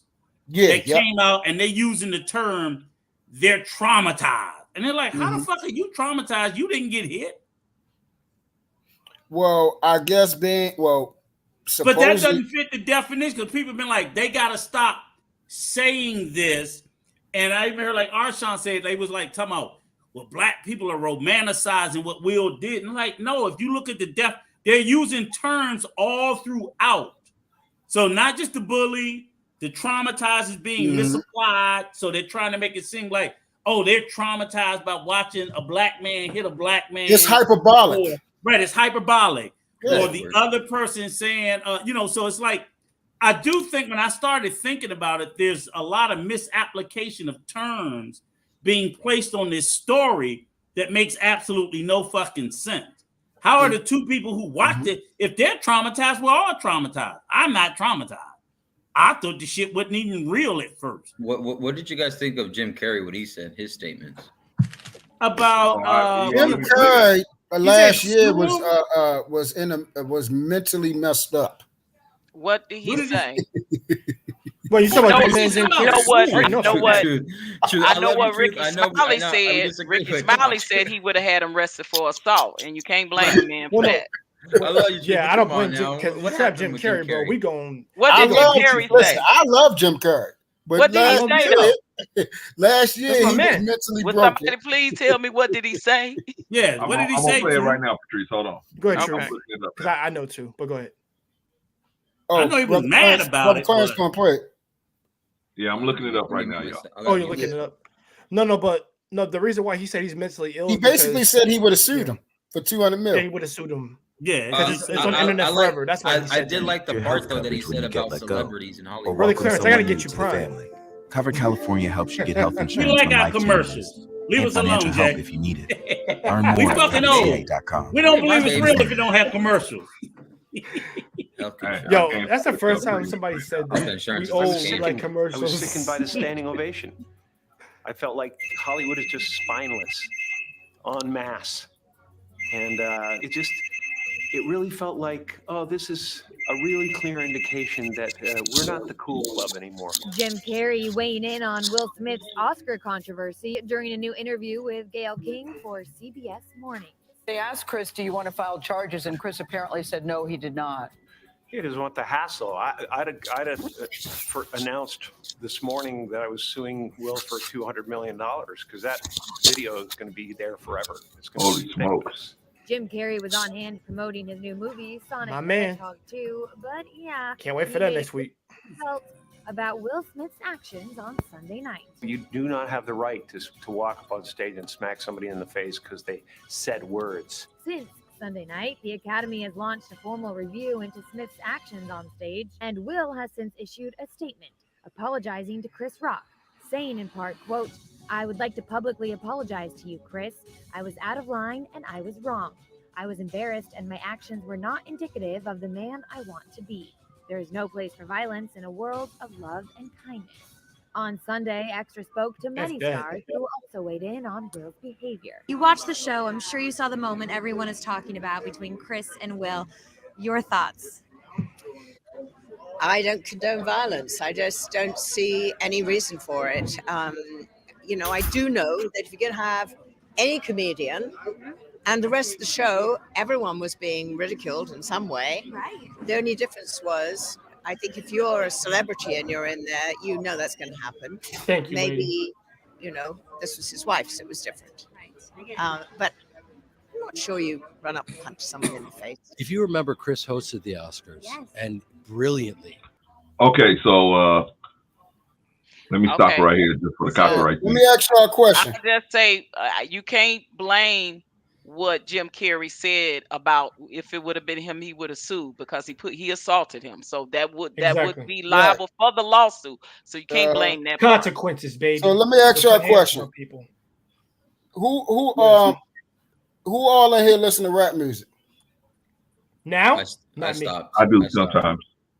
No, I don't listen to the new All I just want to know who listen to rap music. Okay. I listen more to the 80s. Yeah. You listen to rap music? Okay. Yeah, Okay, more 80s than and 90s, yes. Rap, But not rap really music. now. So everyone over here listen to rap music. No, we have. Yeah. We've all listened to before, but some not of it. anymore. Yeah. Okay, so Marcus, you don't listen to rap music completely. No. It's no longer on no playlist. It's no longer you don't salute it when others are playing it. You don't even want to be around it. No, I personally No, stopped. that actually but- would be me. Yeah. Don't even want to be around. Okay, so the reason why. Okay, so who all in here watch Power? I don't watch. No, I haven't seen it. I haven't Okay, watched bro. it. I gotta actually go back to I don't watch Power. I don't. Okay, gotta watch who? it. Okay, It's good. do y'all watch watching any? Okay, Empire. do I y'all watch watching any that. movies where a black man is beating on another black man? No. Yeah, I watch boxing all the time. I've seen that. Some, Yeah, but I mean, I don't look Boxing, for it. MMA, I don't look all for that. kinds of shit. Yeah, Yeah, I've seen it. yeah. I've seen it. Okay, so I'm gonna ask it one more. It's not that hard.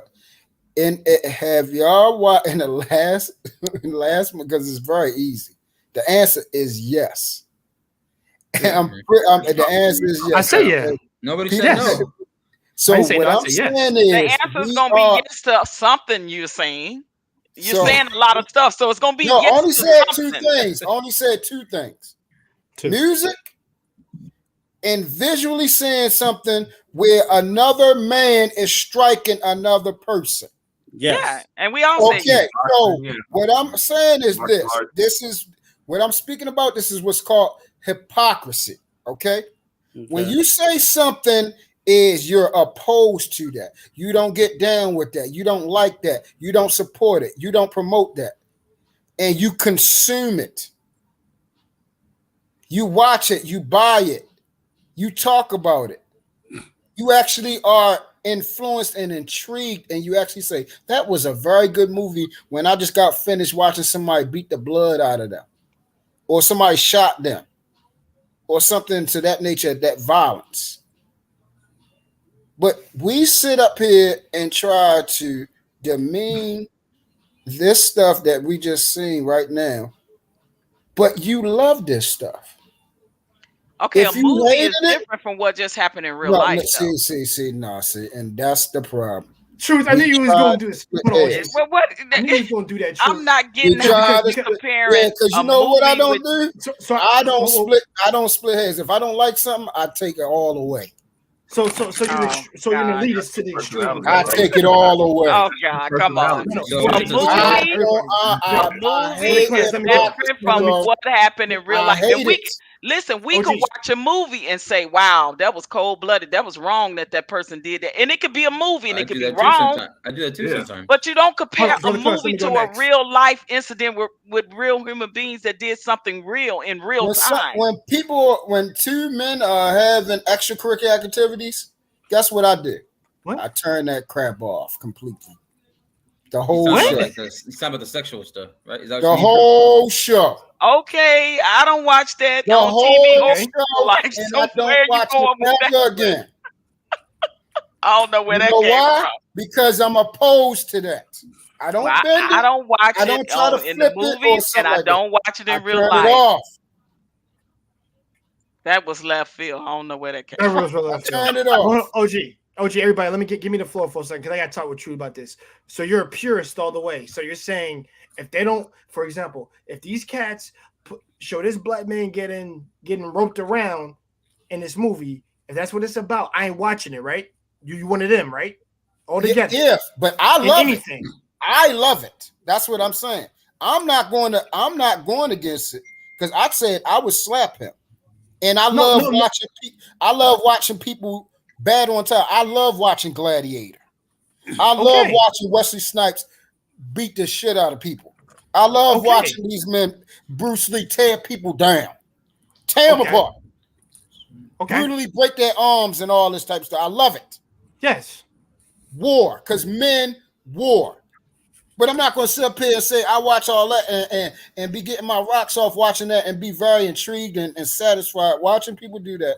But then I see this on television, Will Smith, somebody I don't know, somebody that's an actor, but because he slapped Chris Rock on national television, slapped him, he didn't break his arm, put him in the hospital, nothing like that.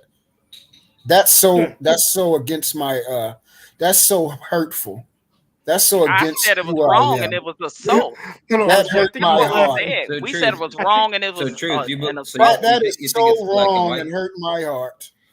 No, it didn't hurt my heart. Nobody said like that. Ain't nobody said it like that. It hurt me. You're taking it way out of content. We said it was wrong. In our opinion, it was assault. And if he got arrested or was sued, it would be rightfully so. He broke the law.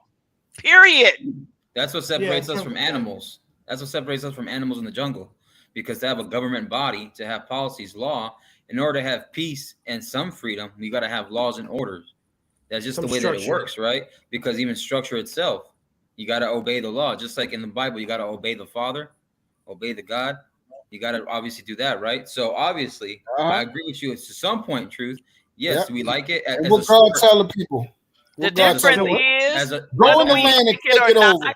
The difference is whether we like it or not, it's freedom of speech. It's not freedom to put your hands on somebody. It's freedom of speech. It is not freedom to put your hands on somebody. That is the difference. Yeah. Hey, a guy came and told David that he killed Saul. David killed him.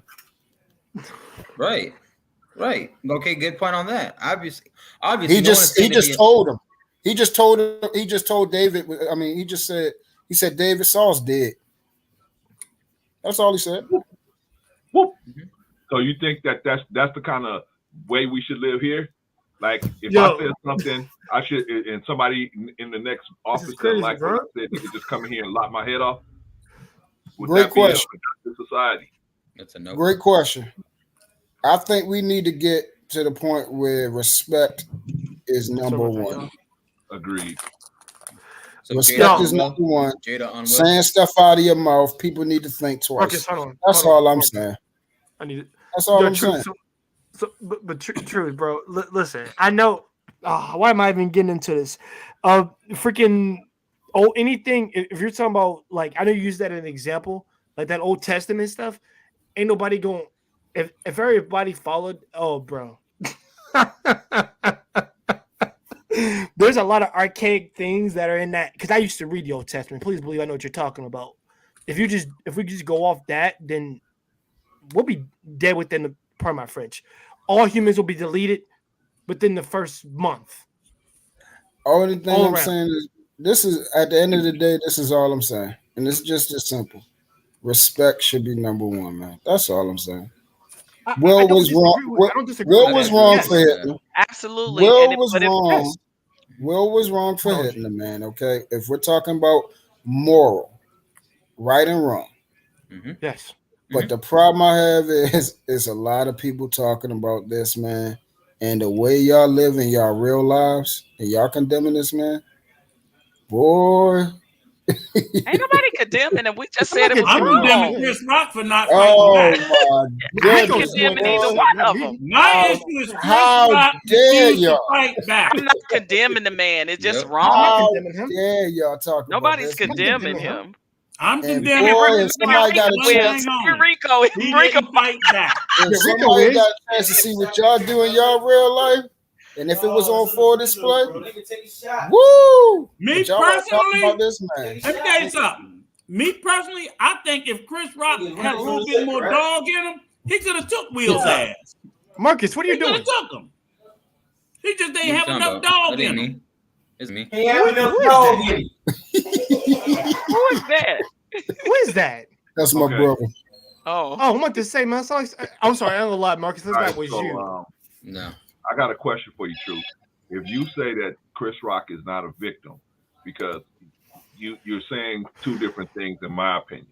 You're saying that Will Smith was wrong. Well, Will Smith was wrong for hitting him, but he's not a victim. So how can he be wrong? How can the perpetrator be wrong for hitting him and he's not a victim? Can you explain that? Yes, sir. Okay. Okay. A victim is for me, a victim is someone that did not cause the situation. It wasn't warranted. He had a track record. Well, how can he be wrong if it wasn't? How can who be wrong? If it wasn't warranted. If it was warranted, wrong. Will you said Will is wrong? Will is wrong because So you I'm ain't supposed to put your hands on nobody flat out. Okay, then how can Chris Rock not be a victim? That's not doesn't mean you're a victim. That's just like if I disrespect somebody and then somebody hit me, I'm not a victim because they hit me. They're still wrong, but I'm not a victim. I caused the person to hit me.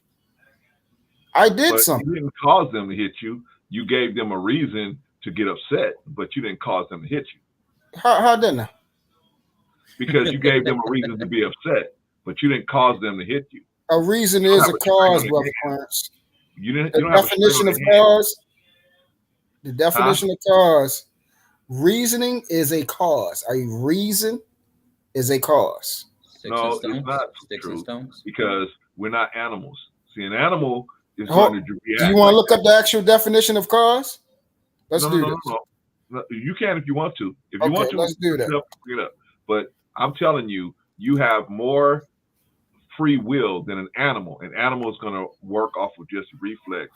Then you have more free will. Would you agree with that? Cause a person or thing that gives rise to an action, phenomenon, or a condition. That sounds like something. Let's see what reason means. Okay.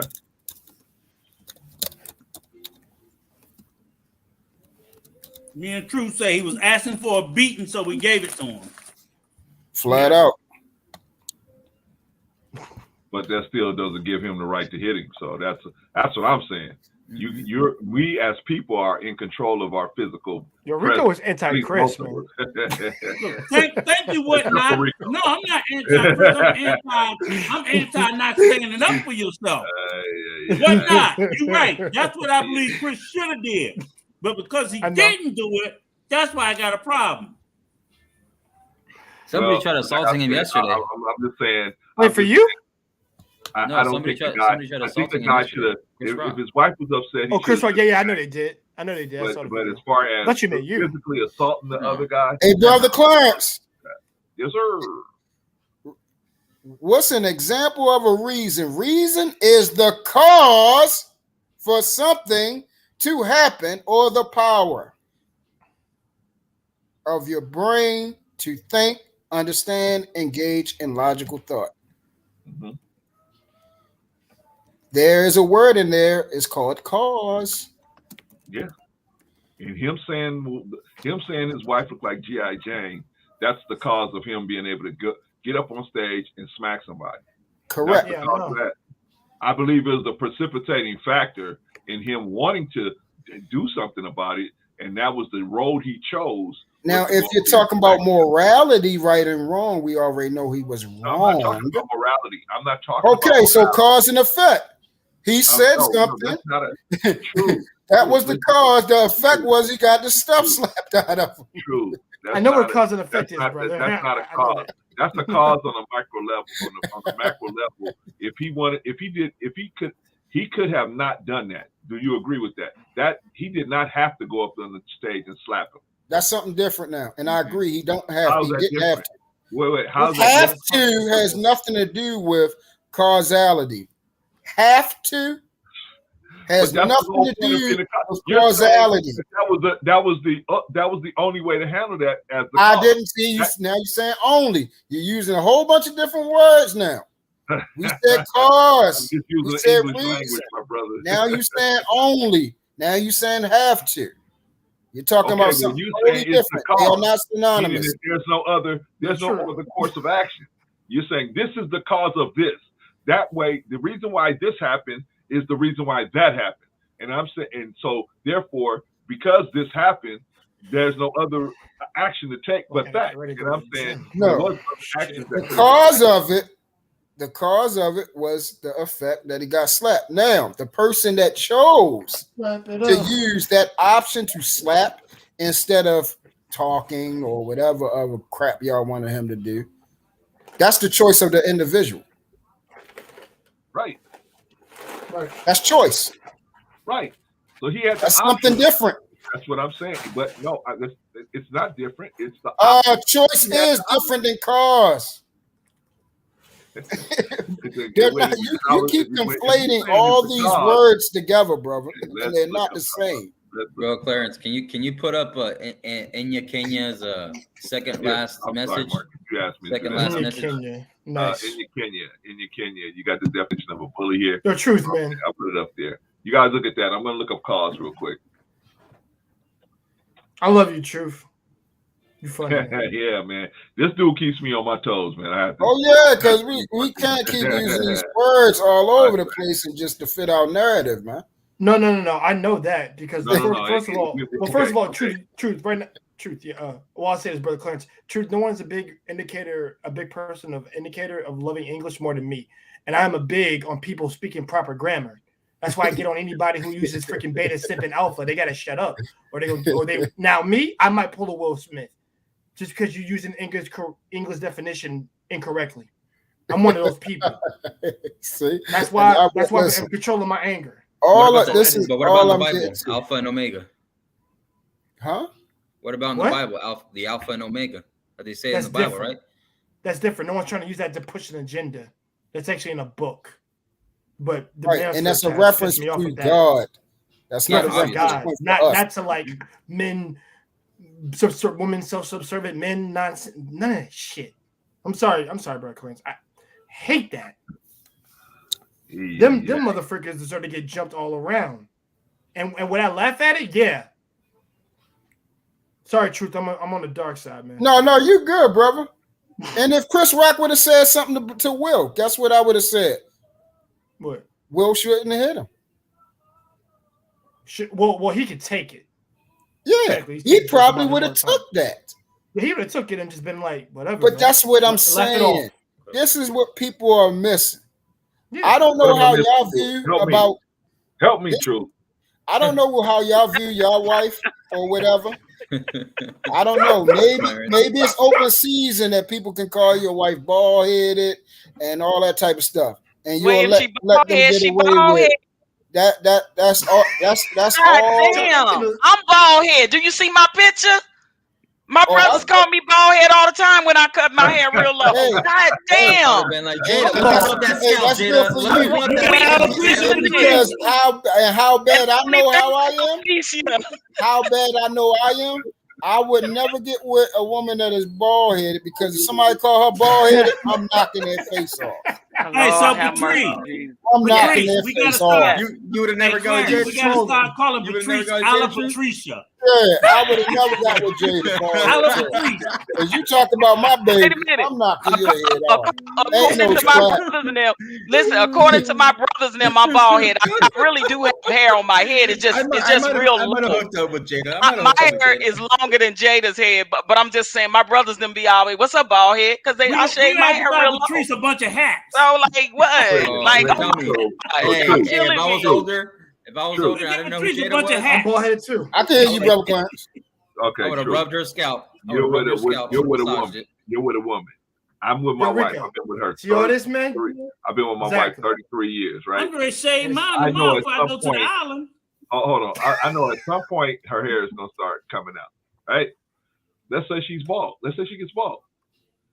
I got to leave because I'm nervous that somebody's going to say something to her and I'm going to have to fight every time I go down the street. Especially a comedian. You know, I tell her, if you're gonna be bald up top, make sure you bald down the Keep bottom the bald head ass home. Yo, there you go. All right, man. you go. Keep your little there you go. To keep your little bald head ass going, and it's all good. You know what Yeah, that's what I'm gonna say. If you're gonna shave up Don't there, come up this shave damn down there house too. having people talk about you. So Yeah. bring your bald head ass on here. Well, we know how you feel about bald headed sisters, and there's plenty beautiful bald head black sisters out that are out here. The Dora Elijah, don't you know? Them, baby. She better be bald everywhere. She better be bald everywhere. Wait a minute, Rico. I like a little stripe. I bald like a little anyway. strip I'm down talking there, about right? totally bald. Hey, so Okay, brother guys. Clarence, Clarence, would you let somebody crack a joke on your wife? No, I wouldn't. I mean, I would definitely step to him, but I wouldn't. It wouldn't come to blows unless they Like if you continue said your to wife look, if your wife looked beautiful like Regina Hall, would you take that as an insult? Man, Regina Hall don't look that good, but she said beautiful. So would you still pluck him? My hair is short and blonde, just like Tiffany Haddish's is. That's how my hair is right now. Let me tell you about being with somebody for a long period of time. For a long period of time, if you have a wife, especially if your wife is, nice looking, there's going to be guys that try to spit at her. So, I mean, if you take everything that every guy say to her, you're going to be like, what's that movie? What's that movie where Robert Townsend was in, where they were brothers with Leon? Yeah. No. Heartbeats. The 5 Heartbeats, right? Heartbeats. Yeah, every day I got to fight to prove my love. Yeah. So see that? So all right. So you know what, bro? You know the difference, brother Clarence. And this goes back into what I was talking about earlier about them knowing each other. See, I don't go through a lot of stuff because people know me. See, I don't have to like bully somebody. When you have a reputation that, hey, yo, like, look, don't disrespect him or you're gonna get smacked. You don't really have to fight that much no more. Once you beat the shit out of somebody, and it's known that you beat the shit out of somebody that was a person that beat the shit out of people, it don't take that much no more. And people will walk around and they know, hold up, that's his girl. We don't talk to her. They know better. That's what I'm saying. This is the thing my mama always told me. It's always somebody out there better than you. Period. That's what my mama told me. It's always somebody out there better than you. And again, I'm gonna say it one more time. Let me tell you that's the point. That's the reason why I don't go around talking because somebody's better than me. A lot of beautiful. I don't want my teeth knocked out, so I don't disrespect. I don't blame you because it depends. It depends on who it is. If I'm walking down the street and they call me bald head, I'm gonna keep on walking. The people that get their teeth knocked out is the ones that's being disrespected. It is not that serious because somebody said call me bald head walking down the street. That's the Especially if you're a big old hunky tonk man calling me bald head. He can keep calling me bald head and I'm gonna keep on walking. Hey, and when Chris Rock was making all those other jokes, why he ain't talk about the other people's wives? He did. He did. No. Listen to what I said. Listen to what I'm saying. Why didn't he reference anything dealing with that big nose motherfucking woman? Who? Who's with the big nose? Y'all know what I'm talking. Y'all know what I'm talking. You a comedian? No, who are you talking about? I really don't. I'm being honest. Why he ain't talking about her big nose tail? Which one?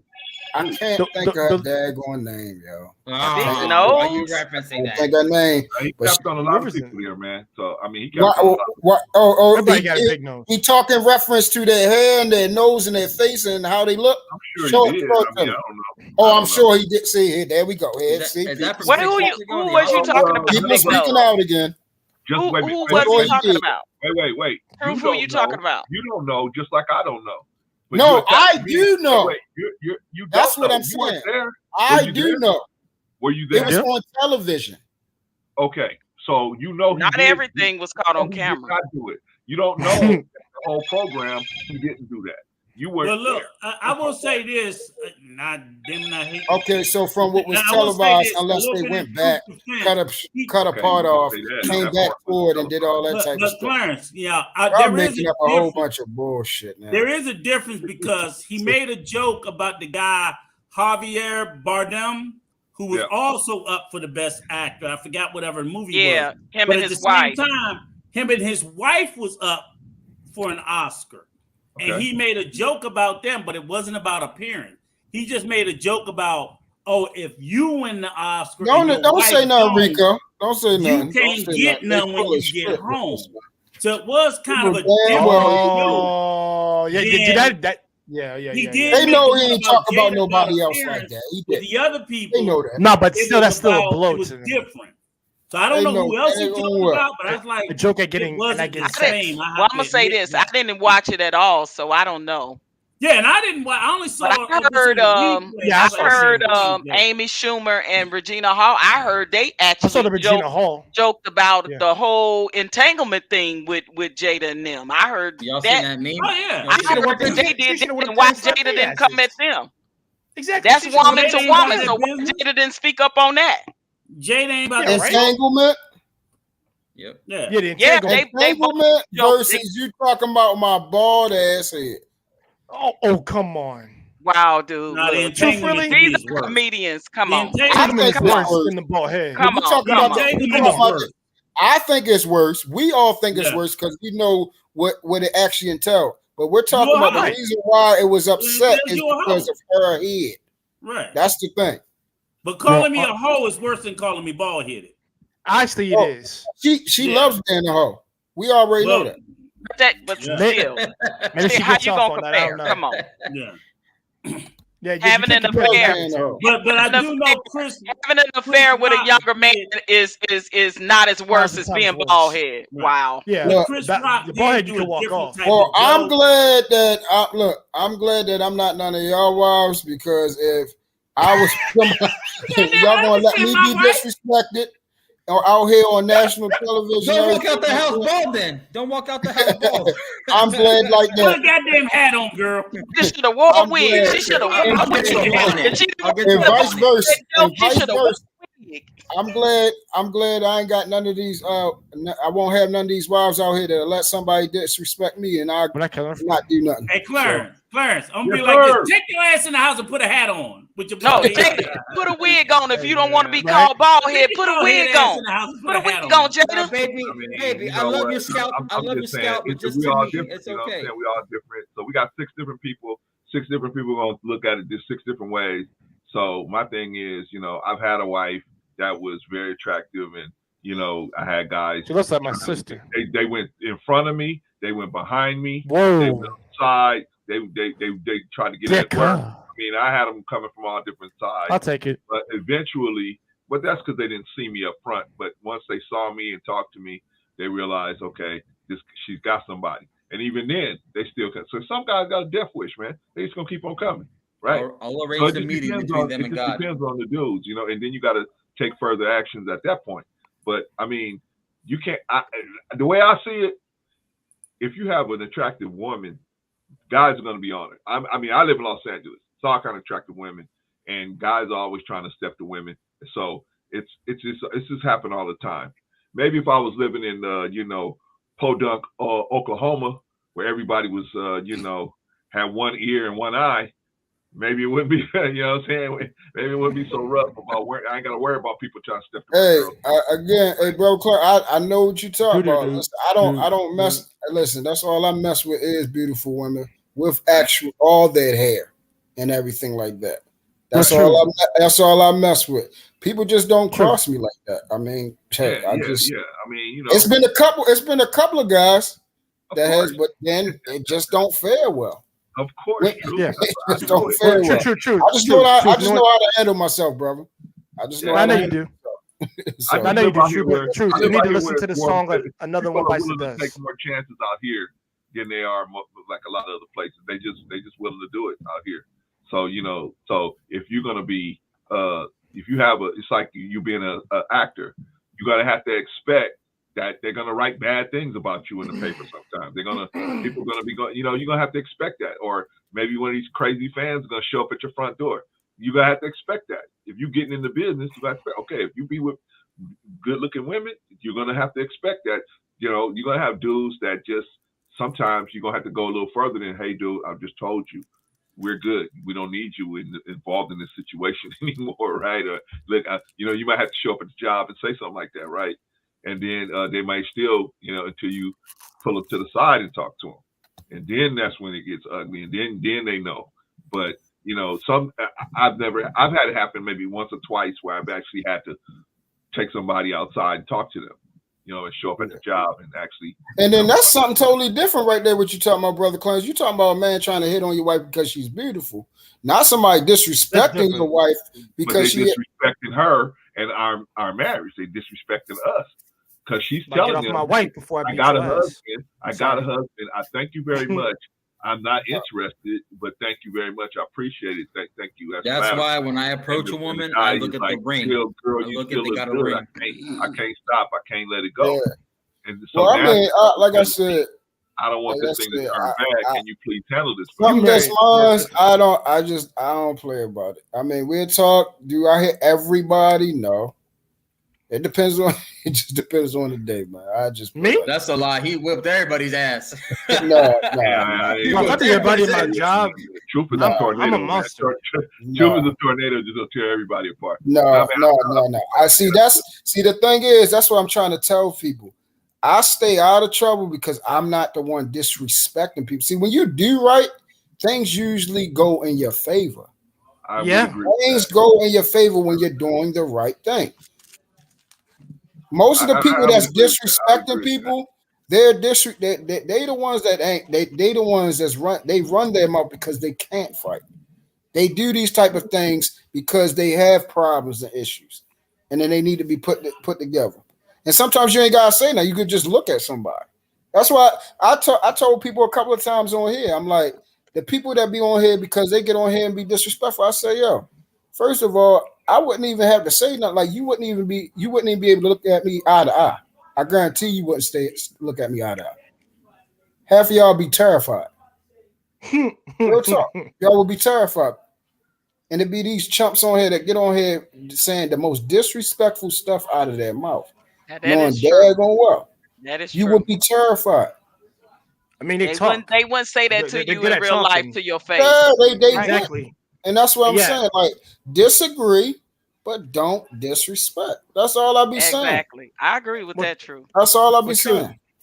Well, Truth, I agree with you, brother. The thing is, for me, listen, I tell people, listen, everybody has a warning, and I told them, you only get one warning from me. The minute we go to physical, you try to knock me out, then after I gotta do what I gotta do. Like I don't start. Like, listen, I do my best to hold my peace. I'm doing a pretty good job so far.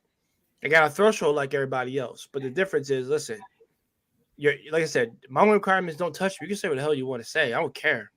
I'm at a point. I told you that beef shit is left at high school. It'll always be there. But yeah, dude. Once we get into like you got my kids and my family, and you try to touch them, yeah, I'm breaking bones, and I'm gonna enjoy it. See, this is my thing. Especially as you get older and mature, right? Like words mean less. Don't hurt me, and they mean less to me. You know what I mean? Because I've been quote unquote supposedly dragged in these YouTube streets, and I know people in real life that'll get on a goddamn plane. They'll get on a plane, but I'm like, nah, it ain't worth. Like, come on, let's be real. Like, it ain't worth it. Yeah. You get old and mature. It's like it's words. It's words that don't make me the B word because they say it. Mm-hmm. Don't make me this or that because they say that. OG, I love when they talk about getting on a plane. You know what I'm saying? But why would I call some folks, you know what I'm saying, to get on a plane because somebody called me a B? Come on. I see what you were saying, but hold on, y'all. Hold on. Let me shout out it's real not quick. That serious. Big Rick Flaps. I really shout out Brother Robert Watkins. Glad to have y'all in the building. Thank y'all for joining the chat. All right, y'all. Back to the show. Yeah, OG, you're right about that. You know what I'm saying, Truth? Yeah, it just, but you're right about the disrespect online because these folks would not say that to your face. They wouldn't. No, they really wouldn't. They're a bunch of, I don't want to say it on Brother Clarence's channel, but they're a bunch of pre-adolescent boys who are still in 5th grade. And guess what? Well, they have the protection of the distance. So the protection of the distance gives them the Let me be in control of the mob and see if I couldn't find you. to be able to Yeah, say but my different question things is to this: everybody. can we go back to the? But see, that's the bad part, Brother Clarence. Do you know how many people has actually gotten? That's what I'm saying. Do you know how many people that have actually gotten hurt behind this? Or deleted? Yeah. Or deleted? Like, and this is what I try to tell, because like it's been so many instances where I've told somebody like, look, all right, say no more. When I see you, that's it. And it'll be a while, and they'll think I forgot. They will actually think I forgot. Yeah. And then when I'm around them, they be like, "Oh, what's up?" Crowd. But No see, this talking. the thing. This the thing. That's I'm it. from the old school. My thing not is, if talking. I'm gonna get you, you ain't gonna even know it. I'm not gonna even say That's it's me. on and popping when I You see ain't you. I'm even not gonna see it say coming. it. You ain't gonna see it coming. I'm not gonna even Exactly. say it. That's just like even with this incident, Chris Rock's younger brother got online and said something like on the Thank you, spot, it's Big Ray. going down. Appreciate you, brother. He meant that towards Will Smith. You don't mean that, dude, because why would you put it on social media? So it ain't on and popping as soon as you see him. When I tell, listen, If it's I'm a on and man of my popping with word. somebody, you ain't gotta tell nobody it's on and popping. You just I'm a be man of I'm my not gonna have word. no I business want you to to storm know that in that my I'm coming face. and If believe you that tell I'm me coming. it's on and popping, if you tell me it's on and popping, and I see you first, that's your ass. Exactly. That's your ass. But it's so Hey, many. But that's what I'm don't- saying. It's so many people believe that you're not Thanks going for to the warning. do nothing. It's so Right. many people believe you're not going to do anything. They believe they can disrespect you and get away with it, and they think because months, years, or whatever That's go absolutely past, true. you ain't gonna That's see it. absolutely true. Especially in my Hold on one city, second. it's so smart. Go ahead. True. Hold on 1 second. Let me do a shout out real quick. Tim Howard 5. Glad to have you in the building, brother. Thank you for stopping by. Just All as right, for True, go ahead. Chris Rock. I said Christus. I'm sorry. Chris Rock. Sorry. Go ahead, True. Yeah, like I told people I gave somebody the example of this dude that was with my daughter mother and everything like that, and he ran his mouth, and I ain't see, like I told him, I was like, oh, all right. I was like, say less. All right, I got you. As soon as I see you. And I told her. And it was like a whole year later at my daughter's party. And I tried my best to get to him. Howard County police called them. They jumped on me, locked me up, and put in the car. And the only reason why was able to go back to my daughter's party is because she came out crying and everything like that. So they released me. But okay. yeah. Like I don't play that. I don't play that stuff. Like that's what I'm saying. For me, my name, my word, my integrity, respect for me is number one. So that's why I respect people, because if you disrespect me, that's it. It's nothing else to talk about. But you know on here, Truth, that you can be nice and respectful to somebody and they'll still disrespect you in these YouTube streets. Oh, heck yeah. They don't need a Heck yeah. reason. You could be nice, you could talk and never disrespect nobody, and they'll still do it. Like we disagree all the time, OG, but we ain't never disrespect each other. These people, you could go in the chat. I could be up here saying something they don't agree with, and the next thing I know in the chat they say some crazy stuff. I'm like, yo.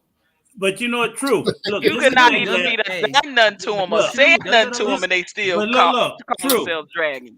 It's crazy. This is the thing. You also got to be careful. You guys, don't understand. And part of the reason the Nexus, or why I blew up a few weeks ago, because see, people will try to disrespect you in this real subliminal way. Yeah, like, they don't mention your name. I've been getting they a lot don't of mention that your too. name, but you Ignore know that. they throwing I dirt ignore on that your petty name. shit. Yes, sir, Rico. Right. You know they Petty throwing shit dirt for on your petty name. ass And people. then, see, what I do is I'm like, okay, I see it once in the chat and I ignore it. And then you ignore it again. You ignore it again. Then all of a sudden they saying little catty shit to you.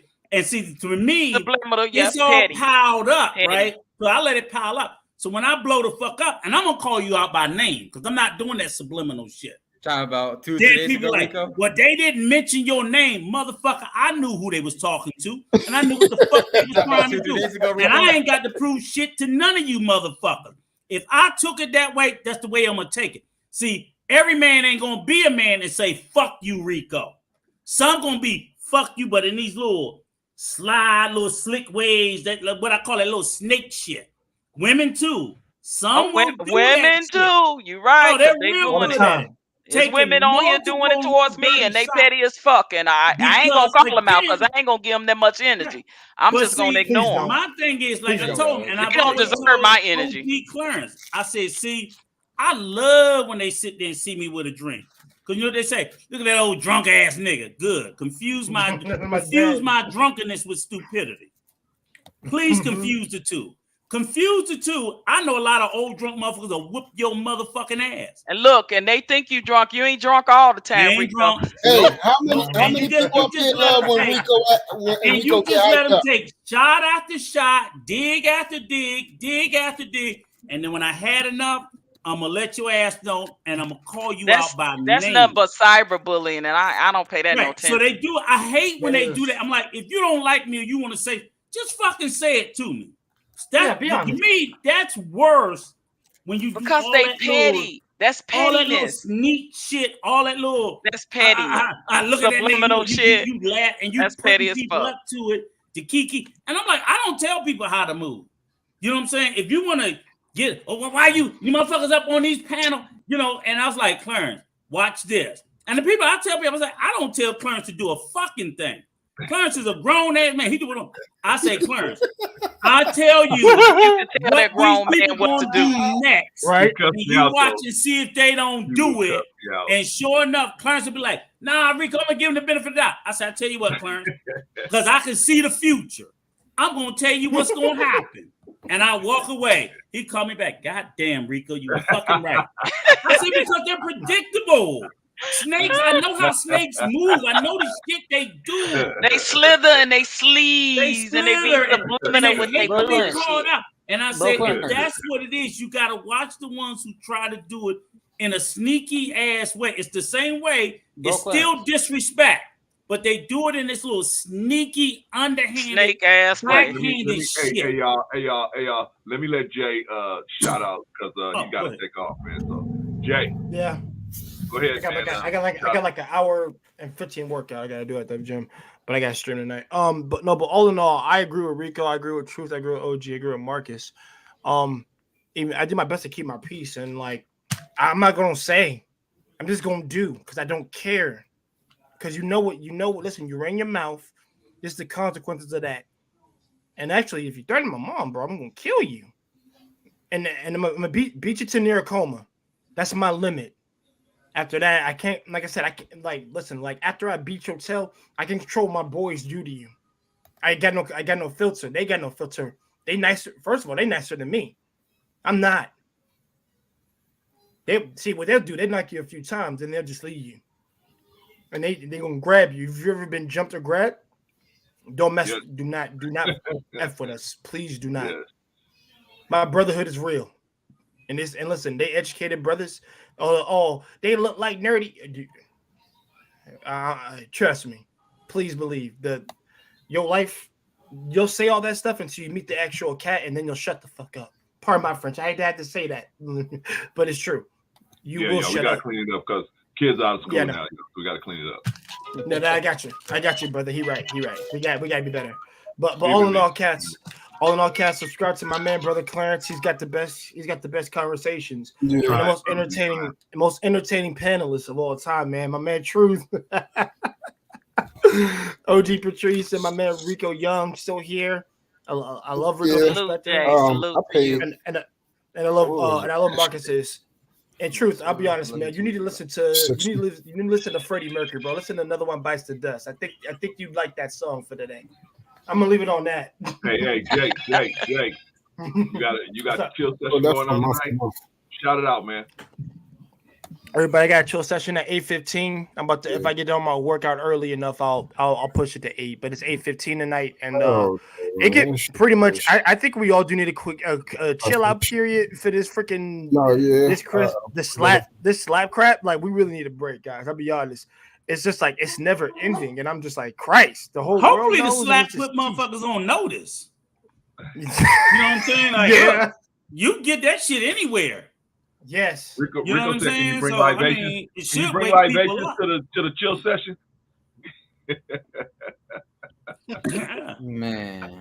But yeah, that's a big. Now That's a you big got thing, to have though. a tough skin, you know, to be on here because you could subject to get assaulted and cursed out and AKA dragged or whatever. You got to have But tough my thing skin. is this: if I'm out here doing shit to people, I expect the repercussions. You know what I'm saying? If like Truth said, if I'm out here and I'm out here fucking with people, calling people mamas and wives and kids and all that shit, I expect that. I do. Right. I fully do. I don't do that because I don't want that and I'm not looking for that. And I know how I would respond. But, you know, that don't mean just because you ain't talking about my wife or my kids that you going to get the shit on me either. You ain't going to do none of us because I know up until the point that I exploded, I never did that to nobody. Mm-hmm. People came to me and asked me shit. I told them outright, no, this is how I feel. This is what I think. But sometimes if you don't tell people what they want to hear, they take that as license that, I'm going to shit on you because you didn't tell me what I wanted to hear. I don't have to. You know what I'm saying? If Truth don't tell me if I don't tell him what that don't mean he get the fucking shit on my name. Nigga, we just don't agree. And vice versa. Right. But I'm not going to be like, hey, that nigga Truth, he always doing this. I'm not going to do that. If I don't like something Truth doing, I'm going to tell him. I ain't going to be in the chat. I'm not going to be throwing subs. I'm not going to be doing none of that shit. I know Truth got a strong personality, but I know his personality is strong enough that he can take anything I say directly to him, and he should know by now the same thing about me. He's not going to wilt like a flower. I'm not going to wilt like a flower. If we come to a loggerhead, well, that's just the way I see it. If you don't deal with it, you don't agree with it, okay, fuck it. We agree to disagree. Let's keep it moving. But I don't think I have to start taking shots at him, or he should be taking shots at me because we don't agree. And I can tell you that even when he was earlier, that's just stupid. I can appreciate it because Truth just gonna say it to you directly. He ain't gonna go down in the chat saying it's stupid.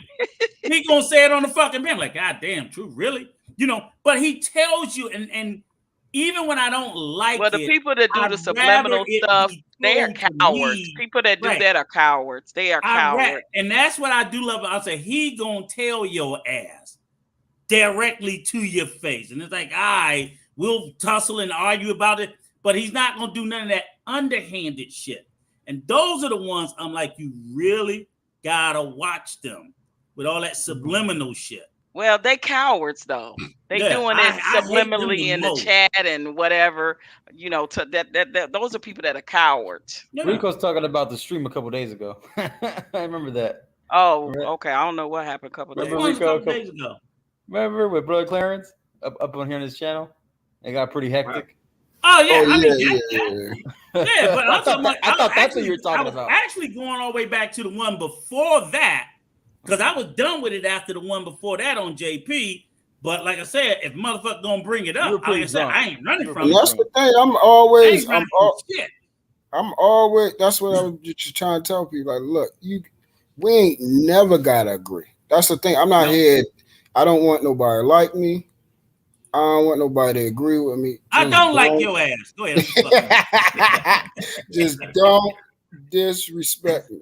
That's all I'm asking. That's all I'm asking. And that's not that. And that's the problem. That's the thing, though. Truth, you know it's gonna happen. No matter how nice you talk and respectful you talk to other people, eventually it's gonna happen. They don't need a reason.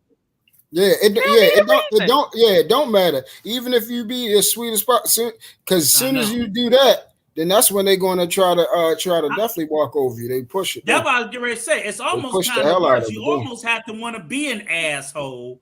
Oh yeah. To try to get what little bit of respect you gonna get. Oh so yeah. I said, Truth get a certain amount of respect because people know he need to be fucked with. But when you nice, they definitely will try to walk over your ass. So I'm like, I don't mind drinking and cursing because I'm letting a motherfucker know, fuck with me. You know, I'm not trying to be. I could be nice, but I'm like, y'all don't want nice Rico. Y'all want this motherfucker y'all get because you keep fucking poking the bear. So I'm gonna give you just Rico what the fuck you asked for. But I just don't Like understand why ask for a beating, you gonna get one. And then the problem is people are getting into like I said, when all this garbage, I'm glad it's starting to calm down. I'm glad things is starting to subside because stuff was just messed up. And a lot of people, the people that's up here, I would say everybody up here caught the collateral damage of all the crap. I know about being the collateral damage. Yeah. Yep. And I just got fed up. I've always been America's most wanted. That's why I say no good deed goes unpunished. I've always been that, but no they made it good even deed worse goes unpunished. because That's all. they wanted me. Because if I'm on this panel, they say, "Oh yeah, you with them, you SMD and them," and all I'm like, all that pick and in the that world? shit, they can miss me with that. I'm like, bullshit. I'm on everybody's panel. I participate. I love having conversations with people. Exactly. I'm trying to get to know people. I'm learning. Like how, because I'm over here, does that mean I'm taking this person's side? No, what you're trying to do is you're trying to force me to your side. And I believe that you're just as bad as everybody else. I don't believe nobody is good. Everybody they can miss me with that bullshit. Cause I know if I didn't go for G for that shit in the entertainment world, what the hell I look like G for it on YouTube to a bunch of people I don't know. What the fuck? What are we doing? And that's me with that bullshit. Don't you know we got a lady on the panel? Sorry, I just said what I said. I'm sorry. I said what I said. I apologize. Listen, do I owe some money in the curse jar like Rico? Hey, I paid my bill. Rico got jars. We gotta get a bucket for Rico. We can't get no jar. We gotta get a bucket. No, that's the thing. That's the actual real thing that I was going to bring to my platform, a swear jar. So whoever curse, they gotta put something in and there. I be trying. Like I really, for the most part, I respect people's platform, but that right there, that just got under my skin. That trying to make people choose sides and shit. I ain't with that. I ain't down with that. Make sure you get Rico on. That's the cash app. That's the cash app, brother Clark. Just cash app $1. Yep. Cash app Rico gonna get $50. Well, Rico did a good job on the cash app, so he covered it. He'll be that is true, though. When you look at it, though, I think all of us, everybody here, has got jumped on just for going wherever the hell you want to go. I got tore and up. I ain't never. I'm like, how I got do you sit there and I ain't never in my life told nobody where they could go. That don't even make sense to me. But literally, there, I'm like, y'all motherfuckers. I know where they can go. Straight to hell. Thank you. Straight to hell. I go straight to hell. Boy, and it's like, why am I even call me all types of low lives and all the time? I'm like, yo, what did I do? Why am I having a conversation with people? Why am I even discussing where I could go? Because before I came to this YouTube shit, I went wherever the fuck I wanted to go. And I'm going to continue. Hey, it got so bad for us, Truth. I mean, I saw you too. I saw you, just going where you want to go. Too, though. Having a problem with you. Yo, boy. I saw it, but it got so bad for me, Rico, Patrice, even Marcus got dragged into it on us where they started lying on us, brother. They just started. Oh no, that's the same, man. You see, I have conversations behind back door, and it even affected relationships that I had made. That's how bad it is. Yeah, that's how bad it got. I was actually cool with an individual like on that type of level. Like I'm not one of the people that try to be cool with everybody. So when I cultivated this relationship, this was actually something. But it had got so bad that because they didn't like an individual and it fell over this, it had destroyed that whole thing. And I'm like, look, I'm sorry, I can't be a hypocrite. I'm not choosing no side. But look, let me tell you this, okay, Quantum, and you're right, and see, and I'm saying I love the fact. Highlight her comment about not going on any panel, Clarence. Quantum Love. Which one is that? The sixth, right? So here, right? So you now, I'll be honest with you. This is exactly what they were trying to do. But not to go on somebody's panel because you're afraid you be forced to choose. That's crazy. That's still you're doing that based off of what somebody gonna think or whatever. Like ain't nobody finna stop. I'm grown. And that's what we're saying is ain't nobody finna stop me from going where I want to go. Hold on, y'all. Hold on. What are we in? What are we in high school? Hold on, Patrice, hold on. Shout out to JP, the Inspiring Matriarch. If you haven't already gone over there and subscribe to JP, the Inspiring Matriarch, go on over there and check it out. See if that's the kind of content you want to consume. All right, you guys, back to it. So what I got blocked from different plans. Yeah, I'm blocked from different places too. Right, you shouldn't even. That shouldn't even have to be. What I'm saying, lovely. I cannot. Shouldn't even have to be a. That shouldn't even have to be something that she got to think about. That you should. I ain't going on no panels because I'm afraid they're gonna want me to choose sides. Get the fuck out of here. Because you know how I decide what panel and stream. I'm sorry. Look, I'll sit. Listen, I'll cash up you some more money. I ain't got no problem with it. I can what? I ain't got no problem with it. But you know what? How I decide? I decide based on the content that's being discussed. So if I'm sick of these doesn't folks. make any sense, it makes no sense, Quantum. If you see a content creator discussing a topic that you desperately want to join the content, you should absolutely feel free to go on and not be fearful how other people gonna look at you because they have a problem with that content creator.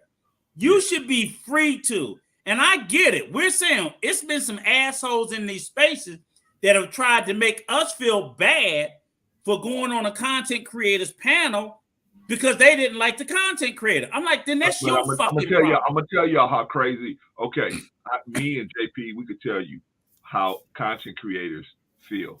This is how they feel. That person comes into my chat, so they down with me.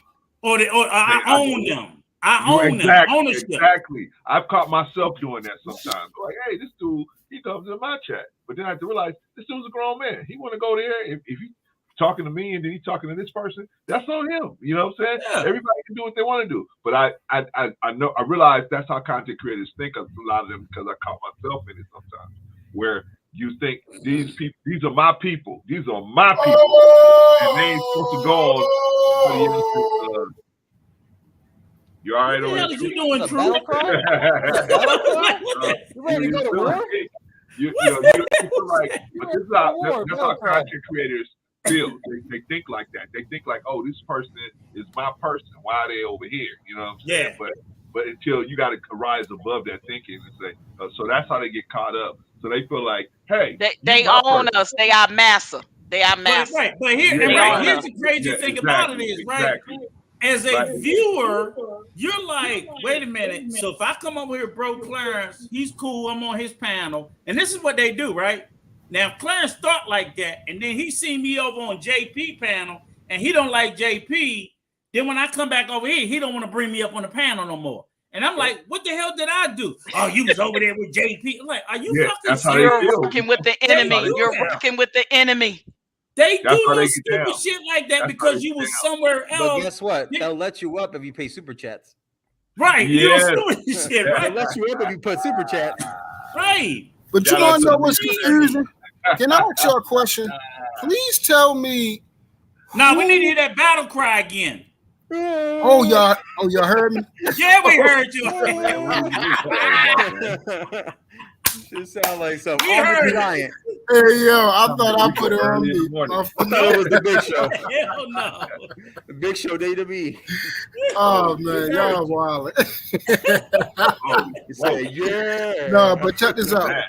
I'm saying the problem that I've been having is that people are trying to act like they're virtuous. Like they are acting like they are so morally sound. They're doing the right thing. They're saying the right thing. The people that they're moving, the people that they're moving with, and the people that they're choosing, their behavior is immaculate, and they're doing the right thing. And that stuff that they're producing, and they're not sinning. And I'm like, it's just very strange that y'all trying to put yourself on this pedestal of this virtuous group. Like y'all is just all this just purity. And then since we're over here, you're trying to put me over here. So I guess I'm the one that's all scarred up and discarded and supposed to be put in the trash and voided. Like we're the bad people, and y'all full of virtue and goodness and purity. Yeah. Like it's strange, man. It's very strange. That's why I don't even let them up here no more. See, I used to let them up here, and you know what they do? I don't care who. It doesn't matter which one of them you let up there. They want to take over the program and then start talking about how they're the victim in the situation. It doesn't matter which one of them. That's why I said no more. We can't do that no more. We can't. We're not even able to have good conversations anymore. And they take over. They take the whole energy of the conversation and derail it everywhere. That's why I'm like, hey, as long as you guys are doing that, you guys are not coming up here. You know what I mean?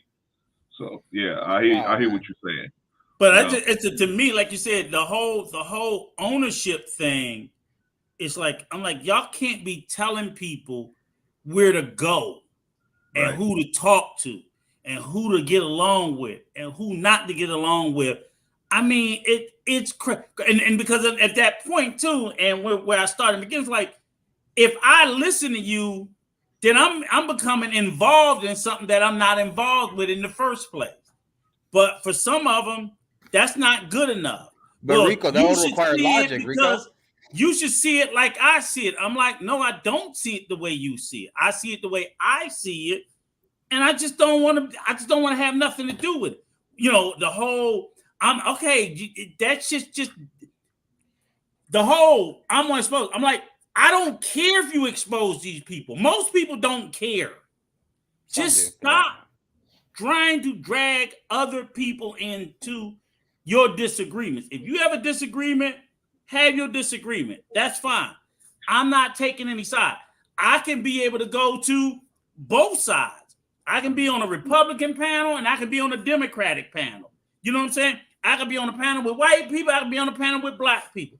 I can be on a panel with people of opposite ends of the polar spectrum, and just being. And the thing is, when you go up on these panels with these people, they're talking about something totally different. Exactly. So like I said, me and Joe Clarence on International Women's Day on a panel talking about fucking women with two other black women. I am not in no panels when they are doing the bullshit. Right. When they doing the foolery, when they doing the drama, when they doing the toxicity. I'm nowhere in the chat. I'm not in the panels. But when it's something that I want to talk about, I'll talk about it. I'll come in the chat. I'll come on the panel. But if it's foolery and toxic drama and bullshit, I'm not in the panels and I'm not in the chats. Period. I don't even, it's a lot of the shit I don't even know that went down.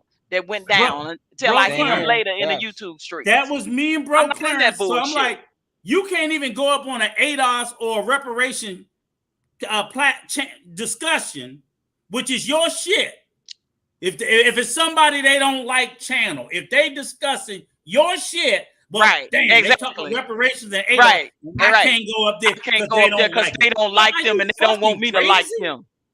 And look, and here's the thing. Like, you run around saying, I'm struggling to get you niggas to talk about it. Exactly. And because, and this is the thing, and because somebody did give me the opportunity to come on their channel and talk about it, I'm supposed to not be down with them no more because they did something to you and they mad at you. Patrice, I'm gonna hit you up because I want to schedule an interview about it. I want you to educate us about that. Okay. Patrice is like, hell, I can't get you niggas to talk about it. I can't talk about ADOS. I can't talk about Pan-Africans and other people of the diaspora is being against fundamental Black Americans and ADOS people. Like, if that's the subject. We were all up on that same stream and got criticized for it. I said, you got to be fucking kidding me. Hey, guess what? How do you weaponize $0? I give $0. Remember this, Rico. Remember, we were on the panel with Daryl, right? Yeah. So when they say, hey, you guys can't be talking to him, right? We didn't have, it didn't get ugly until later, but while we were on there, they had a sister on there deliver her own baby. Yeah. No doctor, no nothing. She delivered her own baby at home. No midwife, no nothing. And then took herself to the hospital. Took herself to the hospital, and the baby survived. Oh, wow. Yeah. That's beautiful. I mean, that's the story that's over there. but the people are just focusing on the crap. But so I'm like, this is a good it's on International Women's Day. We talking to these women about all the different stuff. And I'm like, I'm criticized for this? Get the fuck out of here. This is what y'all need me to. I think I cursed very little on that. It was an informative. I wasn't drinking. I was like, this is y'all need to have me in more conversations like this. And I'm like, y'all don't even talk about shit like this. Yeah, man. Y'all talk about nothing but the fuckery. Yeah. And you mad because I go to a place that I was invited to talk about a specific topic that's meaningful. I was invited to come on that panel. That somebody personally called me and said, Patrice, you needed on this panel. You need to come over here because they talking about Adolf, fundamental Black Americans and you know what's going on between the fighting with them. And I was like, okay, who panel is it? They told me who panel it was, and I came on it. You started saying, I don't give the Ku Klux Klan. If they talking about reparations, I'm going. You know, if you know, I'm a member of that. I don't care who talking about it. I'm going. Right, because it don't matter. I'm struggling to get the message out. Why would I not go? I'm trying to get I'm trying to get the message out to my people. I'm trying to wake up my people. I'm trying to talk about these things. And they don't want you to go. When we were on crazy. When we were on MRE's channel, I think Rico and OG was there, right? You were there? Yeah. And I was there, and then there's a dude in the comments just being racist towards everybody up in there. Yes. I was like, yo, the one that kept calling us cicadas. Yeah, they called me like and he was African. He was African. He was African. Yes. So that was the whole point. I'm like, this is what this topic was. And I'm like, that was well before. I think that was even well before he even got into the beef. So I'm like, what the fuck does that have to do with me? Oh, yeah. And the other one was when I talked about that racist Lebanese chick. Right. Yeah, so that like, was what the the other fuck one. did that shit has nothing to do with y'all or y'all shit. That's addressing people who really have some fucked up issues with our community. And hurting the community. When I see people discussing that, I'm going to join the conversation. That's why I don't care who it is. That's why I was happy when y'all addressed that whole. I'm sorry. Last time I checked, I'm fucking grown. Yeah, I was happy. I can't stand Kevin Samuels' ass. But if he's talking about something that I want to talk about, hey Kevin, it's Rico. Can I come? And other than that, I can't stand his ass. No. But if he's talking about something with some sense, hey, hold up. You talking about the Godfather now? Hold up, wait a minute. Rico, no. Exactly. You're not allowed to in this conversation. Exactly. No. Drop the link for JP. You can't say nothing about the Godfather. You cannot. Like even when he's wrong, he's right. Right. Yeah. So I'm saying there are content creators I don't even like, but if they're talking about a meaningful conversation, I'm going to join because the ones I do like don't always talk about shit that I'm interested in. And they talking about something else other than every night because you talk about the same dumb shit. They talking about other than relationships, child support orders, and goddamn beefs and then shit. So if they talk about something else different, I want to talk about it. Talking about Rico and Patrice are losing their mind. Come on up, JP. JP, come on up. Come on up, JP. But they tell you better not be over there. I'm like, y'all motherfuckers crazy. And guess what, y'all? They listening. They listening. They listening now. Trust and believe. They are listening. I went on. I give zero fucks. Don't none of them take care of Patrice and pay my bills. Fuck them all. What up? I'm not even a content creator. God damn it. I went. It's not long. Oh shit! You ain't hear me talking about your daddy, did you, JB? No. I have a question. You heard me say Kevin Samuels and you done showed up. What the fuck? I have a question for Patrice. I'm sorry, JB. I'm sorry. Yes, sir, JB. I was talking about that, Kevin Samuels. What's your question, JB? Because I hear y'all talking about ADOS, FBA. Yes. I'm of Haitian descent. So where do I fit into all this? I'm not born in Haiti, but my parents are. I'm born here, but where do the diaspora fit? You're not ADOS. Right. You wouldn't qualify for reparations under ADOS or FBA. So where would I go for my check? You would have to check what Haiti is doing as far as reparations, like but Jamaica. I'm not a citizen of Haiti. I'm a citizen of America. It's not citizens. It's descendants of slavery. So what about? I'll say this, Jean-Baptiste JB. Dussault? I'll say this, JB. What about the Haitians in Louisiana? What about the Haitians all throughout this country? If they're descendants of slaves, if they're descendants of slaves, they will qualify. That's why I was getting ready to tell you, like if your parents or somebody is still alive, or a sibling or someone that can trace I don't like it. some root back. You don't like it. It's too divisive. We don't care. It's too divisive. We don't care. The rules, sir. I didn't make the rules, sir. Sorry, I didn't make the rules. Who's the president of ADOS? We just report the rules. Oh, that is you can get in touch with Yvette Carnell and Antonio Moore. JB. They're descendants of slavery in Mexico. They're descendants of slavery in Brazil. They're descendants of slavery all over the world. Native American. Only descendants of slavery in America qualify for the American paycheck. Right, just like the Jamaican one. Jamaica has theirs on the table. Jamaica got their reparations on the table. Right now, Jamaicans do. Every individual country in Jamaica can have their own what about the reparations people who bill. were born here that are of Haitian descent? Yeah, but yours go through your parents all the way back to their ancestry. I would just say that, right? So I just said all the that, way back to where you go, all the way back to where your ancestors were slaves in whatever country. How you gonna do that if you're not a citizen of that country, though? That's what I'm saying. It doesn't matter. You get the check from where. Do your ancestry, JB, or have your parents actually to do it. JB, I'm gonna make it make perfect sense.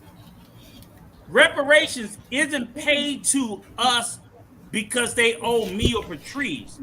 It's paid to us for our ancestors that was enslaved by the U.S. government. Yeah, but so we're getting money that our ancestors that were slaves in this country should have gotten. JP, you so got you would have why to does get it have to money. come down to the people You would have to get money for the ancestors because the slaves government. JB, the slaves that built America.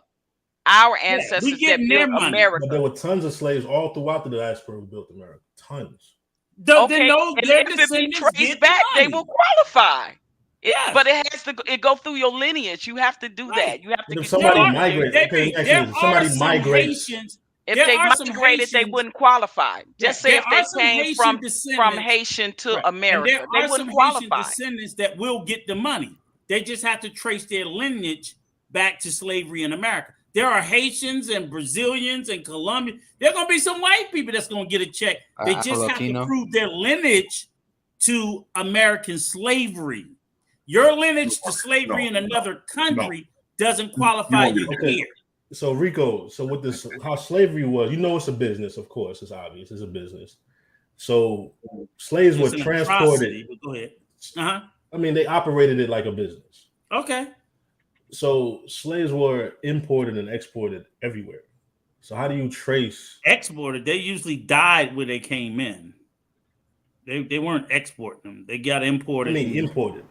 Okay. Exported out of Africa by other. Oh, okay. Yeah, that I agree. Imported. Yes, okay. I thought you meant like they went from America to somewhere else. I'm like, no. No, I'm just saying it's like it was a business. So why are we dividing it up based on dividing what up? Based on somebody else's government. That's what I'm trying to. No, because only not everyone was bred. We're not suing every other government. Everybody have their own government. Right. We're only this suing government America. Doesn't belong to black people. If we could sue Haitian, here's the deal. Because if we could sue all the other governments, we would.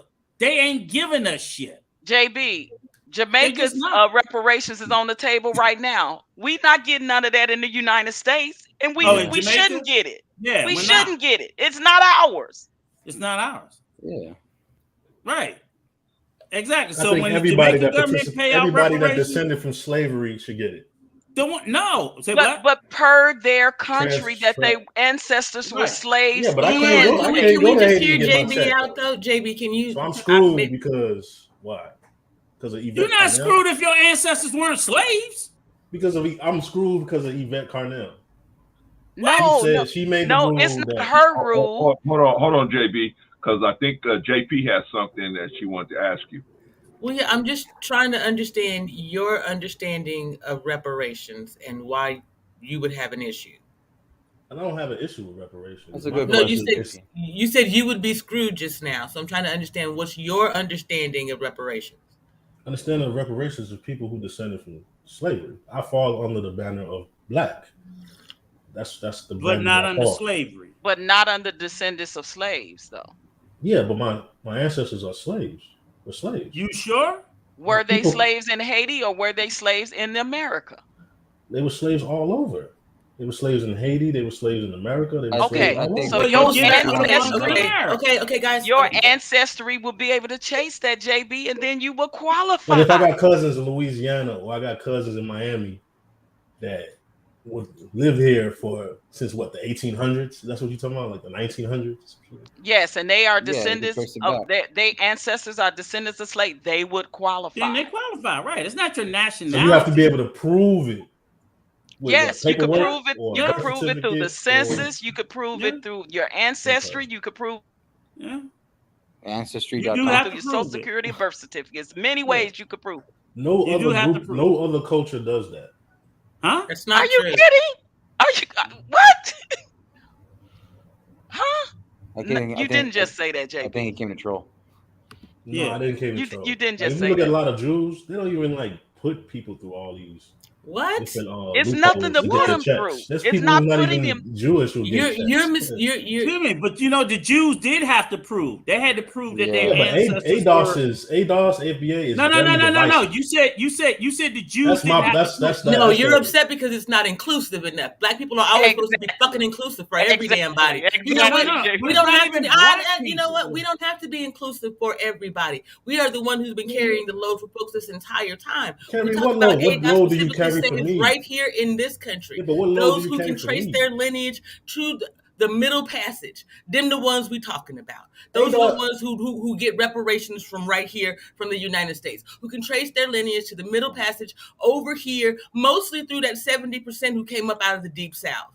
Now, if you can trace yourself back down there, then great. If you can't, maybe go figure out where you can trace yourself and see if you can get reparations there. But we're not required to make it okay for everybody because they ain't make everything okay for us ever. So then when the Jews got it, we didn't get it. When the Japanese got it, we didn't get it. When the Native Americans got it, we didn't get When it. people come over here, they get put all everybody the through these qualifications for restrictions. being black and for being an immigrant. Kick rocks with that bullshit about we You said what? open You some, said what? some inclusivity. You said what? What'd you When say? people come over here, they get the benefits of being black, so to speak, and then being an immigrant coming What is from the somewhere benefit of else being to black coming America. over here? What is the benefit? I'm of being talking black? about as far as the government is concerned, the so-called grants and social privileges that they give out. What social You privileges? can qualify for Because those. my I parents don't are call them immigrants. those things. I'm using the term that they use. My Don't play parents with are me. immigrants. Don't try the vernacular either. Yeah, Did but your you're not parents making say? sense. Let's You're just not call it making what it sense. is. If y'all JB. didn't come up through the Middle Passage, now you ain't getting a dime. Now what? Yeah, my ancestors came through the Middle Passage, but they landed Over in here, you Hispaniola. Your They got area. on So a different boat. Oh, well, if they went to Hispaniola, that's where they get their reparations Exactly. Yeah. If they can. Americans not Yeah, trying to they get got Jamaicans reparations. Okay. Americans ain't trying to get Haiti's reparations. It But ain't my trying to thing, get Barbados or Bermuda. How do you know How do you know then Haitian people are black? Or they're not? Yes.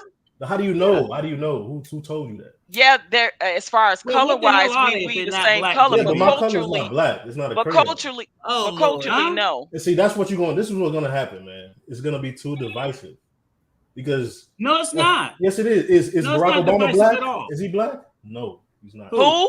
Barack Obama. He don't qualify. His wife do though. Michelle do. He don't. Farrakhan? No, he don't qualify. We Exactly. know he doesn't. He can't trace his hello? lineage to slavery. We said he doesn't. You His moving the white goalposts? side Is that your doesn't, mission? and his Kenyan side doesn't. He doesn't qualify. Michelle does. See, this is the problem that we have from non-ADOS and Barack won't be looking for none non-FBA because he people. know Is they he get doesn't upset qualify. because But they he's don't not the descendant of qualify. slaves. No, it's not that I'm upset.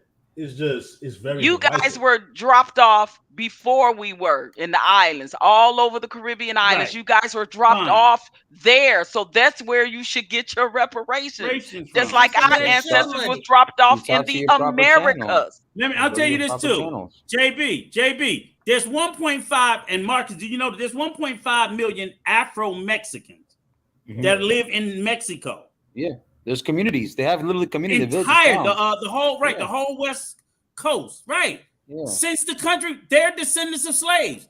Well, They they don't qualify get for this benefit, yeah. either. Yeah, they don't get They it either, got but to they- get theirs from the government of Mexico. And Mexico's broke. Right. So they ain't getting it. They ain't getting shit. They don't get to come and say, well, I'm black. America be like, we didn't enslave you. Mexico did. Yeah. We didn't enslave you. Brazil did. But We didn't America was a enslave you. colony. So the American government is paying out the descendants of the people they enslaved. Yeah. Not every fucking body else. Because America said we didn't enslave all the slaves. Only the slaves that we got here, that we got record keeping in books. We will follow their ancestry. And if they have any living descendants, we'll cut them a check. All the rest of you motherfuckers go back to your country, and that's where you get your check from. Yeah, I think That's there the way was it like works. there was a big pushback. pushback. There was a big pushback because like the American government was giving out aid bills to like multi-billions to other So let me countries, ask you, and they should be doing that over here. You think me, I should benefit from any type of black outside of reparations, any type of black, like juncture here in America outside Any type of black what? Like if they say they got an organization that's for black people to help black people advance, whatever the organization is about. Right. Do you think people that descend from the diaspora should be able to partake in that? Yeah, they usually do. If they choose No, to, I know. I'm asking you, should they be able? Yes. Yes. JB, you said Reparations your are a parents. totally separate subject from everything else around black. And Everything JB, else But do you around think black. that like the money's gonna be short if they give me a check? JB, you said your Reparations is parents. not gonna be because less money of for you? color. Reparations JB. is because of the enslavement. The JB, you of said your enslavement. parents were immigrants. Did they get any incentives off of being immigrants when they came over here to the America? Did they take advantage of it from the government? Because they Yes. was giving them out. Yes, No, I'm they sure didn't they get did. They didn't get no incentives. Well, if they Oh, didn't, it's okay, because JB. they didn't Come on, know what about it, or incentives they are you didn't talking- want the incentives. What They didn't Because file, it's or been they didn't incentives file. given out to immigrants But what's every time they incentives? come What over are here. these And incentives? look, and here's the Because deal, I've heard this JB. before. I've heard this JB, here's before. the deal. If your parents didn't take advantage of any incentives, What incentive? What let is me finish. Well, there are incentives like affirmative action. How old are your parents? Loans. How old are your parents? Loans to start businesses. Okay, Loans because for affirmative school. action is a real Loans thing. for that is people housing. of I color. can go on. Okay, so if they didn't take advantage of it, that's fine. They were eligible to, whether they did or How do didn't. you take advantage of affirmative action? How do you do that? Because you apply. If you own a business and you're a small business owner, affirmative action set aside, they would say certain portions of these contracts must go to minority-owned businesses. And That's an immigrants. affirmative action program. Yeah. And if you're not a minority, if you weren't black, you couldn't qualify for the program. A lot of business owners, bigger minority-owned businesses, got started applying in the government and city governments through affirmative action programs, because prior to that, those contracts the minorities were excluded from getting them. They were all given out to white companies. But when they started the affirmative action program, they started telling local and federal government, you must set aside a portion of these contracts, usually about 20%, must go to minority, because they were going prior to that 100% to fucking white men.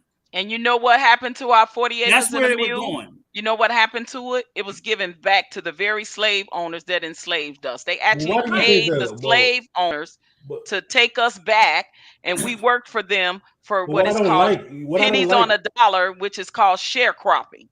Yeah, but what I They don't like gave is when black reparations people, to them, to the with some slave black I'm saying people- that, JB, I'm saying there are beneficial programs that have been placed in this government, local, state, local, and federal, for people of color, for women, all throughout. And then when these programs came into place, it's up to the people of color to apply for and decide whether or not they want to take advantage of it. Did everybody do it? No. But it lifted a lot Yeah, but of this people. is of what I color don't up. like, Rico. This No, I'm is what I saying don't like. prior to Rico, that, let me say because you know something what the right problem is, JB. You guys did not see America before these programs came into place. In the 1960s and 70s, fucking white men owned everything. They owned 100%, and you had to beg for whatever the fuck they were going to give you. And this utopia. See, y'all look at America today, and you don't look at the struggles that people before you had to go through just to get us to the little bit we got. They were not benevolent and said, you know what? I'm tired of discriminating against these Negroes. I think I'm going to be benevolent and I'm going to give them a hand up. We had to get laws and the government passed to make these motherfuckers give us a small piece of the pie. Y'all got to stop believing that, oh, we just pulled ourselves up by the bootstrap. Fuck no. That ain't the way it works. It did not work that way. It did not work that these white companies said, that's a hard-working black man. No, because you know what you did? Jim Bob, your brother got a trucking company? Give the business to your brother because he's also white. I don't give a damn how hard you work. They would hand that factory jobs went from father to son to grandson to great-grandson. There was pipelines for these motherfuckers to continue to preserve the prosperity and the economic prosperity of people. What is that? What they call it, Rico? Nepotism. That's what they used to use. Nepotism. They used it. Nepotism was widely accepted. That's how they was able to continue their generational wealth. That's how they was able to continue the generational wealth that they do have right to this day off the backs of enslaved. And they did not give away this slice of the pie freely. We had to fight for this shit. Exactly. Even when King was speaking, when he realized that the government had given to the white establishment all the land, a lot of things for them to farm and grow, and a lot of home loans and mortgages and educational grants and things. That's why you think he made that speech and said, we coming to get our check. And do you have any idea about the black farmers in this country? How that they were given the Farm Bureau, which is this multi-billion-dollar corporation in the government. They were given low interest loans and free loans to white farmers year after year. Because most farms, when they farm, they lose money.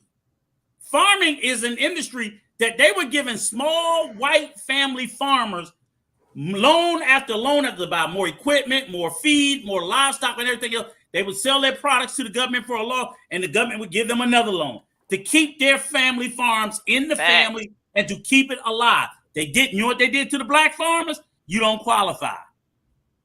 And all of a sudden, black farming dropped by 95% because they did not qualify for the government would not give them the same fucking loans they were giving and the white JB, farmers even all of the former slaves that fought in the war, and it was in the Civil War, and it was over slavery, and they fought in the war, and when they came home, they were not able to have the same amenities that their white counterparts that fought in the war were. They gave them the GI Bill, the GI loans. Only 2 African Americans in the Civil War qualified. They didn't, and it was thousands that fought with them in the Civil War. And they denied them all housing. JB, they denied them. But Patrice, the Civil War, that's just the Civil, and World War I and World War II as well. You're right. Black soldiers were coming back and couldn't fucking get a home loan. We're being spit on. We're being lynched wearing their fucking uniform. See, the problem is, JB, all due respect and love to you, sir. I love you. I love you. I love you. And I'll tell you this the same. And I'm gonna tell you, I got sons your age, and I cuss them out the same way. I was like, you niggas need to study history. Exactly. You motherfuckers y'all don't think history, y'all believe history began when you were born. Before I was born, the world didn't exist. The day I was born was the beginning of time. I'm like, y'all motherfuckers is crazy.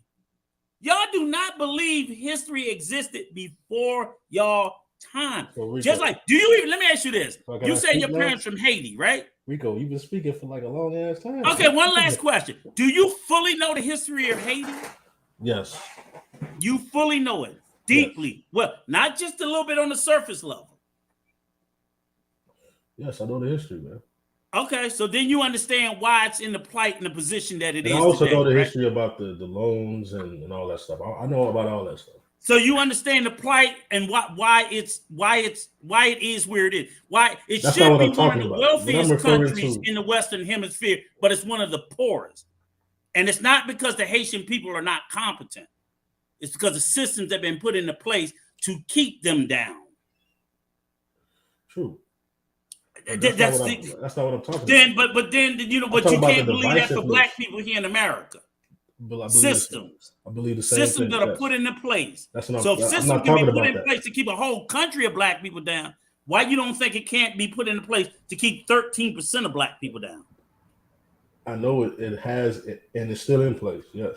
Yes, the same systems. Yes, but that's not the what same I'm talking systems here in America as in Haiti. I'm talking about the ADOS and the FBA movement is a divisive movement. The ADOS and FBA, hold on. How can that movement been divisive and we've always been here? The problem is that immigrants I'm come gonna tell over you and why. they're like, oh, let me finish. Yeah, but can I didn't finish because you, but you cut me off. Of course I did, because I was trying to explain the point for you to understand first. That's rude. Because you made this statement about divisiveness, and how can we be I'm divisive? gonna tell We've you always why. been here, including one another. I'll tell you why. How can we all?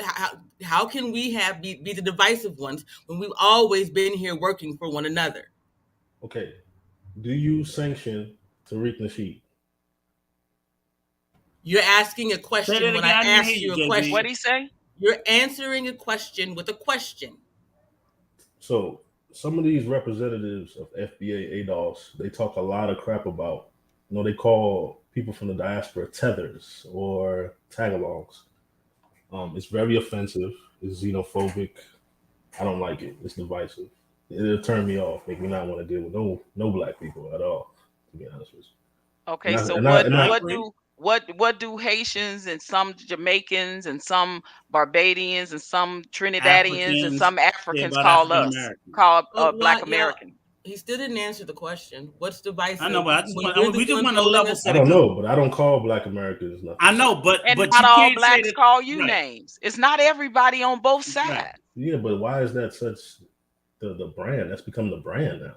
But it's the brand that we're called the Katas. Katas? What's the Katas? That's like nigga for African Americans or shit or whatever. I don't. It's a term it's that a derogatory name specifically. A derogatory term that they speak specifically about. They're not talking about black people. They're talking African Americans. Yeah, well, I'm not familiar with a Kata. Well, we're saying it exists. I will the say vitriol on both sides exists. Yeah, but the thing is, why lead with that? Why say one's okay? Leading with that. No, we're leading not, with the not fight. you two guys, but a lot of other we're people leading the with movement. the fight. And I know you guys are aware of this. Aware of what? This vitriol on the device. Oh yeah, that's definitely why are we required to police someone else's language? Exactly. Why don't you go find all of the disrespectful Haitians and Africans and police their language while we go ahead and take care of home? Can I share something with you? Why over here? Because we've said that it's not divisive from our end. Can I share something with you? I do. So when older Haitian folks say don't hang out with these blacks, the ghetto or the thugs, I told them, nah, not everybody's into that, man. Don't fall into, the trap like other immigrants do, being fed the same, stereotypes. I do, and I think it is. I think it would behoove you when somebody says something ignorant on your side about immigrants to say, hey, that's not cool. You know what I'm saying? But you know what, JB, I do that. I got a home in the DR. I do that to have people a in my lot own of Haitian family. friends. I love the Haitian people. So my thing is, I usually don't stand for it. And like I said, everything you said, it is as offensive to me as it is to you, because I do have personal Haitian friends, and my neighbors, they're all from Cameroon. I have African friends and so on and so forth that I hold very dearly. So I don't co-sign none of that bullshit. And then another thing that I hear, I gotta get this. I just have to get this. So another thing that I hear, go ahead. It's like y'all ran from y'all country. Well, I'm not from there, but my parents. Y'all ran from y'all country to come over here. That's what Tariq we just said. ran from. Tariq says that. Tariq says that. We ran to the same place. We ran to the same place. Huh? We ran to the same ruler. So it's like he say that to the ones that be getting on the African Americans now. Yeah. He say that only to the ones that get smart with him. They be talking crap about black people. But it's counterproductive though.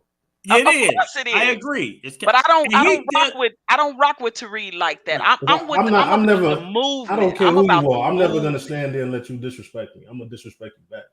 I'm about the movement, period. But here's the thing. Tariq will say that when he's I ain't got time for the name calling. But my thing is this. One thing I'll say about Tariq Nasheed, and I've always said it, he's a professional troll. even before he started FBA, that motherfucker will troll the fucking shit out of you. So I don't subscribe to his leadership at all. I don't subscribe to any of the leadership. I subscribe to the idea that we're due and we're owed reparation. The leadership, like people, like what I don't like is people shit on BLM, Black Lives Matter, because of the leadership. I'm like, you don't have to ascribe to the leadership to believe in the ideal. I know, you but can't it can't say just the be ideal idea. of Black Lives Matter is a bad thing. Yeah, but it can't just be an idea. Hold on one second. Let me shout out Danique Anthony. Shout out to Brother Sim and Danique Anthony. Glad to have y'all in the building. Thank y'all for rocking with us today. All right, okay. Y'all. So what was you saying, JB? Yeah, but it can't just. Here's the problem with a lot of these organizations that spring up. Like, yeah, the idea is important. Black lives, matter, of course. But a lot of these organizations get co-opted by outside funding for people who don't look like you. And the movement becomes something else intentionally. I agree. So if you're a black person, and you are presented with millions of dollars and you easily sell out, that's a problem, man. I agree. That's a problem. Because the movement went from Black Lives Matter to ADOS is black owned. Period. Stuff. I don't know about FBA, but ADOS is black owned. Here's the thing, though, JB. This is the part where I take exception every time people speak against it. I say, look, people say the movement changed. I'm like, no, the movement didn't change. The Black Lives Matter movement is still caring about the unarmed killing of unarmed black men and little boys. The mission has never changed. Has the leadership changed and they start doing some fuck shit? Yes, absolutely, I agree. And I hear the FBI is watching them, whatever, they go to jail, I don't care. But the mission is still the same. And the reason why I take exception to people trying to say it's fucked up is because then you know what they're doing? Before Black Lives Matter, what did we have? Nothing. When we get rid of Black Lives Matter, what are we going to have? Nothing again. So, but why have such... No, I'm saying, but again, we're right back to the same space where other organizations are disproportionately being shot and killed unarmed, and at least they brought attention to it. Prior to that, no one gave a fuck about it. And JB, before it's you, because let me tell you this: the guy, what's the guy in Dallas? The young man that worked for the bank was sitting in his fucking house eating ice cream. Yes, and the cop went into the wrong house and shot and killed him in his own fucking apartment. Who was boo-booed up with him on He TV? wasn't boo-booed up with nobody. He was home alone. Black people forgiving him. Come on, man. What are you talking about? What? You need to go straight to his doggone cousin, brother, whoever it was who was hugging that bro, talking that love shit on the stand. But let me just say this. But my whole point is this. Rico, let me just say this because he's mad about Tariq. This is exactly why Tariq Nasheed moves the way that he does. This is exactly why there is a definitive line. Let me finish, sir. You told me to let you finish. I did. Now, there's a definitive line made by what Tariq says, and people fully understand that he stands for one thing and one thing only: foundational Black Americans. Everybody else he will insult and make it clear to them, you are skin folk, not kin folk. Why? Because of the folk that you're talking about right now, JB. Why? Because of the folk who claim to be Black, but don't want to be Black when it's time to stand up and damn fight. The ones who claim to be the 10% of growth in Black folks, but don't want to get down there and get to the bottom, get into the streets and get to the actual work. And let's talk about some of the things that claim to be Black. The people that troll him. But JB, talking smack to him. JB, when I was talking about that, who y'all talking about? That young man that got killed in Dallas, you know he was an immigrant, right? Botham John. He was a black, right? Botham John. He was. Y'all talking about the dude that argued with what's his name? James? No, I'm talking about the guy that was sitting on his couch eating fucking ice cream, watching TV, and got shot by the cop. He was a black immigrant, and Black Lives Matter was marching for him. They marched for him too. Sure did. They marched for him, JB. What y'all saying about Tariq Nasheed? No, because he gets into arguments with non-foundational Black Americans and non-ADOS people. Foundational Black. He be trolling all the Black immigrants. He's been going against the. He too Black for some bougie Black people.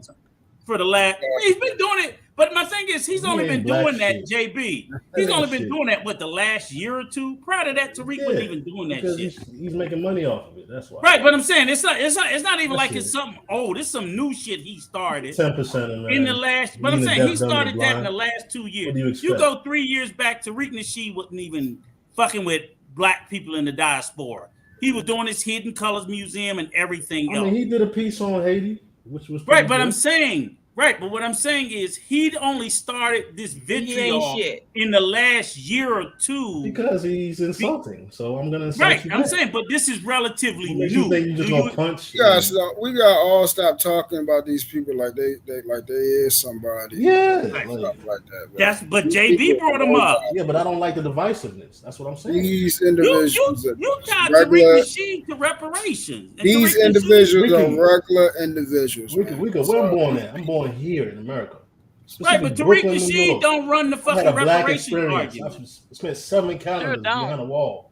I don't even think he's talking about reparations. You ain't lived the same black experience as folks talking about reparations. How so? Oh, man, here we go with this. You want to? You know what? So I'm not black. I'm gonna be respectful. I'm gonna be respectful. I'm gonna let you have your lived experience. I'm gonna let you have your lived experience. I'm gonna give you that. I'm going to give you that. Your lived experience is your lived experience. Show me your bloodline. But to presume that your lived experience is equated to folks who have been here for centuries and gone through a certain level of depression, and it's been oppression and lived in another way. That's really presumptive on your part. So the black people of today don't go through oppression. You decided that. Say what?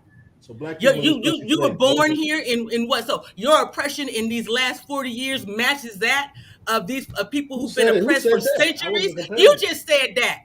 Yeah, but you said your black experience was the same. You said you black because your black experience. Now you don't want to stand on that. Get on your square, brother. Get on your black square now. Be black. Well, who are you to say I'm black? Who are you? He's JP. Who are you to say you are? How about that? Excuse me.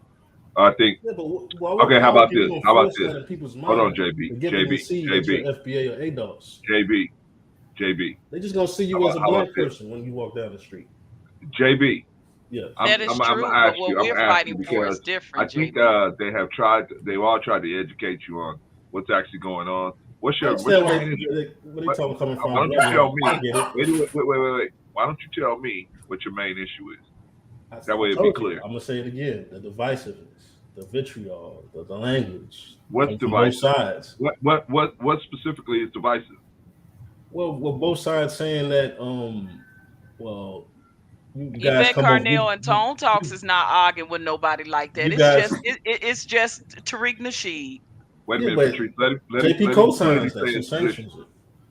What's your position? Lay it out clearly. I just said it. The divisive. You said it's divisive. What is it? But JB, do you know that Tariq Nasheed is no longer upon the ADOS? That's why they separated, because they wasn't dealing with the foolishness from Tariq Nasheed. Did you know that? That's all I'm saying. Like, it's so divisive. Tariq Nasheed went over and created FBA. But I don't know what you're saying, JP. Can you please explain it to me? What's divisive about reparations? I didn't say nothing is divisive. I'm saying all of a sudden saying, okay, I'm this, I'm FBA, I'm this, and now I'm separate from y'all. No, that term is just used for the argument of reparations only. After we get our check, we all black again. Here's the thing, JB. You can be two things at the same time. How? We're black and ADOS. He said there's a language. He said 70% of the people died that came over that slave ship. The rest of the black people were here. I'm part of the 30% that didn't die. The rest of the black people were already here. ADOS. He said there's a special language. Who said it's a special language? Who are you listening to that told you this? Tariq Nasheed. You listen to a lot of damn Tariq Nasheed not like him. I don't even listen to the motherfucker. Why you listening to him so much? I'm sitting there saying this. I don't understand why you listen to him and you don't like him. Let me see if I understand. I agree, you're a fool, JB. Why you listening to him? Rico, hold on. JB, You're angry and upset at Tariq Nasheed, and you're taking it out on everybody else around here. I'm not taking it out. I'm just simply expressing. I mean, but the difference in my point of view. I don't think it should be as divisive as it is. So what's divisive about reparations? Yeah, you're not being clear. There's nothing divisive about the reparations. I'm talking about the language coming from both sides, coming from FBA and ADOS, and coming from. But don't say that, because Yvette Carnell and Antonio Moore is not arguing with non-foundational people. They're not. That is Tariq Nasheed only.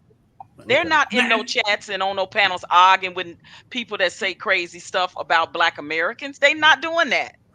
Now, I 100% agree with you that the language on the two sides is divisive, from the Tariq Nasheed to the immigrant and the immigrant community back to Tariq Nasheed. The language is highly toxic, highly vitriolic, highly divisive. The language with them motherfuckers talking to each other. They need to get in the room and fight it out or fuck it out or whatever they got to do. But that ain't got nothing to do with us getting our check.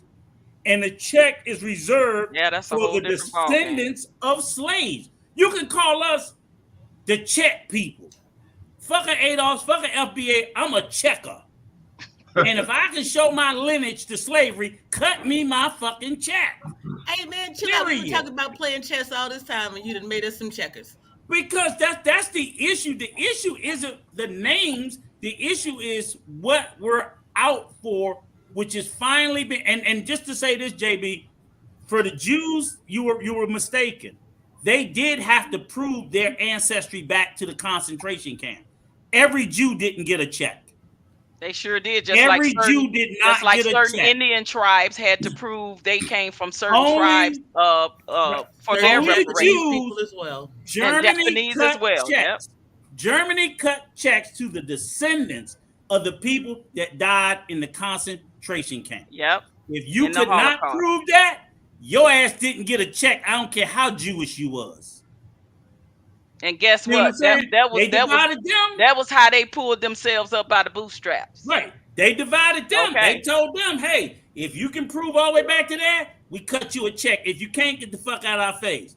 And that's how they did it. So you can take a same group of people. If everybody wasn't not offended the same, everybody don't get the same restitution. All right. Well, and that's why we have to prove. That's why they say you have to prove that you descended from slavery. Well, if I'm just you gonna say this. You don't get it. Well, I'm just gonna say this. I don't like the divisiveness. That's it. Of the language. Yes. But when you see in your state that they talk about that check, you better sign yes on that petition. Goddammit. I'll be looking for your name, JB. I always think about the greater good. You gonna probably JB be like, if I don't get a check, no. Don't be petty, JB. Don't be fucking petty. It ain't about you. When you told Tariq that you didn't like his divisiveness, what did he say? Well, I didn't tell him. I actually donated to his show. At least once you start talking that shit, I'm like, what the fuck? I'm mad I gave my money. I'm arguing with somebody who supported the man. You are unbelievable, JB. Yeah, but like I like. You would have done better supporting Adolf than I ain't never gave that nigga racism and stuff like that. JB, you would have done better supporting Adolf. How much did you give him, JB? I mean, I sent him $25. You know what I'm saying? To cuss your ass out. What? You would have been better giving that to Adolf. Fucking dollars. Why not? I ain't never gave that nigga $1. You know what I'm saying? Now do you see how you sound? You done gave the man money. I ain't gave him nothing, and you arguing with me. I'm not the sucker. You is. Yeah, you the sucker gave me your money. I ain't giving none of mine. Rico, don't call him a sucker. You paying him to sit there and be divisive. I'm not. See, you should have left his ass broke. He believed in the program, Rico. That's why. Yeah. Let me say this, JB, because I've said it before too. It's because we are come at with a certain level of. Excuse me. Hold on. It needs to stop on both sides. I definitely agree with that. We are come at with a certain level of passive aggressive vitriol. Well, why can't American boys read? There are things that are thrown, rocks that are thrown, but we're black. We all look the same, and so so sometimes you have to put a stake in the ground, like keep on playing with that, and I'm gonna come for yours. You understand? And Tariq, the gentlemen, they just happen to be more tenacious, with going ahead and they hang on to that once they got somebody. I'm more like, you know what? It's not my fault you came over here and bent the knee. We didn't. We've always been underfoot, and that's the problem. They don't want us here anymore. They don't think that they need us here anymore. I tell Black folks to leave the system entirely. Damn Tariq and all them folks trying to get whatever. Snatch yourself out, snatch your money out, lay your ass down, put a car on a piece of land and grow some food around it and see what they do without you. That's all it is. You just got to understand it's not so much a outright hate. It's not like we dislike allies. No. You can't advocate for us. We have to advocate for ourselves, right? And you can be an ally. Allies sit in the space, understand, and then when asked questions, give information or help to find a source. This is not what some of these people come into the space to do. And they need to be chin checked. You can't come over here and tell Black folks how to Black folk. That's true. That's all. And then let me ask you this too, JB, right? Now, in all honesty, right? And this is where I tell people too, I was like, yeah, well, and you know, like you said, when like JP said, and it's valid. And it's a valid critique, but it's also an unfair critique because they'll say, how come Black boys can't read, right? And I'm like, yeah, but see, y'all looking at the totality of our population. Now, if I went to Haiti, I could say, oh shit, there's a shitload of fucking Black boys over here that can't read. Now, when I look at the Haitian community in America, yeah, they're not sending none of them over here. So I'm like, no, but I'm only looking at the Haitian community here. You're looking at, but I'm not looking at all of Haiti or all of Africa. So when they always talk about Nigerians, right? Oh, the Nigerian, and I know you've heard the statistic, and it's true. They have some of the most educated, they do, most business owners and everything in America, some of the strongest, most competitive tribes around. Huh? They're one of the most competitive cultures around. In America. No, I'm talking about in the world. Alongside no, not in Nigeria. Alongside the Japanese. No, not in Nigeria. I'm talking about the values that they've adopted. I'm talking not in Nigeria. Because in Nigeria, 70-80% of the country poor as fuck and it's uneducated. Well, that's a lot of his government and stuff. In the country of Nigeria. I don't know. I've done business with some what they Nigerians. do is they do smart. like a lot of countries, they export their best and their brightest. Okay. Every culture has the best and the brightest. You have the dumbest and you have the brightest. Push for your brightest. Like, I mean, what's wrong? Why you want dummies coming over here, man? Rico JB. JB. What? Okay, so ADOS itself is not an issue. It's the issue with the way that Tariq Nasheed is the language that he's using, and therefore that's what you have an issue with, right? Yes. Because at first I thought your issue was you're not included in getting the check, but that's not your issue. Your issue is some of the derogatory language that Tariq Nasheed himself is using, right? Yes. Okay. So since none of us are Tariq Nasheed, we can't defend his position or break it down to you or nothing like that. And I think Patrice even said that she's not with the program. I mean, most of the ADOS people aren't even with that program. So that's Tariq's a fucking troll, horrible one. It's just an issue that they're separated. So he's doing his own program because he doesn't want them to tell him what to do, and they don't want their project to get so close to the wall and then get knocked off because it's trolling. So everybody just went their own way. Everybody's good. Okay, are we good on the ADOS conversation, or do we need to go over that anymore? Because I got some real serious questions for JB. For real? And don't you fuck with my check, JB. Don't let me find out you fucked with my check. Nah, the reparations show up on your ballot. You gotta check. Yes, goddammit. I'm about to All show you that gotta do pot. is libations waiting for Rico. Look, don't you fuck with my check, or you better send me $25 at least. I got student loans I gotta pay off, man. Okay. JB. Yeah. Last time you were here, we were talking about your boy and some of his talking points. Okay, so let me throw one of his talking points at you. One of his talking points is that Black women don't have facial symmetry. That's why they're the least desired women in the dating market. That's one of his talking points. Okay. Do you agree with that or not agree with that? I disagree with that. Okay. Because he's talking about the golden ratio. Yeah. Yeah. So like that's based on mathematic precision. And it's been debunked. Yes, it's been debunked. Yeah, it's nothing to do with beauty. Beauty is subjective. Nope. Yep. Right. So stop it. Yep. My man, JB. Yeah. Right. You came a long way, Henry. But I said that the last time. I disagreed with that. Okay.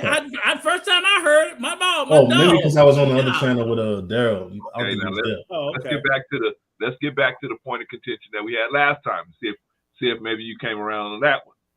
No. Now, he says that he also says another talking point of his is that if you earn a certain amount of money, your wife should be open to the fact that you are going to, from time to time, if you so choose, have extramarital affairs.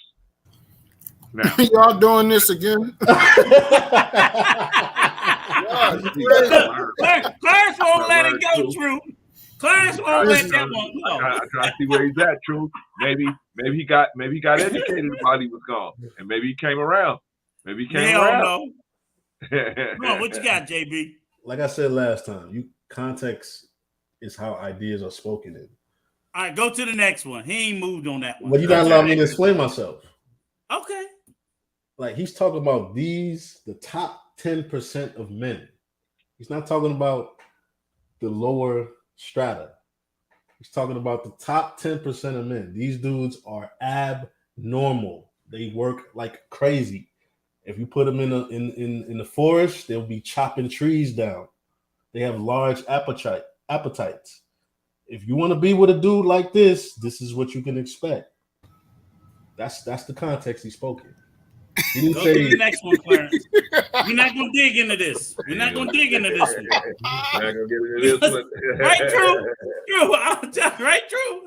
Hey, I ain't doing it. I ain't doing it. Go to the next one. I'm not doing it. Y'all go right ahead. Go to the next one. Okay, no, I just gotta ask him. I gotta ask him one question. Is having options, is that the same as extramarital affairs? No, it's not. Go to the next one, Clarence. Go to the next one. I need him to explain this one, brother. He's not moving off of that one. I need him to explain it. That's fine. Because we went over this last time. Yes. Can I explain? We went over this last time. We were talking about marriage and being an adulterer. Yeah. As defined by marriage, which you're imposing religion in it as well. And the law. And the law, which is influenced by religion to a degree. Okay. Yes, it's adultery, but people are allowed to hold on. People are allowed to engage.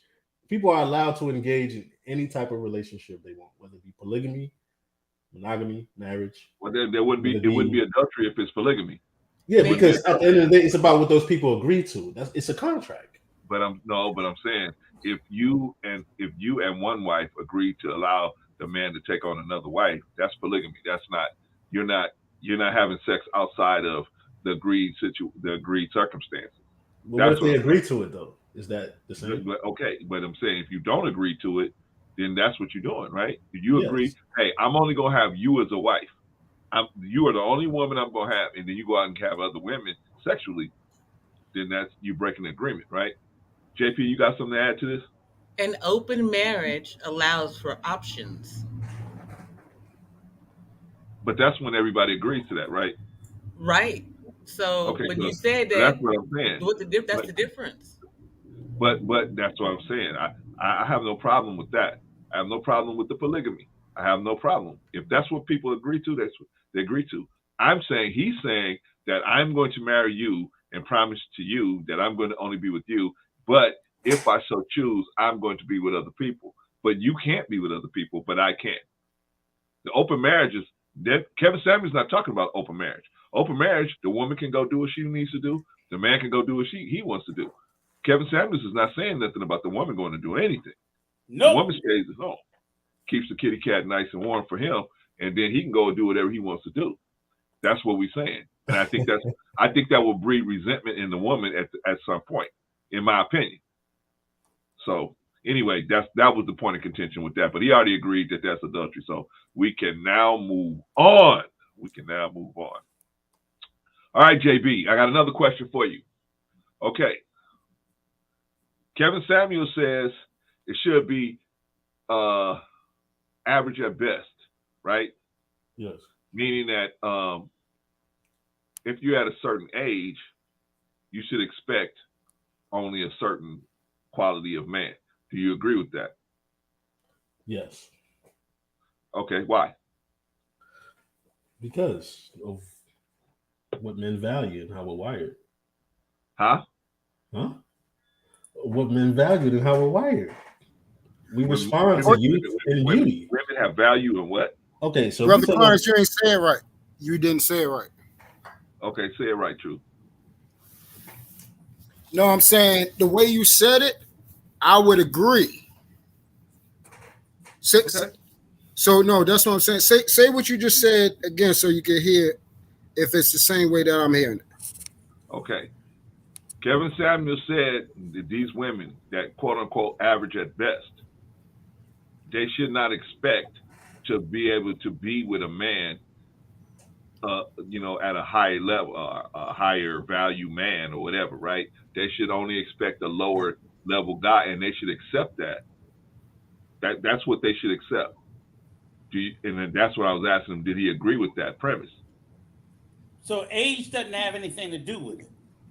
No, whatever the circumstance is, age, whatever the circumstance You're saying an average-looking woman should never expect to be with anything but an average or below average man. So what do you mean? So you saying like a woman that's like a 5 or a 4? Yeah, 5 should only look for a 5 in a man or lower. It depends, because if she meets that man on his rise, up and coming, and he falls in love with her, he may look past that, like she down with me, I'm down with her.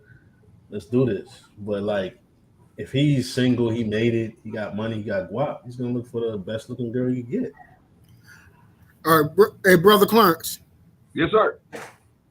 Yeah, so for this part, again, this is where the part where this is not nothing new that he's saying. He's basically saying, which we should all kind of be along these type of lines. Be worthy of what you are. Okay.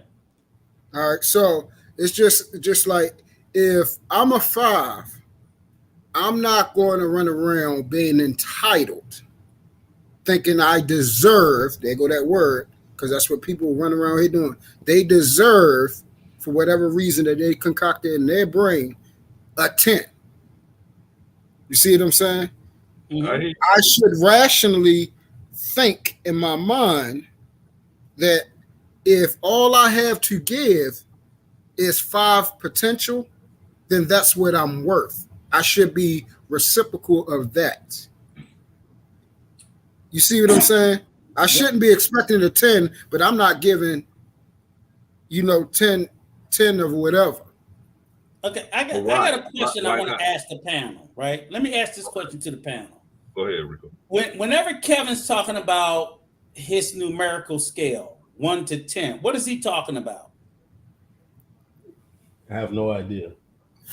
But he's talking about looks. Is he he's talking about when he's rating 1 to 10. He's talking about rating yourself on how you think you look. Right. What scale you put yourself But he asked them though. He don't rank them though. I didn't say he did. I'm asking. Right, and he tell them to leave 7 out because 7 is what usually everybody says. What does the number scale 7 apply to? The scale is looks. Only on looks. Looks, yeah. Nothing else. Not on money. Now it's just looks.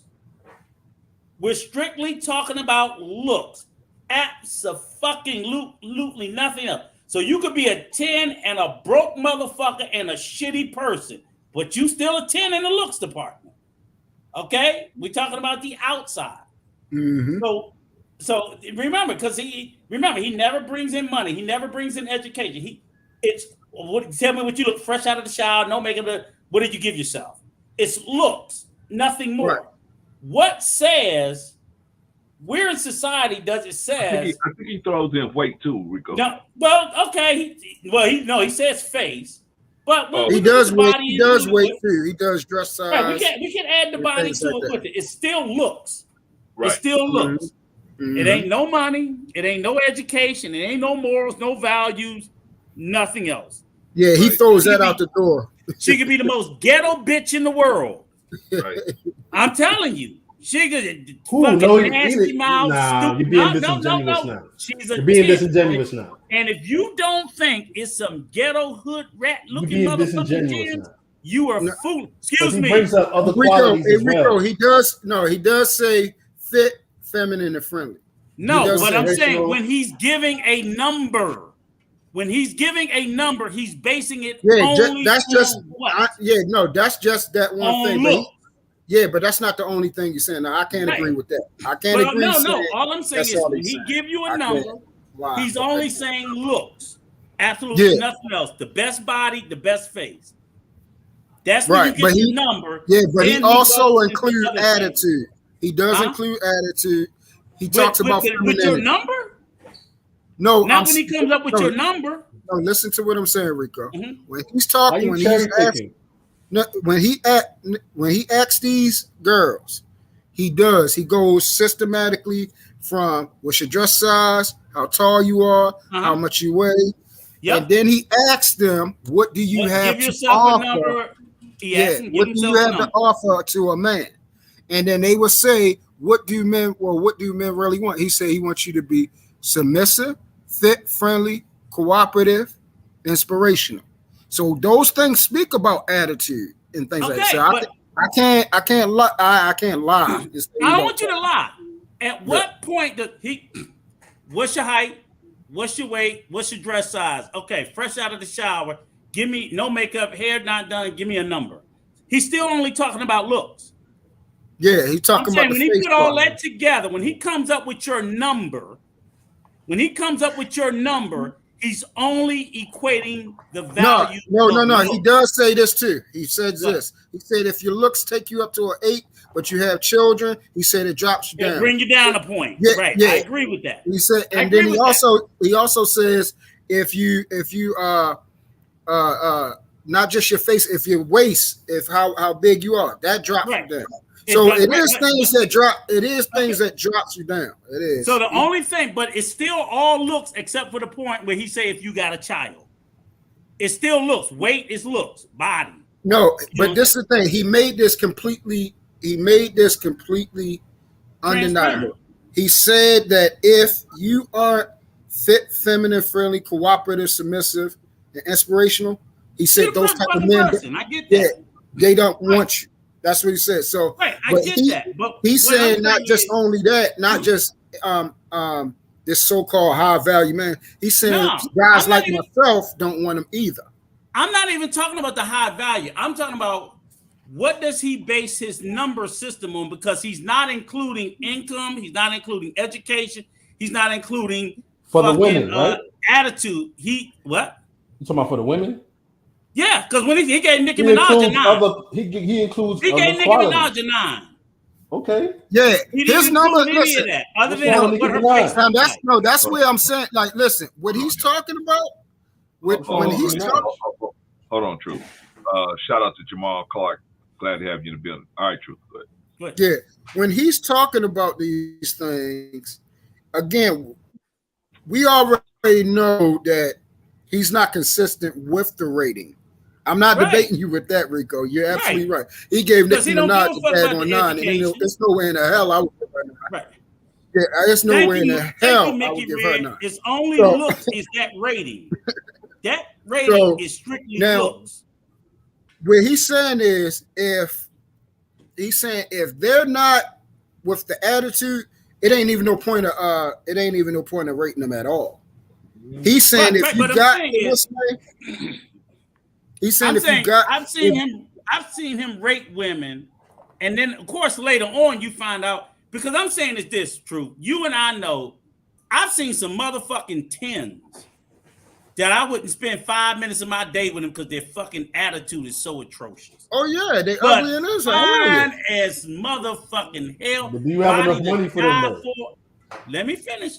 And that's why I sit there and say it. So when we sit there and say, because unfortunately, looks and beauty and body is, God decided who he was going to give it to for whatever reason. Mm-hmm. And some of the most beautiful people that I would give my life for aesthetically don't look like the most appealing person, but their soul shines from deep within. You know what I'm saying? And people who just, you would think just on first blush, you would believe is beautiful. And I look at them from every day and I see nothing but the fucking dead, wicked witch. That's the setup right there, Rico. That's the setup. That's the setup that he's setting people up for failure right there, that people don't know. Exactly, because he's making it all about the aesthetic that women, you just got to go to the gym. Let me finish. He's telling them, you stay in the gym, stay beautiful, stay fit. That man's going to want you no matter, he's telling them that those are the highest things, not your attitude, not your personality. You do want that, but these things are first, because if you tell a woman you have a beautiful attitude, have a beautiful personality, and she's a little bit heavy, well, they still ain't gonna want you. It depends. But no, because he knocks them. We talking 300 pounds. Hold on, guys. Hold on. Go ahead. Shout out to Moments with Mickey Red. Shout out to Moments with Mickey Red. Thank you for showing up in the building, sis. Appreciate it. And the reason why I say this again is like, because I don't want us to get off of that, because he makes that rating almost exclusively about looks, to include the body, which is fine. That's all part of the package. Rico. Yes. Rico.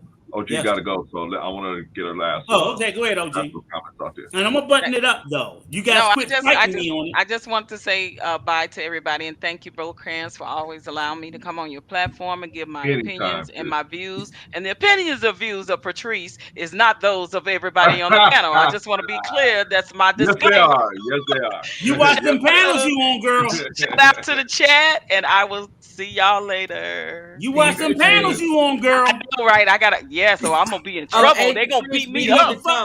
Patrice, we need to talk. I talked to We Unlock yesterday. We need to talk. Okay, just give me a ring. All right. Okay. Later, y'all. Love you. All right. Thank you. Love you too. Bye. And I'm gonna button this up. The only reason why I say this, okay, because like I said, I know he makes that whole rating thing almost exclusively about appearance. Okay.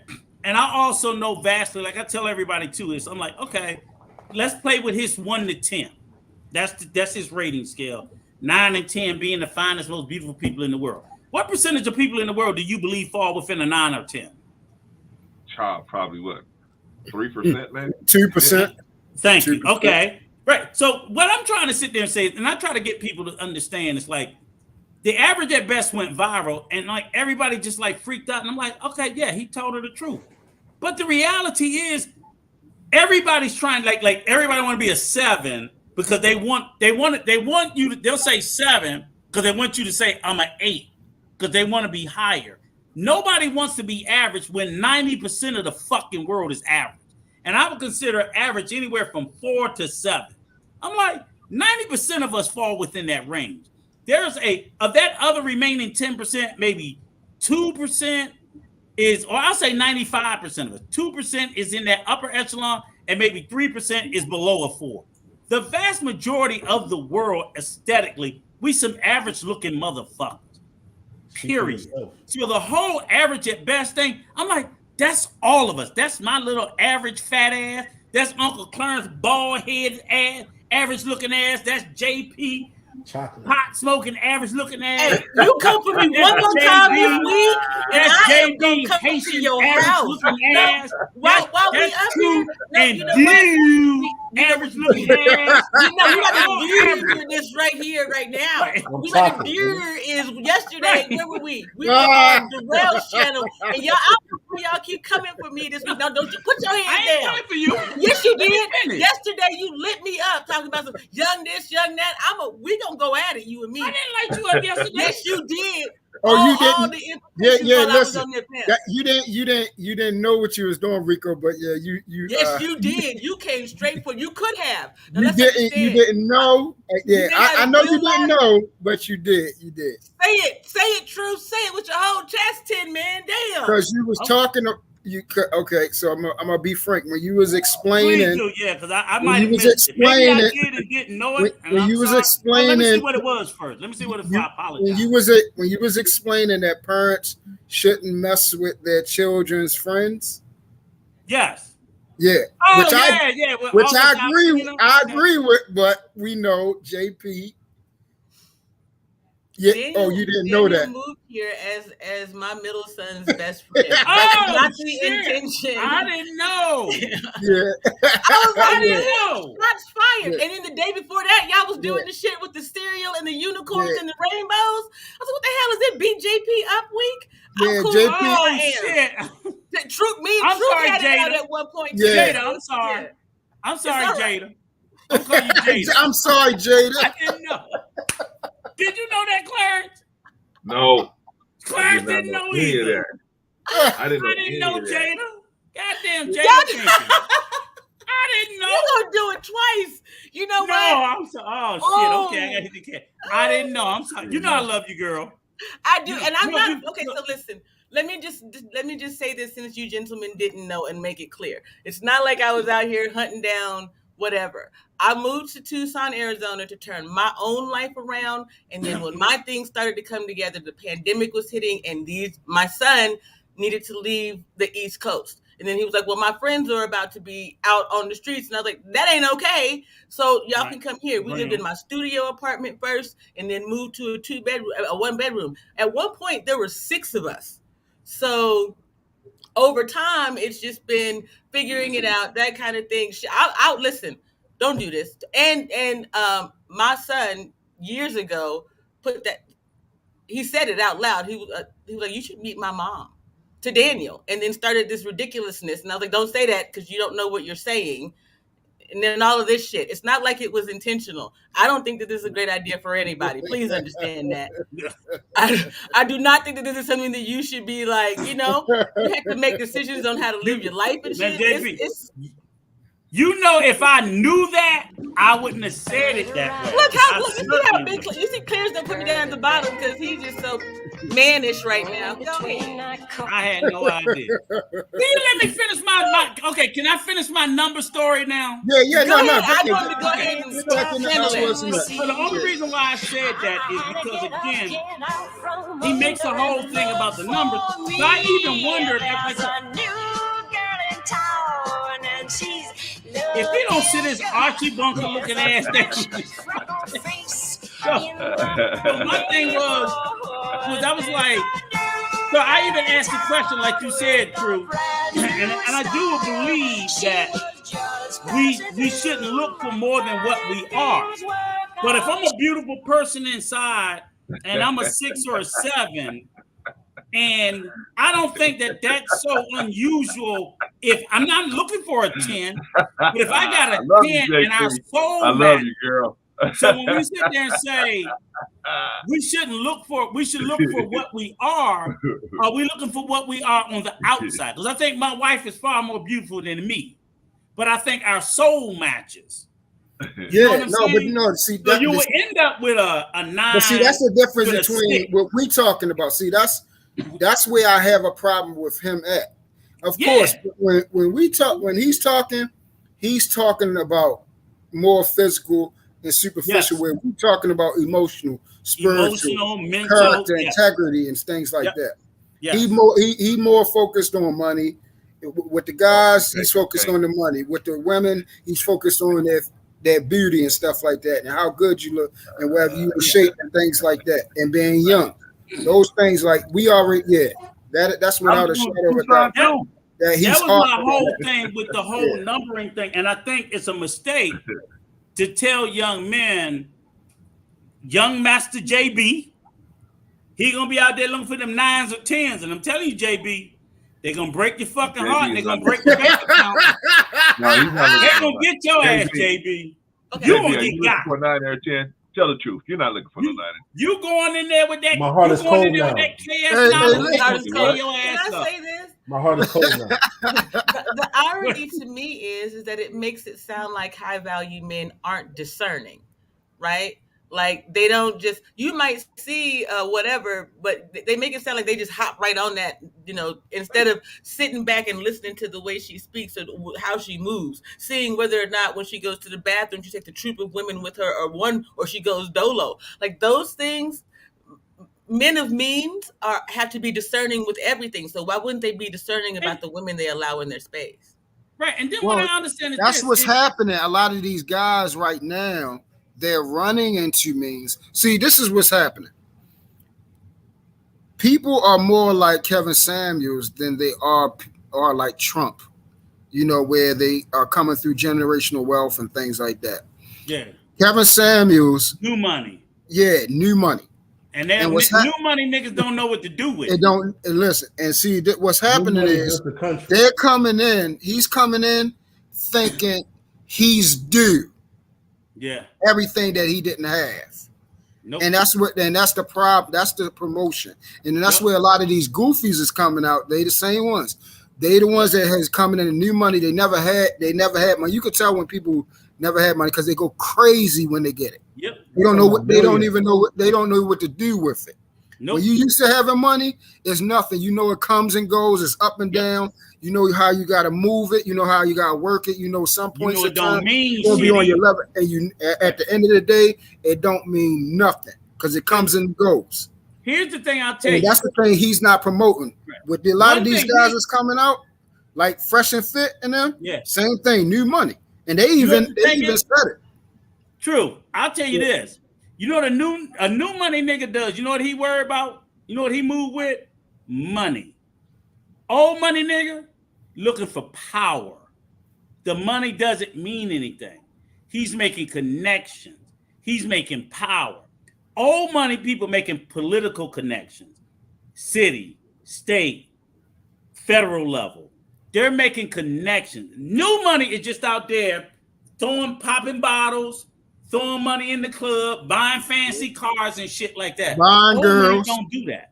Buying girls. Old money don't do that.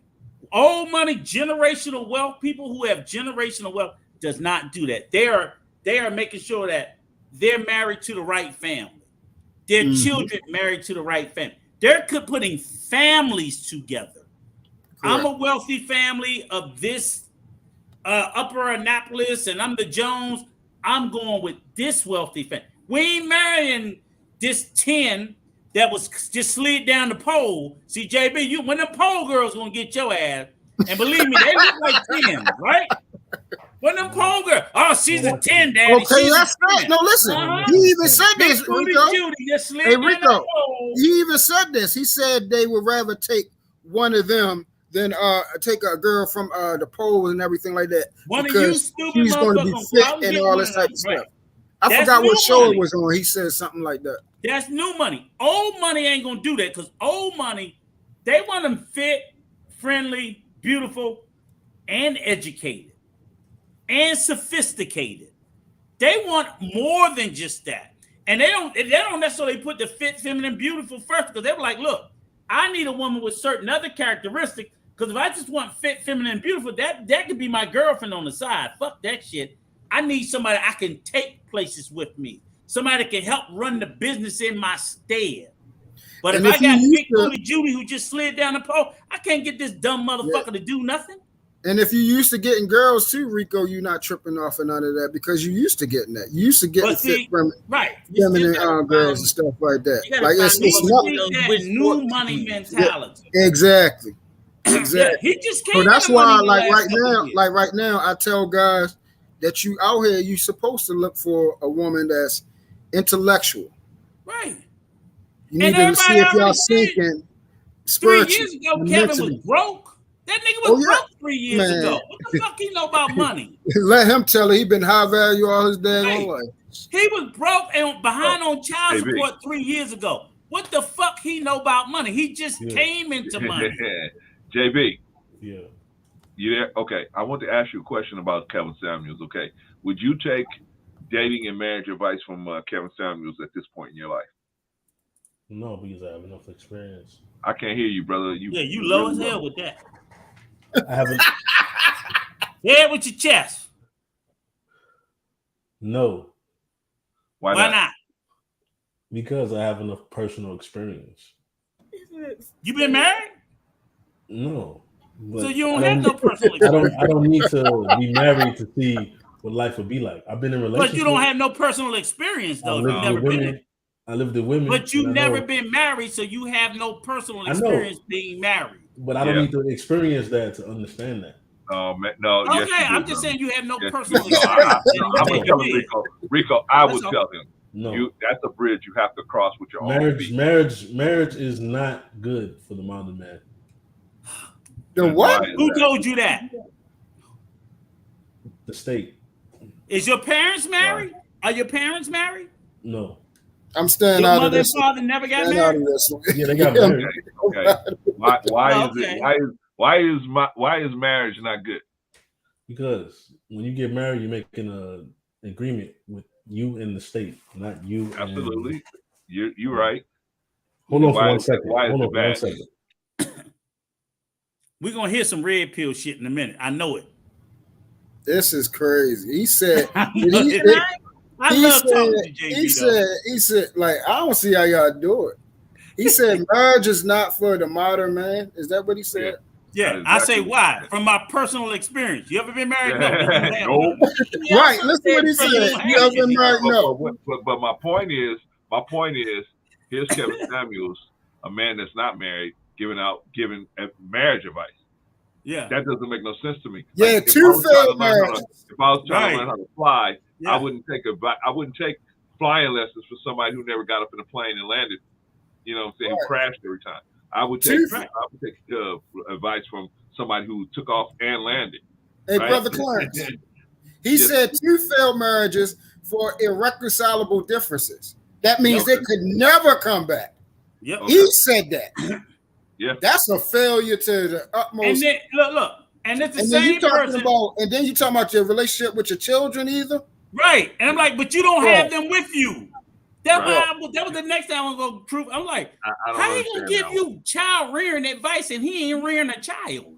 Hello, I'm back. Listen. Marriage is no good, man. Listen, let me tell you why, man. You're making a deal with the state. Okay. Right? They can take your property. They can put you on child support. They can take your. Who can take your property? The state. No, the state don't take your property. Listen. If you're not coming up with if you don't have her sign a prenuptial agreement, the state don't take your property. Okay. I'm just telling you. If you're a man of means, like if you come into some money, you work hard professionally. No, let him talk. Go ahead. And you get married, you have kids, and it goes bad. Yes. You will lose money. You can lose property. Like they'll hold the house, depending on the state. Who's gonna hold the house? The wife, your divorced wife. She gonna have the kids. Go ahead. No, go ahead. She gonna have the wife. Wrong, but go ahead. You gonna see him on the weekend. It's all about what's in the best interest. If you're the breadwinner, your property has nothing to do with the best interest. Your property is the best interest is the child only. Your money. No. Child support, alimony. JB. Yeah. That's not true. None of what you said is true. So those things don't happen. Definitely can't be. No state has it that way. The way you describe it, there's not a state. No state takes your property. No state gives your property to a spouse. No state does. What is alimony? Alimony is money you pay to support a wife for a finite period of time until she can be self-sufficient. That's what alimony is. And less than probably 3% of divorces end up with anybody paying alimony. What is Dr. If your spouse works, you pay no alimony. What is Dr. Dre? Dr. Dre he didn't pay alimony. He paid $100 million fucking divorce settlement. That wasn't alimony. Yeah, well, you got cracked. That was 25 years of marriage. That was what the income of the family of the marriage accumulated over those 25 years. Your wife is entitled to half of that. Why? Somebody had to watch your children, right? Somebody had to make sure that these children had something to do and was out of your way so you could go and make that $1 billion, right? I suggest, right? And when you do divorce in America divorces and you that lose your happen- assets, the state forces you to sell your assets and divide the proceeds. They don't give it to one person or the other.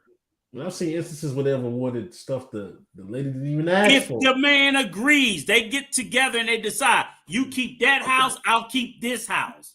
Let's start They from the work beginning. that shit out themselves. Wait, Rico. Let's start from the beginning. Then the next, your testosterone goes down. Okay, JB. Oh, Jesus Christ. JB, when you get married, yes, you have to sign something that you have to sign a marriage certificate and a marriage license. And a marriage certificate, you're letting the state know, just like a birth certificate. When you sign a birth certificate, you're authorizing the state to be able to step in for the best interest of the child if something goes awry. Same thing in a marriage certificate. You're authorizing the state to be able to step in if something goes awry. If something goes awry and you guys cannot come to an agreement on your They own, help the two of you divide it up. Then they will take care of splitting up the assets between the two of you. Number one option is their number one obligation is to any children that's in the middle of the. That's their only obligation. Yeah, that's their obligation. Well, their obligation is to make sure there's a somewhat equal settlement. But how they do that though, Clarence, you got to be clear. The first thing they do is they go to the two parties and they tell you to work it out. Exactly. They only become involved if you two ignorant motherfuckers can agree. If you two can agree, whatever y'all agree to, they sign off and they don't care. They don't get nothing. Wait. Let's. This is how most divorces, the contentious ones happen. They go to a mediator and they cannot agree on the settlement. They cannot agree. They have some issue that they can't agree on. Now you got to go before the judge and let the judge try to decide and could get the court all involved. Because y'all couldn't decide among yourself. Exactly. But first they give you the option with a mediator. This happened with my son. They give you a mediator and you try to work it out with the mediator to come to an agreement. So just because you get a divorce don't mean you're going to get creamed. Now, a lot of guys do get creamed because they don't know how to play the game. Most women do know how to play the game, where they set themselves up to where the assets, a lot of the assets will come their way. But that's because they know how to. Once it gets past the child, then it's a game that you play. And let me jump in for a second, Clarence, and let me explain something to you too. I know everybody like to make this seem like this is an American thing. Please know and understand this. American law is based off Old English law, meaning most of our laws came from England. Okay. This shit is not just America. This is Western world. These laws apply mostly in Mexico, Canada, half of Europe, parts of Africa, parts of Asia. So a lot of places in the world, wherever you get people in China get divorced. Wife don't walk away empty-handed. There's only a few, and fewer throughout the world where they're going to let a man just bash his wife in the head after 20 years and take everything and throw her ass out on the street to starve and suffer. Yeah. Most of the world is just not that way anymore. So this whole concept that you guys have and believe made it all, it's all mine. So what if she was here 30 years kissing my ass, cooking my food, sucking my dick, and me letting her fuck her? She don't get nothing because I don't want to give her nothing. That's just. I didn't say that. No, but I'm saying that what I'm saying is this whole belief. I made all the money. I'm not trying to get ran up in raw though. No, I'm not trying to get ran up in raw though. Huh? I'm not trying to have. That's how we get down over here. Let's talk to background. Okay, then you know what? I will say the smartest thing you said, sir, is to never get married. No, I'm just gonna put and my that's a money good on trust. thing. Put on salary. Never get married. But I also tell you this: don't have any kids either. Because if you got kids, they'll run up in your ass raw with them kids. Brother Clarence, let me just say this. I was the mother who had to take the sons to the barber shop and get haircuts and whatnot. So I get it. It's just, you know, I think I wasn't prepared, you know. My question for Rico and JB and Brother Truth, because JB said the state, but how can we get commitment without inviting the state into the conversation then? Oh, You can just draft up a separate agreement. Okay. Between the two of you, verbal and written, and it will be upheld in the court of law. But once you take it to court, isn't that inviting the state? Yes, but the state I can't don't think prescribe how you two should interact during the relationship and post. Unless it's notarized and too much interference in your own. Done by lawyers. The state reaching into your own relationship, into your own union. You're muted, Rico. JB, just to follow you. Get married. tell me what this agreement would say that you would get done. Just give me a brief idea. Give me 5 things that you would put in this agreement. Okay, one would be in the event that we divorce. You're not married. The agreement you just said you wasn't married, right? The agreement is about what happens if shit goes left. A contingency. Okay, so you can't use divorce. You're not married. This is a non-married agreement. What is your non-married contract going to say? Non-married. Are we talking about marriage right now? You just said you didn't want to take it to the state. Married, JB. Yeah, I'm still gonna get married, but I'm not gonna marry. I'm not gonna use the state laws. I'm gonna come up with my own agreement. That's why y'all doing this to yourself. I don't need the state to prescribe how I should. If you're going to get married, they don't need your fucking agreement. No, you don't understand. You can't get married, JB. You can't get married and say, I'm gonna make my own rules. If you get married, you go by the rules of the state. What is a prenuptial agreement? What is that? What is that called? Prenuptial agreement. A prenup? No, you can get a prenuptial agreement. You get a prenup, but you still fall under the laws of that state. People got to stop thinking that the prenup say fuck the divorce.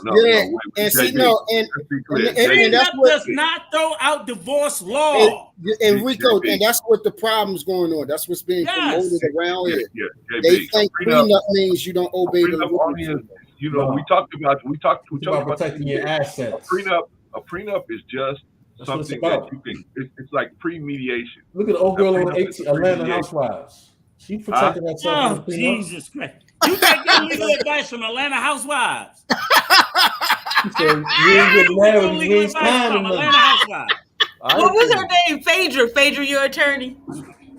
No. She the attorney that was on there that ended up marrying. Rico, why did you do this to yourself? I don't know. You scratching your head and you do this to yourself. You I'm go trying in, to see how come out with what guys you're like doing. this think. I mean, I try to see how guys like this think because I'm trying to help them. You can't. Why should a divorce damage you? You can't. Why should a divorce damage you? Why? Why should what? A divorce damage you? Why? Because it's a splitting of it's a splitting of a partnership, just like any other business partnership. It's a dissolution. Yeah, it's a dissolution. It's just an ending of something. Right. And it doesn't have to be 50-50. It could be 70-30. It could be 60-40. It could be 50-50. It could be 80-20. whatever it is. 90-10. People argue all the way down to retirement. People arguing the divorce over, the fucking frequent flyer miles. Literally. They argue over luggage. They will say, hey, he got 50,000. He gave 100,000 frequent flyer miles every year. I want half of those motherfuckers too. Wait a minute. Unbelievable Let me ask you shit. something, JB. Let me ask you a simple question. Don't you think a marriage and a marriage would give you better protection over your assets and your children than just being out there with no marriage? I mean, with no marriage, your wife could get mad at you and just take your children to another country, and what could you do about it? But with a marriage, she can't just fly out of there, There you go. You protect your kids with a marriage. They ain't worried about that. All they worried about is their money. Yeah, fuck them kids. I would agree with you on that. Yeah. They say fuck them kids. That's what agreements are for. You'll have a lawyer on standby and you'll draft up your agreement. And wait a minute, if you're not married, no. That agreement don't mean shit. Them her kids. What you mean? How you gonna have an agreement with If you ain't married, them her kids. Half my DNA is there. I don't give a damn about your DNA. Them her kids. the marriage is an That's agreement. perfect right there. The marriage is already an agreement. Why do you need another? I ain't gonna say it's her kids because it came out of like her the womb. marriage. If the marriage you is an ain't agreement. married, them her kids. Okay. Wait a minute, JB. Okay. The marriage is already an agreement. I hope you never Why become do you a do judge. separate agreement to not be married, but it's like it's marriage. That's crazy. If you ain't married, JB, them her kids. I hope In you all never 50 become a states. judge. I hope you never become a judge. I don't have to be a judge. I've been before enough of them motherfuckers. You're to know. biased. I think it's You're going to be biased. very difficult. Then they're all biased. If she takes those Exactly. That's children, the problem. That's what we're fighting for. You're not JB, trying to fight. You're trying to just lay down and take it. Let's say your wife is from Germany. Let's say your wife is from Germany. Your wife jumps on a plane, takes some children to Germany. You have no marriage. What are you going to do? You have nothing. I can't see. So what's preventing her? If she's married, what's preventing her from leaving? What is it? The marriage. You can't leave without physically. What is preventing her? You have something in writing that says you have You're the father. Piece of paper. I'm talking about physically. And you can take that to court. What they're gonna fly her out? Wait a minute, listen to me. You have something in writing that says you and her agreed to this agreement to be married in this state. This is where you live as a household now, in this you have state. 2 children. Now you have the birth certificates to back up that these children actually exist. Now you can say she absconded with these children. She basically took these children away from you. You are the biological parent. Now you have a case to say, okay, this person did something wrong. Can you look for them? If you're not married, you have nothing. You have nothing. No. You can't force the government. I mean, not force them, but you can't say what you. Only thing you can do is put out a missing person, but you can't really tell them, hey, look, she actually kidnapped these people, because that's what she did. If you're the father, and you guys were living together, she took them without your permission to another country. You can have the people looking for her. And that's let me. In a marriage, I'll tell you one a little bit better, right? JB, I'm telling you one better. What state are you in? Yes, Illinois. Okay, so you're in the state of Illinois. Okay, your baby mama get pregnant. The minute that baby's born, that baby has one parent. You're not married. The minute that baby's born, that baby has one parent. Okay. That's the mother. Okay. Because at that point, the only thing that hospital can prove is the mother of the child. They don't know who the father is. They have no fucking idea. They rely on the mother to tell them, if she so chooses, who the father is. You can't go up to the hospital and you can't assert rights to go on the birth certificate if you wanted to. You can't do that. You can't go, I'm the father, I want my name. She can say no. It ain't a motherfucking thing you can do. You would have to go to a court and petition a court to have a DNA test to prove that you're the biological father because you're unwedded. If you were married, the minute that baby's born, she goes down as the mother and her husband is the presumed father. So that baby's born with 2 parents. When you're married, your child is born with 2 parents. When you're unmarried, that child is born with 1 until the mother establishes and the father shows up and agrees to it by an acknowledgement of paternity that they are the father. If the mother doesn't do that, that baby got 1 parent and them her fucking kids, not yours. You could know you the father all day long. She ain't got to list no motherfucking body. There's not a state. They ask him. If they say, I don't know, they don't know. If they say he ain't here, he ain't here. I don't want, and they won't even, in most states, I'm not sure about Illinois, won't even put the baby father name on there unless he comes up there and signs an acknowledgement of paternity. They don't even put for unwed mothers. They don't do it. They do it for married mothers only, because in most states, the husband is presumed to be the father. She shouldn't be fucking nobody but her husband, so they'll naturally put the husband. So that's another benefit to being married. So when you sit there and say, that's my DNA, they ain't gonna give a fuck them her kids until you change that status. I just think it's much more. It's more protections in marriage. There's a lot more. As far as just the children and the assets. It's just, they too worried about assets they don't have that ain't worth shit anyway, more than their children. You know, Yeah, which is supposed to be the You don't most believe in important me? You don't asset believe they I can got, make they treat like money? the least Yeah. important. What you The say, most JB? important asset they treat like the least important. So you don't believe I can make money? Yeah. I don't care if you can make money. I think being a father is more important than you making money, JB. I would like to think you would be a great father. I don't care how much money you make. You wouldn't put fatherhood over making money? You can't have one without the other. Can't have fatherhood. You can't have money. fatherhood without making money. What you gonna do if you broke? You didn't say broke. You I didn't say broke. To not be broke. You can provide, but you didn't say survive, and you made it seem like you talking about making money. Like you made it sound like you talking about 7 figures. Yeah, that's what we all aspire to. You can be a 5-figure and still be a great fucking father. No. What? Go live in Cali. I live in Cali. You trying to tell me that you can't make $60,000, $70,000 a year and be an outstanding father? In Cali, no. Well, let's start with it. You don't fucking live in Cali. You just say you live in Illinois. So why the fuck you bringing Cali into the conversation? You live in Illinois. Why you even talking about Cali? You just you could be okay. You could be okay with 60,000, 70,000 in all over the place. You could be okay with 60,000, 70,000, but if you introduce a kid, it's gonna be kind of tight. JB, I'm talking about being a great father. Being a great father has nothing to do with money only.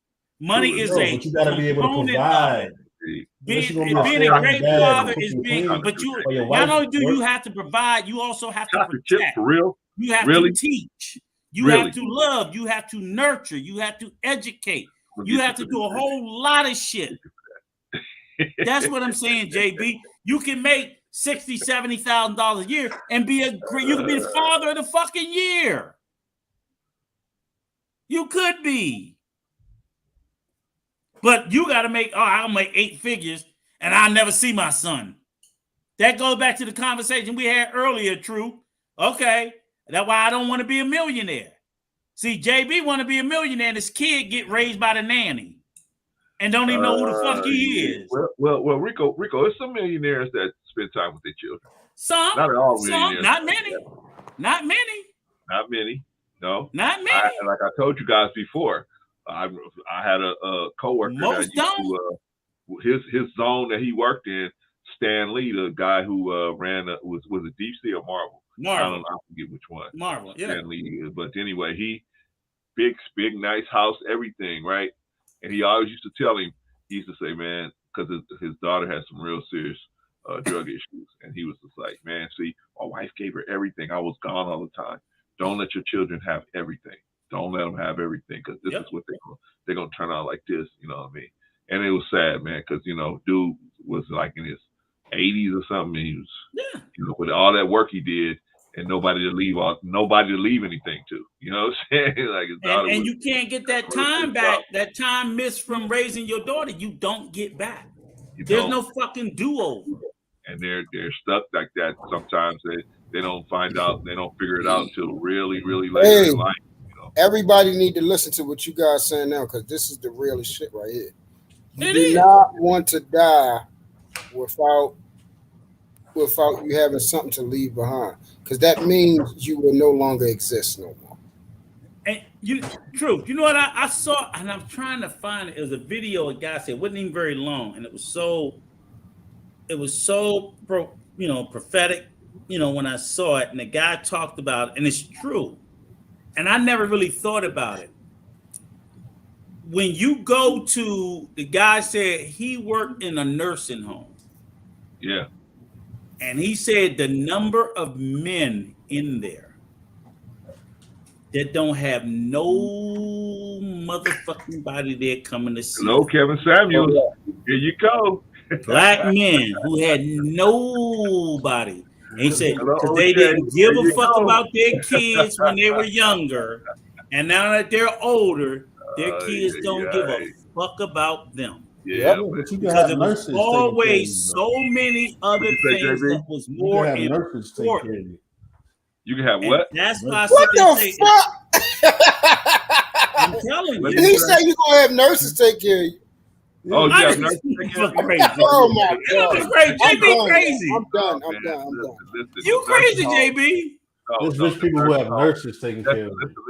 Listen. Check it with somebody who had. I had a family member in a nursing home. My grandmother was in a nursing home, JB. All that. No, that is not where you want to be. No, because every time we went in there, it was like being on a Scooby Doo episode, man. It was all kind of crazy people coming all different directions. And then my grandmother, we would bring her Cheetos every week, and every week her Cheetos would be gone. My grandmother only ate 2 at a time, so she can't eat no big bag of Cheetos and be gone. But her Cheetos would be gone, her cigarettes would be gone, all this stuff would be gone because people just walk in her room, take it, and go and walk out. Other residents will walk in there. And then the worst thing about it is JB, let's pretend you rich. I'm pretend you got $100 million and you got nurses taking care of you. They gonna be fighting over who gonna put the fucking pillow over your face.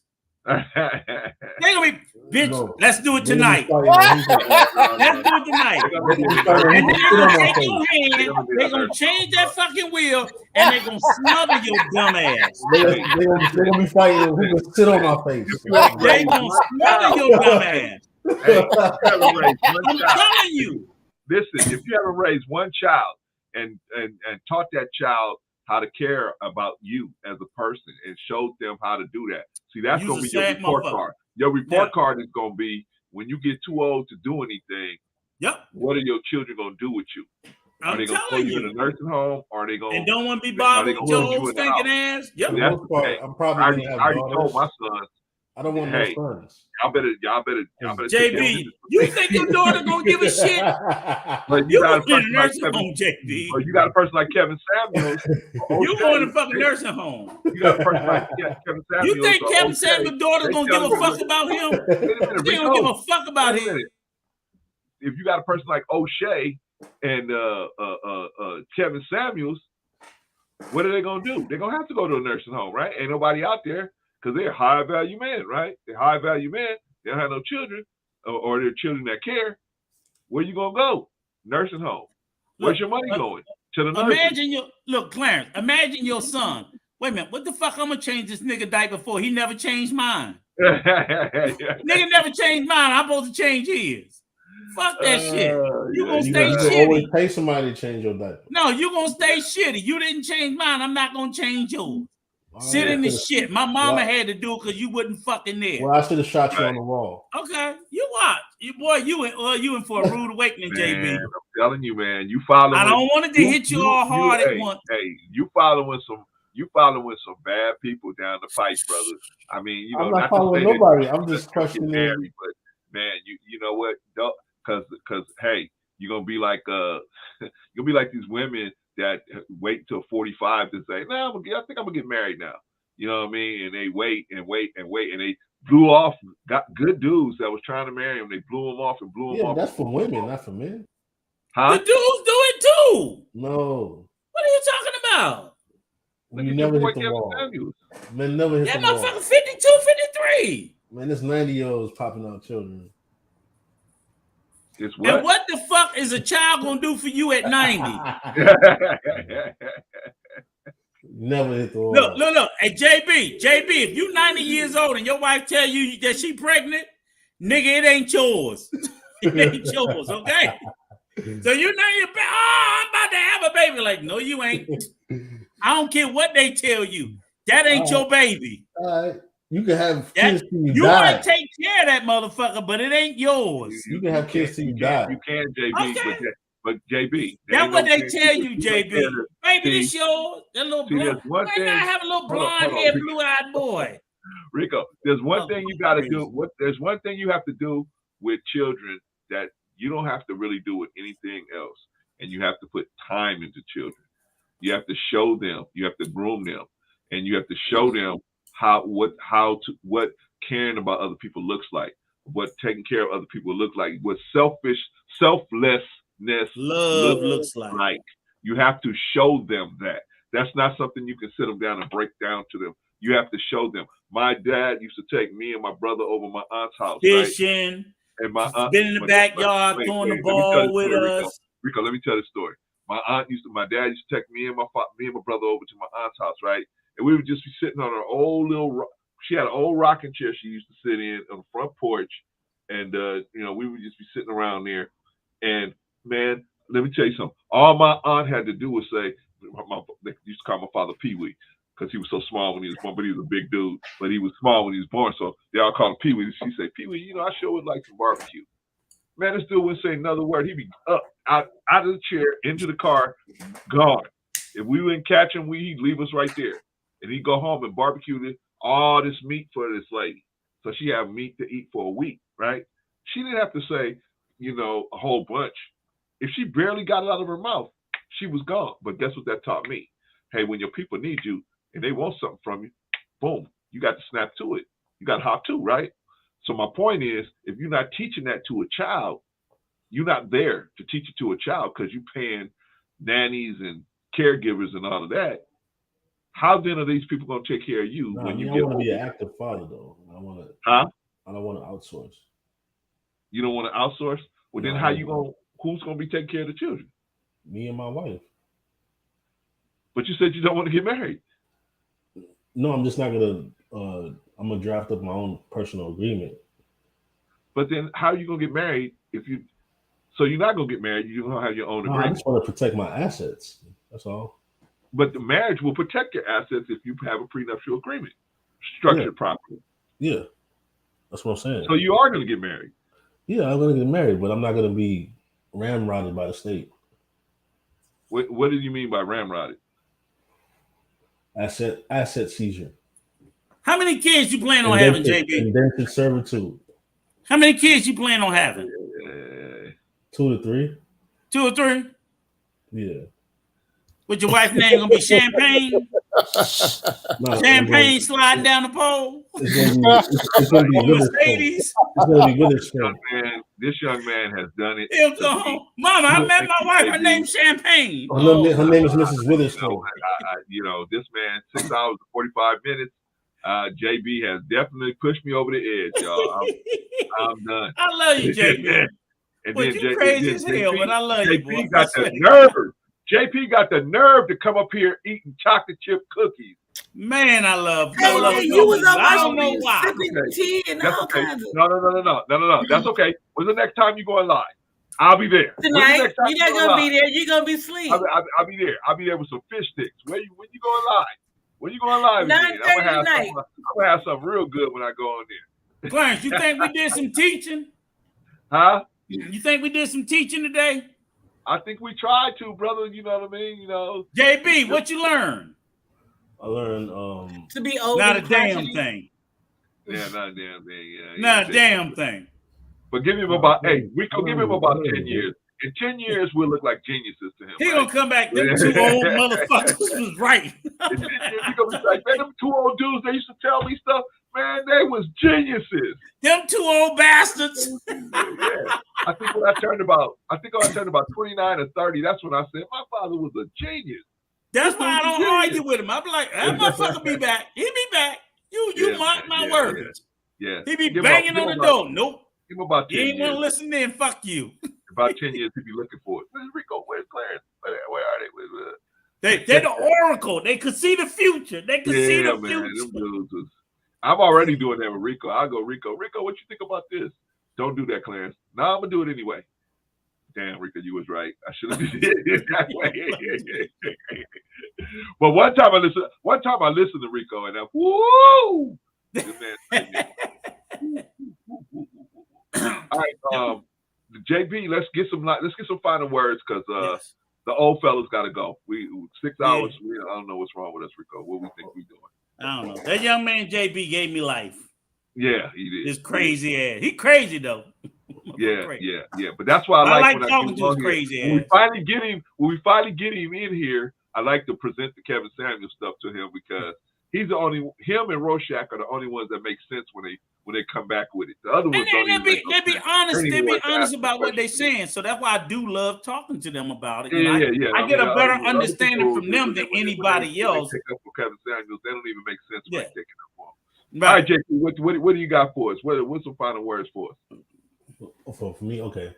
So, when it comes to the future, we're moving into a brand new future, a new world order.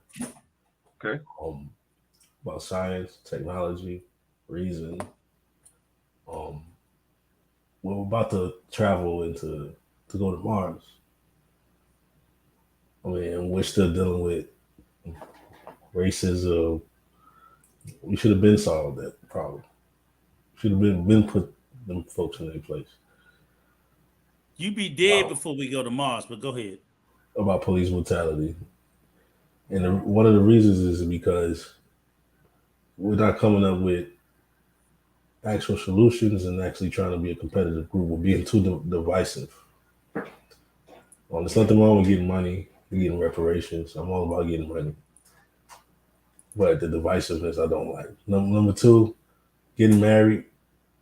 There's nothing wrong with that. But I don't need to be ramrodded by the state. And if I make a case that I don't want to be ramrodded by the state, people shouldn't automatically say I belong to the red pill space because they espouse some of those views. I'm separate from the red pill space, from the manosphere, blue pill, pink pill, purple pill, whatever pill. I don't even pop pills. So, I'm separate from that. I'm just looking at it from an objective perspective because I've been in relationships. I see how certain women move.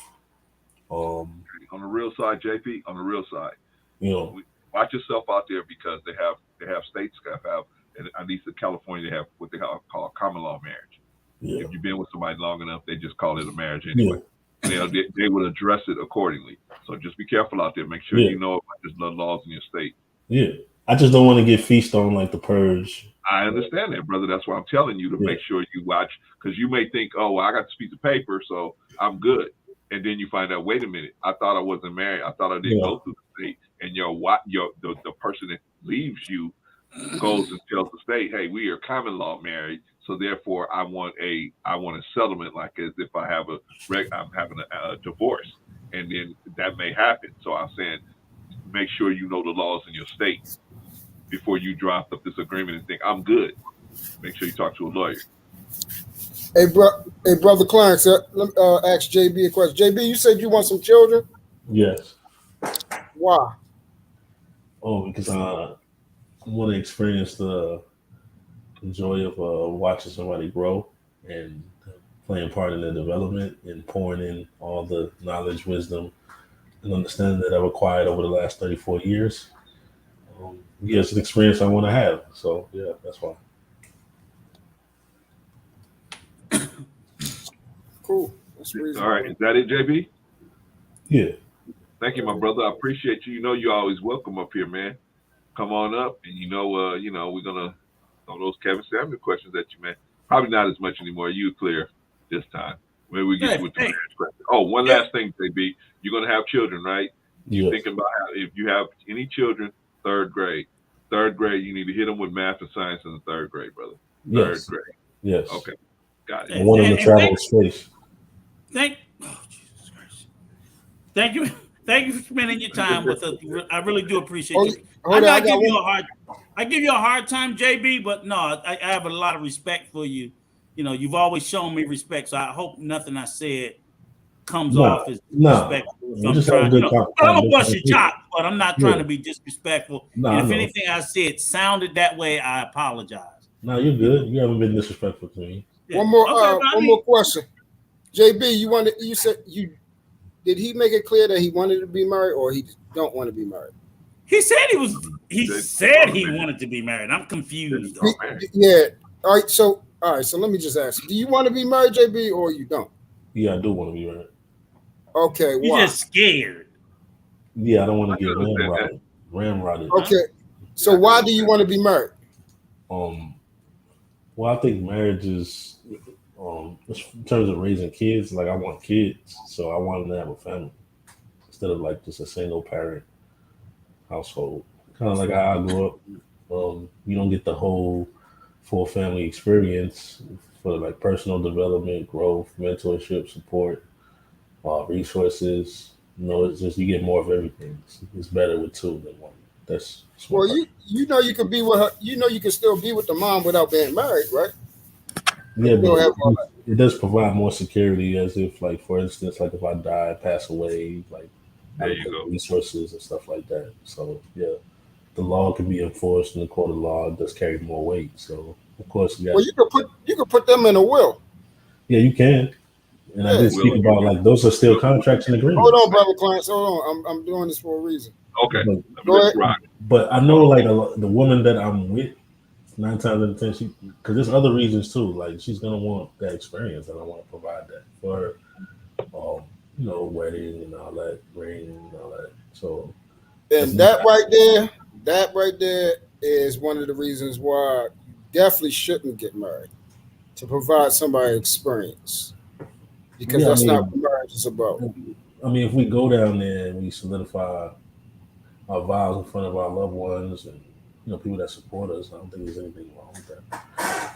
It doesn't have to be a big, extravaganza. It could be some small, intimate, even done at the courthouse. And then we go out on vacation, and that's it. I mean, it doesn't have to be nothing extravagant. I'm not with the Bridezilla stuff, but like, women are into that, lovey-dovey, intimate stuff. We could go to the courthouse and do the wedding later.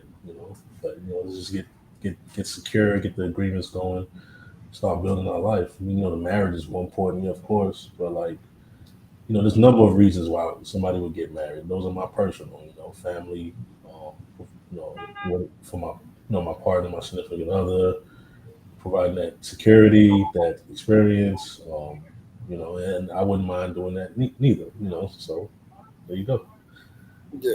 The reason why I asked that is because it's very important to understand what marriage is and what's the reasons why to get married, and so you can make it to the end. But don't you think it's going to differ from person to person, though? Why somebody would get married? No, not what. It's different from person to person based off of what I want. But when you're talking about being successful, if you look at everybody that has got down, when you're talking about people that's 40, 50 years, and you sit down and actually talk to them, they all say the exact same thing, how they got there and the reasons why they got together in the first place. That's what I was looking for. So the best thing I could tell you to do is get with somebody that has longevity in marriage, 40 to 50 years, and learn from them, brother, before you even go down that route. And the last thing I was going to ask is, do you have brothers and sisters? I have an older brother and a sister. So you don't have no younger siblings? Yeah, I have my sister. She's younger than me. Your sister younger than you? Yeah. About how much? How much younger? She's 30. She's 30, and how old are you? I'm 34. 34, so 4 years. Do you have any nieces and nephews? Nope. Okay, so another thing is try to get around someone that actually has children. I mean, I have dated women with kids. I've actually spent quite a bit of time with them, and I'm actually pretty good with kids. You said, say that again. I couldn't hear you, bro. Like my ex, she had a nephew. He used to spend quite a bit of time with us, sleep over. Okay, good. Okay, good. I dated a girl with kids. She had 2 daughters. They were pretty well behaved. Took them out for fireworks. Took them out to eat. So yeah, I tested the waters and see, can I do this?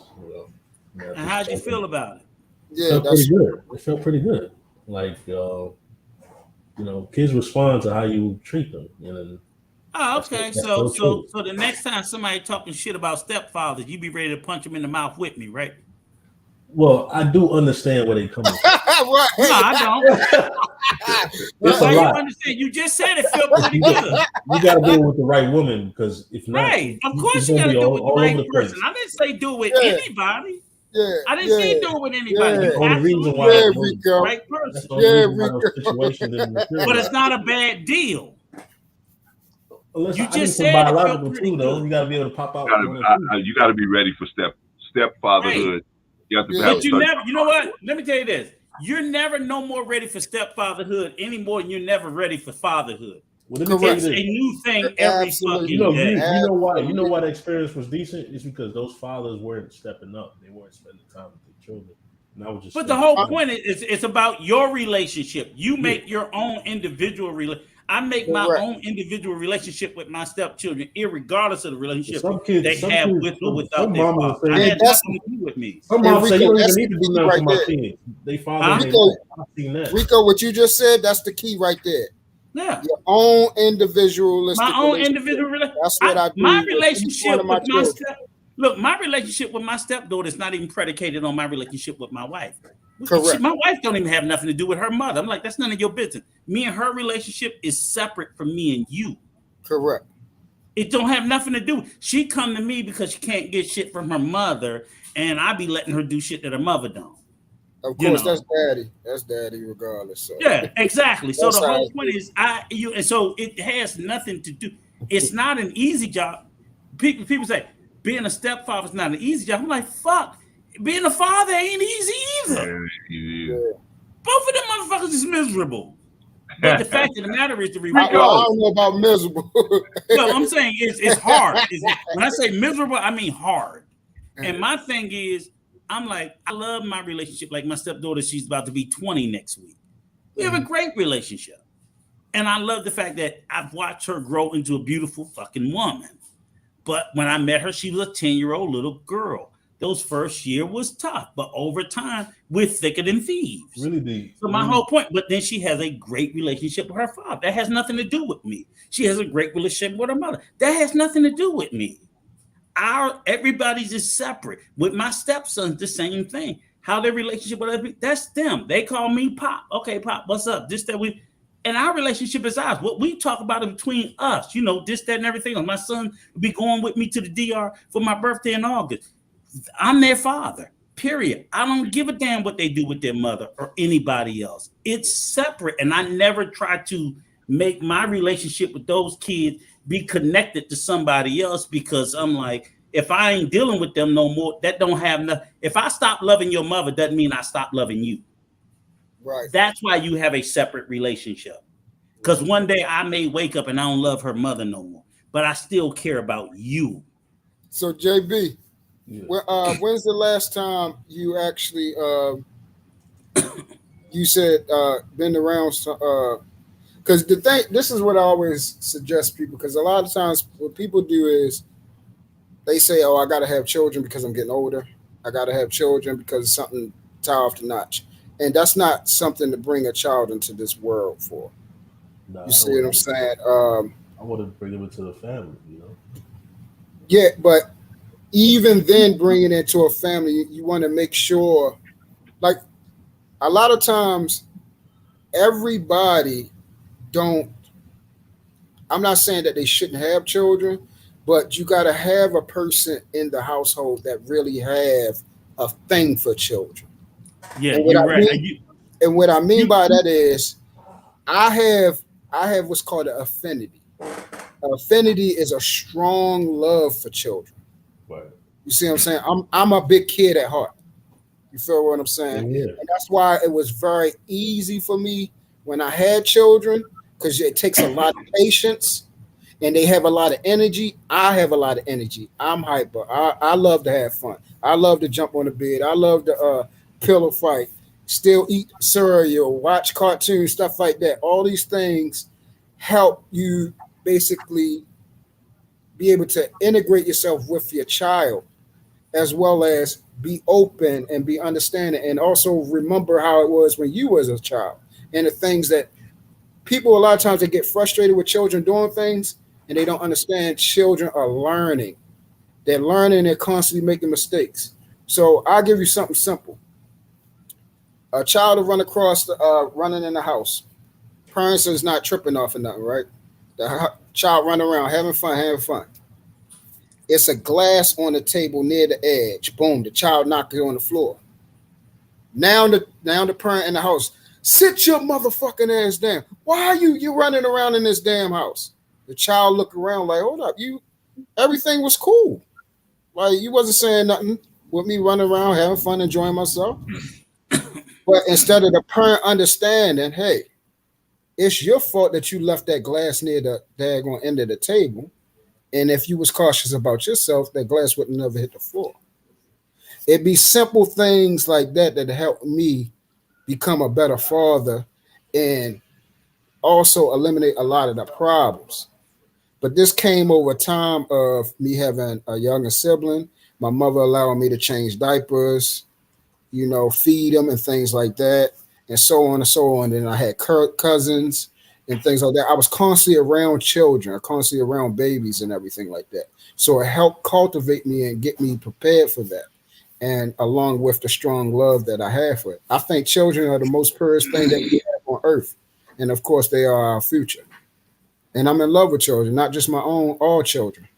And that's why I so violently oppose when people do things to children or I hear about children being mistreated.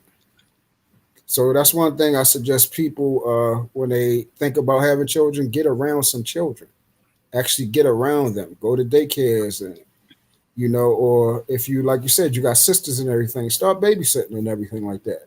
So you'll have to wake up in the night, hear them crying, change a diaper when it's blown out and stuff like that. Right. I babysit my brother's children all the time. My niece, she's 1 year old and everything like that. And it's because I want to constantly be in the mode because I want more children. Right. I want to have as many children as I can, but I'm gonna make sure I do it the right way this time. I want to make sure I'm married. So, definitely. Thanks, appreciate it. No doubt, brother. All right, JB, is that it? All right, thank you, JB. Appreciate you, brother. Appreciate Come back anytime, okay? Definitely. All right, I'm pulling you down, man. All right, JP. Next on the list. That was your first offense. The cookie incident was your first offense. So I'm gonna let that slide this time. You know what I'm saying? You know what? I might not roll over to one of your live streams and start digging into spaghetti or something.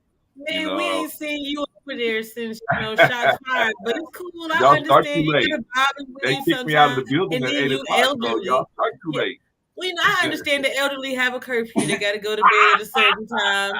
Got to crack your toes and get your Epsom salt bath in before you can get in bed and get comfortable. I understand. So it's cool. It's cool. No problem. Y'all been shooting at me all week. It's fine. What did you say? Doggone dinosaurs. It's cool though. Okay, what you got for JP? I will be live tonight at 9:30. I'm trying to create a thumbnail, but y'all know me. Wait a minute, say it again, JP. I'll be live tonight at 9:30 Mountain Standard Time. Okay. And we'll be talking about bellicose blackness, thanks to Brother JB over there. So we're gonna have a conversation about what it is to be black and loud and why you can't police Black Boy Joy. So I appreciate y'all.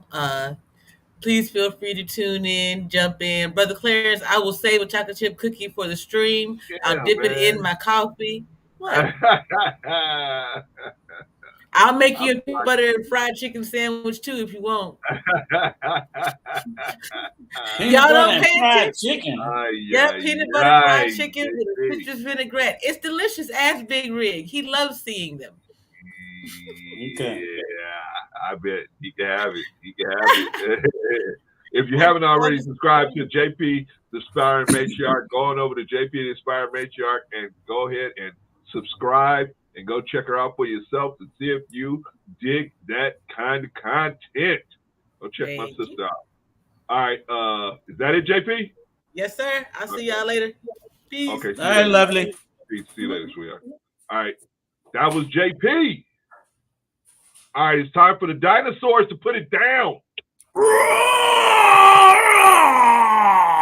Negrosaurus.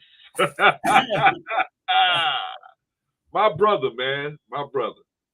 Man, you make this thing, you make 6 hours, 7 hours go by quick, brother. Appreciate you, man. Yeah. No, we do. It's nothing I'm doing. It's what we doing.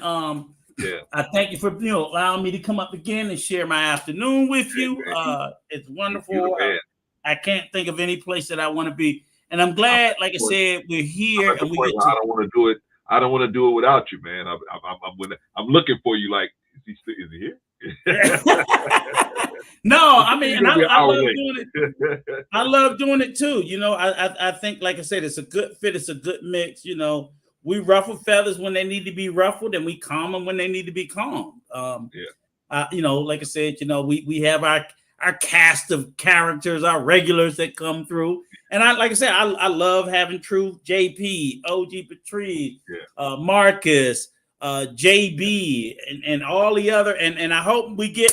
Sooner or later, Miss Quantum Love, we're gonna have to pop your cherry, and you're gonna have to come up here and do the Rico dance with me too, And Chris and Mickey Red and anybody else that came through that's still with us or will be with us. I love the opportunity to come, share our voices, say the things we have to say. I love how we get to unpack. We start with a topic and a schedule, and it can evolve into other things. And I love those deep conversations where people like Truth, you, and other people will bring a slight religious bent on things like that. Because, like I said, that's not my strong suit or my forte. But the fact that we can talk about a lot of things, and like I said, and I meant that earlier with Truth, is like that's the one thing I really love about that brother is he will speak to you directly, forcefully. It ain't always sugar coated. But you know where you stand with him, and he's truthful and he's honest with it. You have to tell him to calm down a little bit, but he's like, no, boom. I'm like, you right. And he's moved me on a couple of positions that I didn't think I would move from before. He moved me on that Chris Rock thing. He moved me. Yeah, he's moved me on a couple of, like, he comes with it hard. So like, slow down, back it up, bring it to me again. Like, you got a fucking point. You got a point. First time you threw me off because it came so hot, but you back up and you come again. It's like, oh, now I was ready for it. You got a point. And I love JB. The way he, even being in the space he is, I think he's genuine and authentic in his beliefs and his thoughts.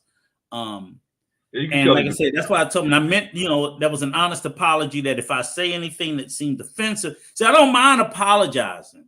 Yeah. I don't, there was a clown this week that thought was going to get an apology. No, I'm not apologizing for the shit I'm not sorry for. But I can apologize if I misunderstand something or if I speak out of place. I'm not above apologizing, but I'm not going to apologize to a snake that be doing snake shit to me just because they think I don't know they doing snake shit. Okay. I'm not apologizing for that. And ain't nothing for us to discuss.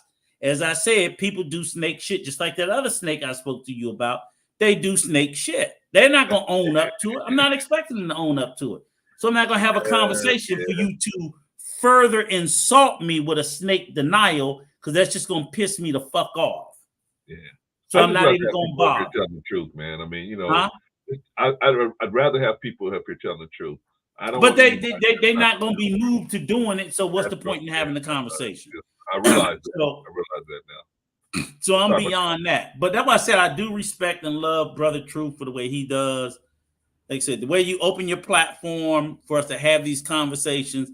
And I do think if they don't see it on the live, if they come and watch it on the replay, they're going to hear some real fucking gems being dropped here. Yeah, man. I've been hearing some real fucking gems dropped by JP. Like I said, Brother JB came in a little hot, but I get the perspective, him being, and I get his position being the son of immigrants and wanting to protect his community.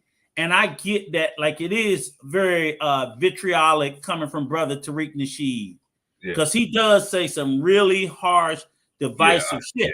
I was just saying the position of reparations isn't divisive, but the language that he's talking about, the language from Tariq Nasheed, I'm like, that shit is very hurtful, harmful. So if I was from the Caribbean, from Haiti, from Africa, if I was from anywhere other, I would like fuck African Americans too, because if I focused only on him, right? If I thought he represented all Black Americans, and I didn't even know who that nigga was a year ago, right? Now I know he's America's one of the top black trolls, but I didn't know who that nigga was.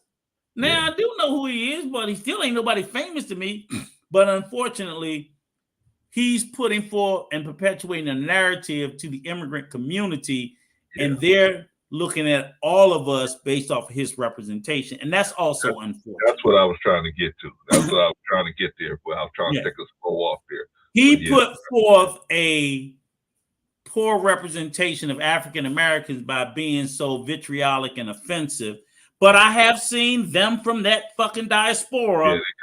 They just as fucking nasty. So that was the thing that we were trying to point out, rightfully so, that JB, yeah, I get you. And I'll call out Tariq, but it's some nasty motherfuckers coming from that end too. Yeah, he had all throughout the diaspora.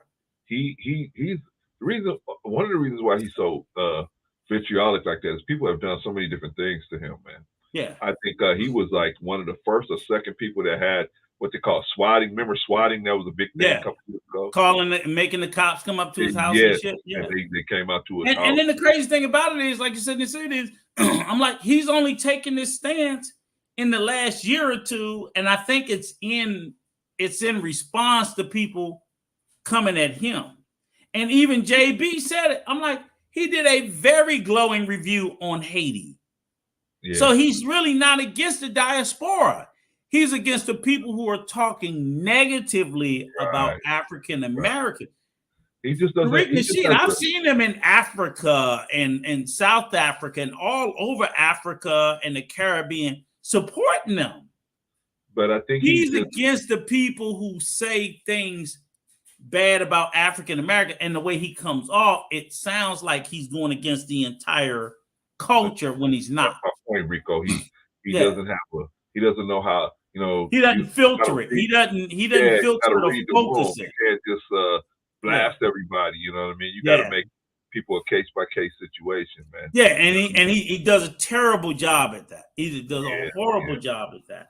Sure. And I get, but in his defense, if I'm a random Somali, Kenyan, Ugandan, Nigerian, any other thing, Haitian, Dominican, Guyanese, if I'm a random one of those and I'm shitting on Black Americans, he look at them as a representation of the entirety of their culture. So I'm like, JB, if he's shitting on Haiti, I guarantee you he was arguing with a person who said they were from Haiti. Okay. And that Haitian person was shitting on foundational Black Americans. So he was in a one-on-one fight with them. Now y'all will say, oh, all foundational Black Americans feel this way about Haitians, but y'all don't look at the fact that we're looking at, all Haitians feel this way about foundational Black Americans. That's where it's not beneficial and it's counterproductive to both sides of the argument. I agree with that. I agree. That has not a goddamn thing to do with reparations. Yeah. Nothing. Two totally separate things. But I'm going to get us out of here. Great conversation. Like you said, 7 hours, 15 minutes. Is that the record? That is the record for me, bro. Motherfucking record. Let's see if we can break it tomorrow. Because after mañana, Mama be back home tomorrow with the chains on my ass. I don't know if we can break it tomorrow, but we can do it. Mm-hmm. When you leaving, man? When you leaving? Saturday. Okay. Yeah. And I'll be offline for a week. Okay. All right. I'm gonna send you some pictures. But try to slip in here and do something. Maybe we'll try to slip in here and do something. Yeah, do a little short one. Okay. And then, like I said, I'll be out for a week. I'll be sending you pictures, but I ain't gonna be around no damn computer. I'll be at the bar, the beach, the club. We be running. We be running when the golf course, every fucking where. So this fucking vacation. I'm gonna vacate. You're so young. You must leave now. You have to close the bar. You have to close the bar, Mr. Young. Exactly. But it was great. I love the conversation, the topics. We touched a little bit of everything. Yeah, man. And I love it. You know what I mean? I love it that everybody, it can get heat. I like a lot of the other people, they don't like their thing to get hot, right? I like it to get hot. I like it to get hot and then to cool off and to get hot again and to cool off and to get hot. But it don't even really get. I like it here because, like I said, it doesn't even really get hot. It'll get spirited. That's what I mean. But you and I, and especially you, but even I, we know when they're like, okay, let's pull it in. Yeah. Let's pull it in. And I think sometimes we let it get a little too hot. You know, we need to pull it in a little bit more sooner. Because we kind of know the certain people. Like I said, I love my brother too. Okay. Stop pushing him right now. Okay, his temperature's going up. Let's bring it down. Because he got mad when I hit his mic. Hey, Rico, he got mad when I hit his mic, right? yeah. But we got to know how to do it. You're gonna come back in.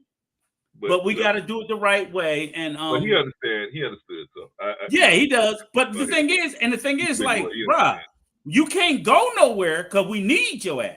Yeah. We just need you to bring it down, and then when you come back, it came back even stronger. Yeah. Because I'll do that sometimes. If I get too passionate about something, I lose my point in the passion. I have a real good point, like, fuck, I got the checkmate, and I fumble it because I'm too passionate. And it was like, you calm him down, and then motherfucker come back, checkmate, bitch. I'm like, oh, fuck, that's a checkmate. You should have left him hot. He'd have fucked it up. So, but that's the good thing about it, because I'll do the same thing. I think any of us can. Get that hot. I'm trying to say, Ressa Neal, thank you, sister, for being here in the chat. Quantum Love, we cannot do this without you. Quantum Love, anybody else, Mickey Red, Rico, man. Yeah. Quantum Love loves some Rico. That's no, we kindred spirit. Rico is my man. Rico. We are kindred spirits, and love it. Love these conversations. I need these conversations. These conversations, they make me stronger, more fulfilled. And it just makes us all better. Yeah, for sure, man. So, for sure. I'm gonna tap out my West Coast brother. All right, my East Coast brother. And to anybody that's remaining listening into our sacred earshot, look for us about this time, 10 a.m. mañana, 10 a.m. West Coast time. 10 a.m. It'll be in the evening time, Rico. It'll probably be about maybe 3 my time. So I don't know what time that is. So that'll be 6 p.m. my time. Okay. Yeah. Might do a couple hours. Yeah, we'll do a short. Just we're gonna do a pre-vacation. We'll think of something spicy. We'll make it quick though. A send away for Rico. Yeah, send away. All right, sir. I'll talk to you maybe tomorrow, maybe not. Okay. Yeah. Definitely. I will do something quick. Okay. Yes, all sir. Right. Have a good evening, sir. Thank you. You too. All right, man. That's my brother Rico. What do y'all think? We had a strong performance today from everybody. Let me run it down. We had OG Patrice, we had JP, we had brother Rico you just talked to. We had True came through. We had JB come through. We had brother Marcus came through, and Jay Takashi came through. Holy smokes. Strong performance. OG Patrice, strong performance as always. JP, she got in a couple of little licks real quick. She didn't get off like she wanted to, but she still got in a couple strong licks. Rico, strong performance as always. Truth, strong performance as always. JB, he got in a couple of good licks. Marcus got in a couple of good tags. Jay always gets in a couple of good ones. Everybody had a strong performance today. I appreciate y'all. Thank y'all in the chat for everything y'all do. Y'all keep the chat nice and clean. I don't have to see. You know what, man? When I'm up here, a lot of times I got Rico. Rico can actually run the panel by himself. So that helps me out. So now I can keep my eyes on other things, and I can try to research things while we're actually doing the broadcast and everything. And then I have to keep my eye on the chat. But when you guys are in the chat and you guys are taking care of business in the chat, it makes everything much better. It makes everything easier. And I appreciate all of y'all for showing up and the way y'all run that chat. Appreciate y'all. Thank y'all. Me and Rico will be back tomorrow. Probably be about 3 Pacific time. Maybe, 3:30, somewhere around in there. We'll have a topic for you. You just look for us. We'll be around. And thank y'all, everybody, for stopping through. Everybody in the chat. Thank all my panelists. And we will see y'all tomorrow, mañana. Peace. Enjoy the rest of your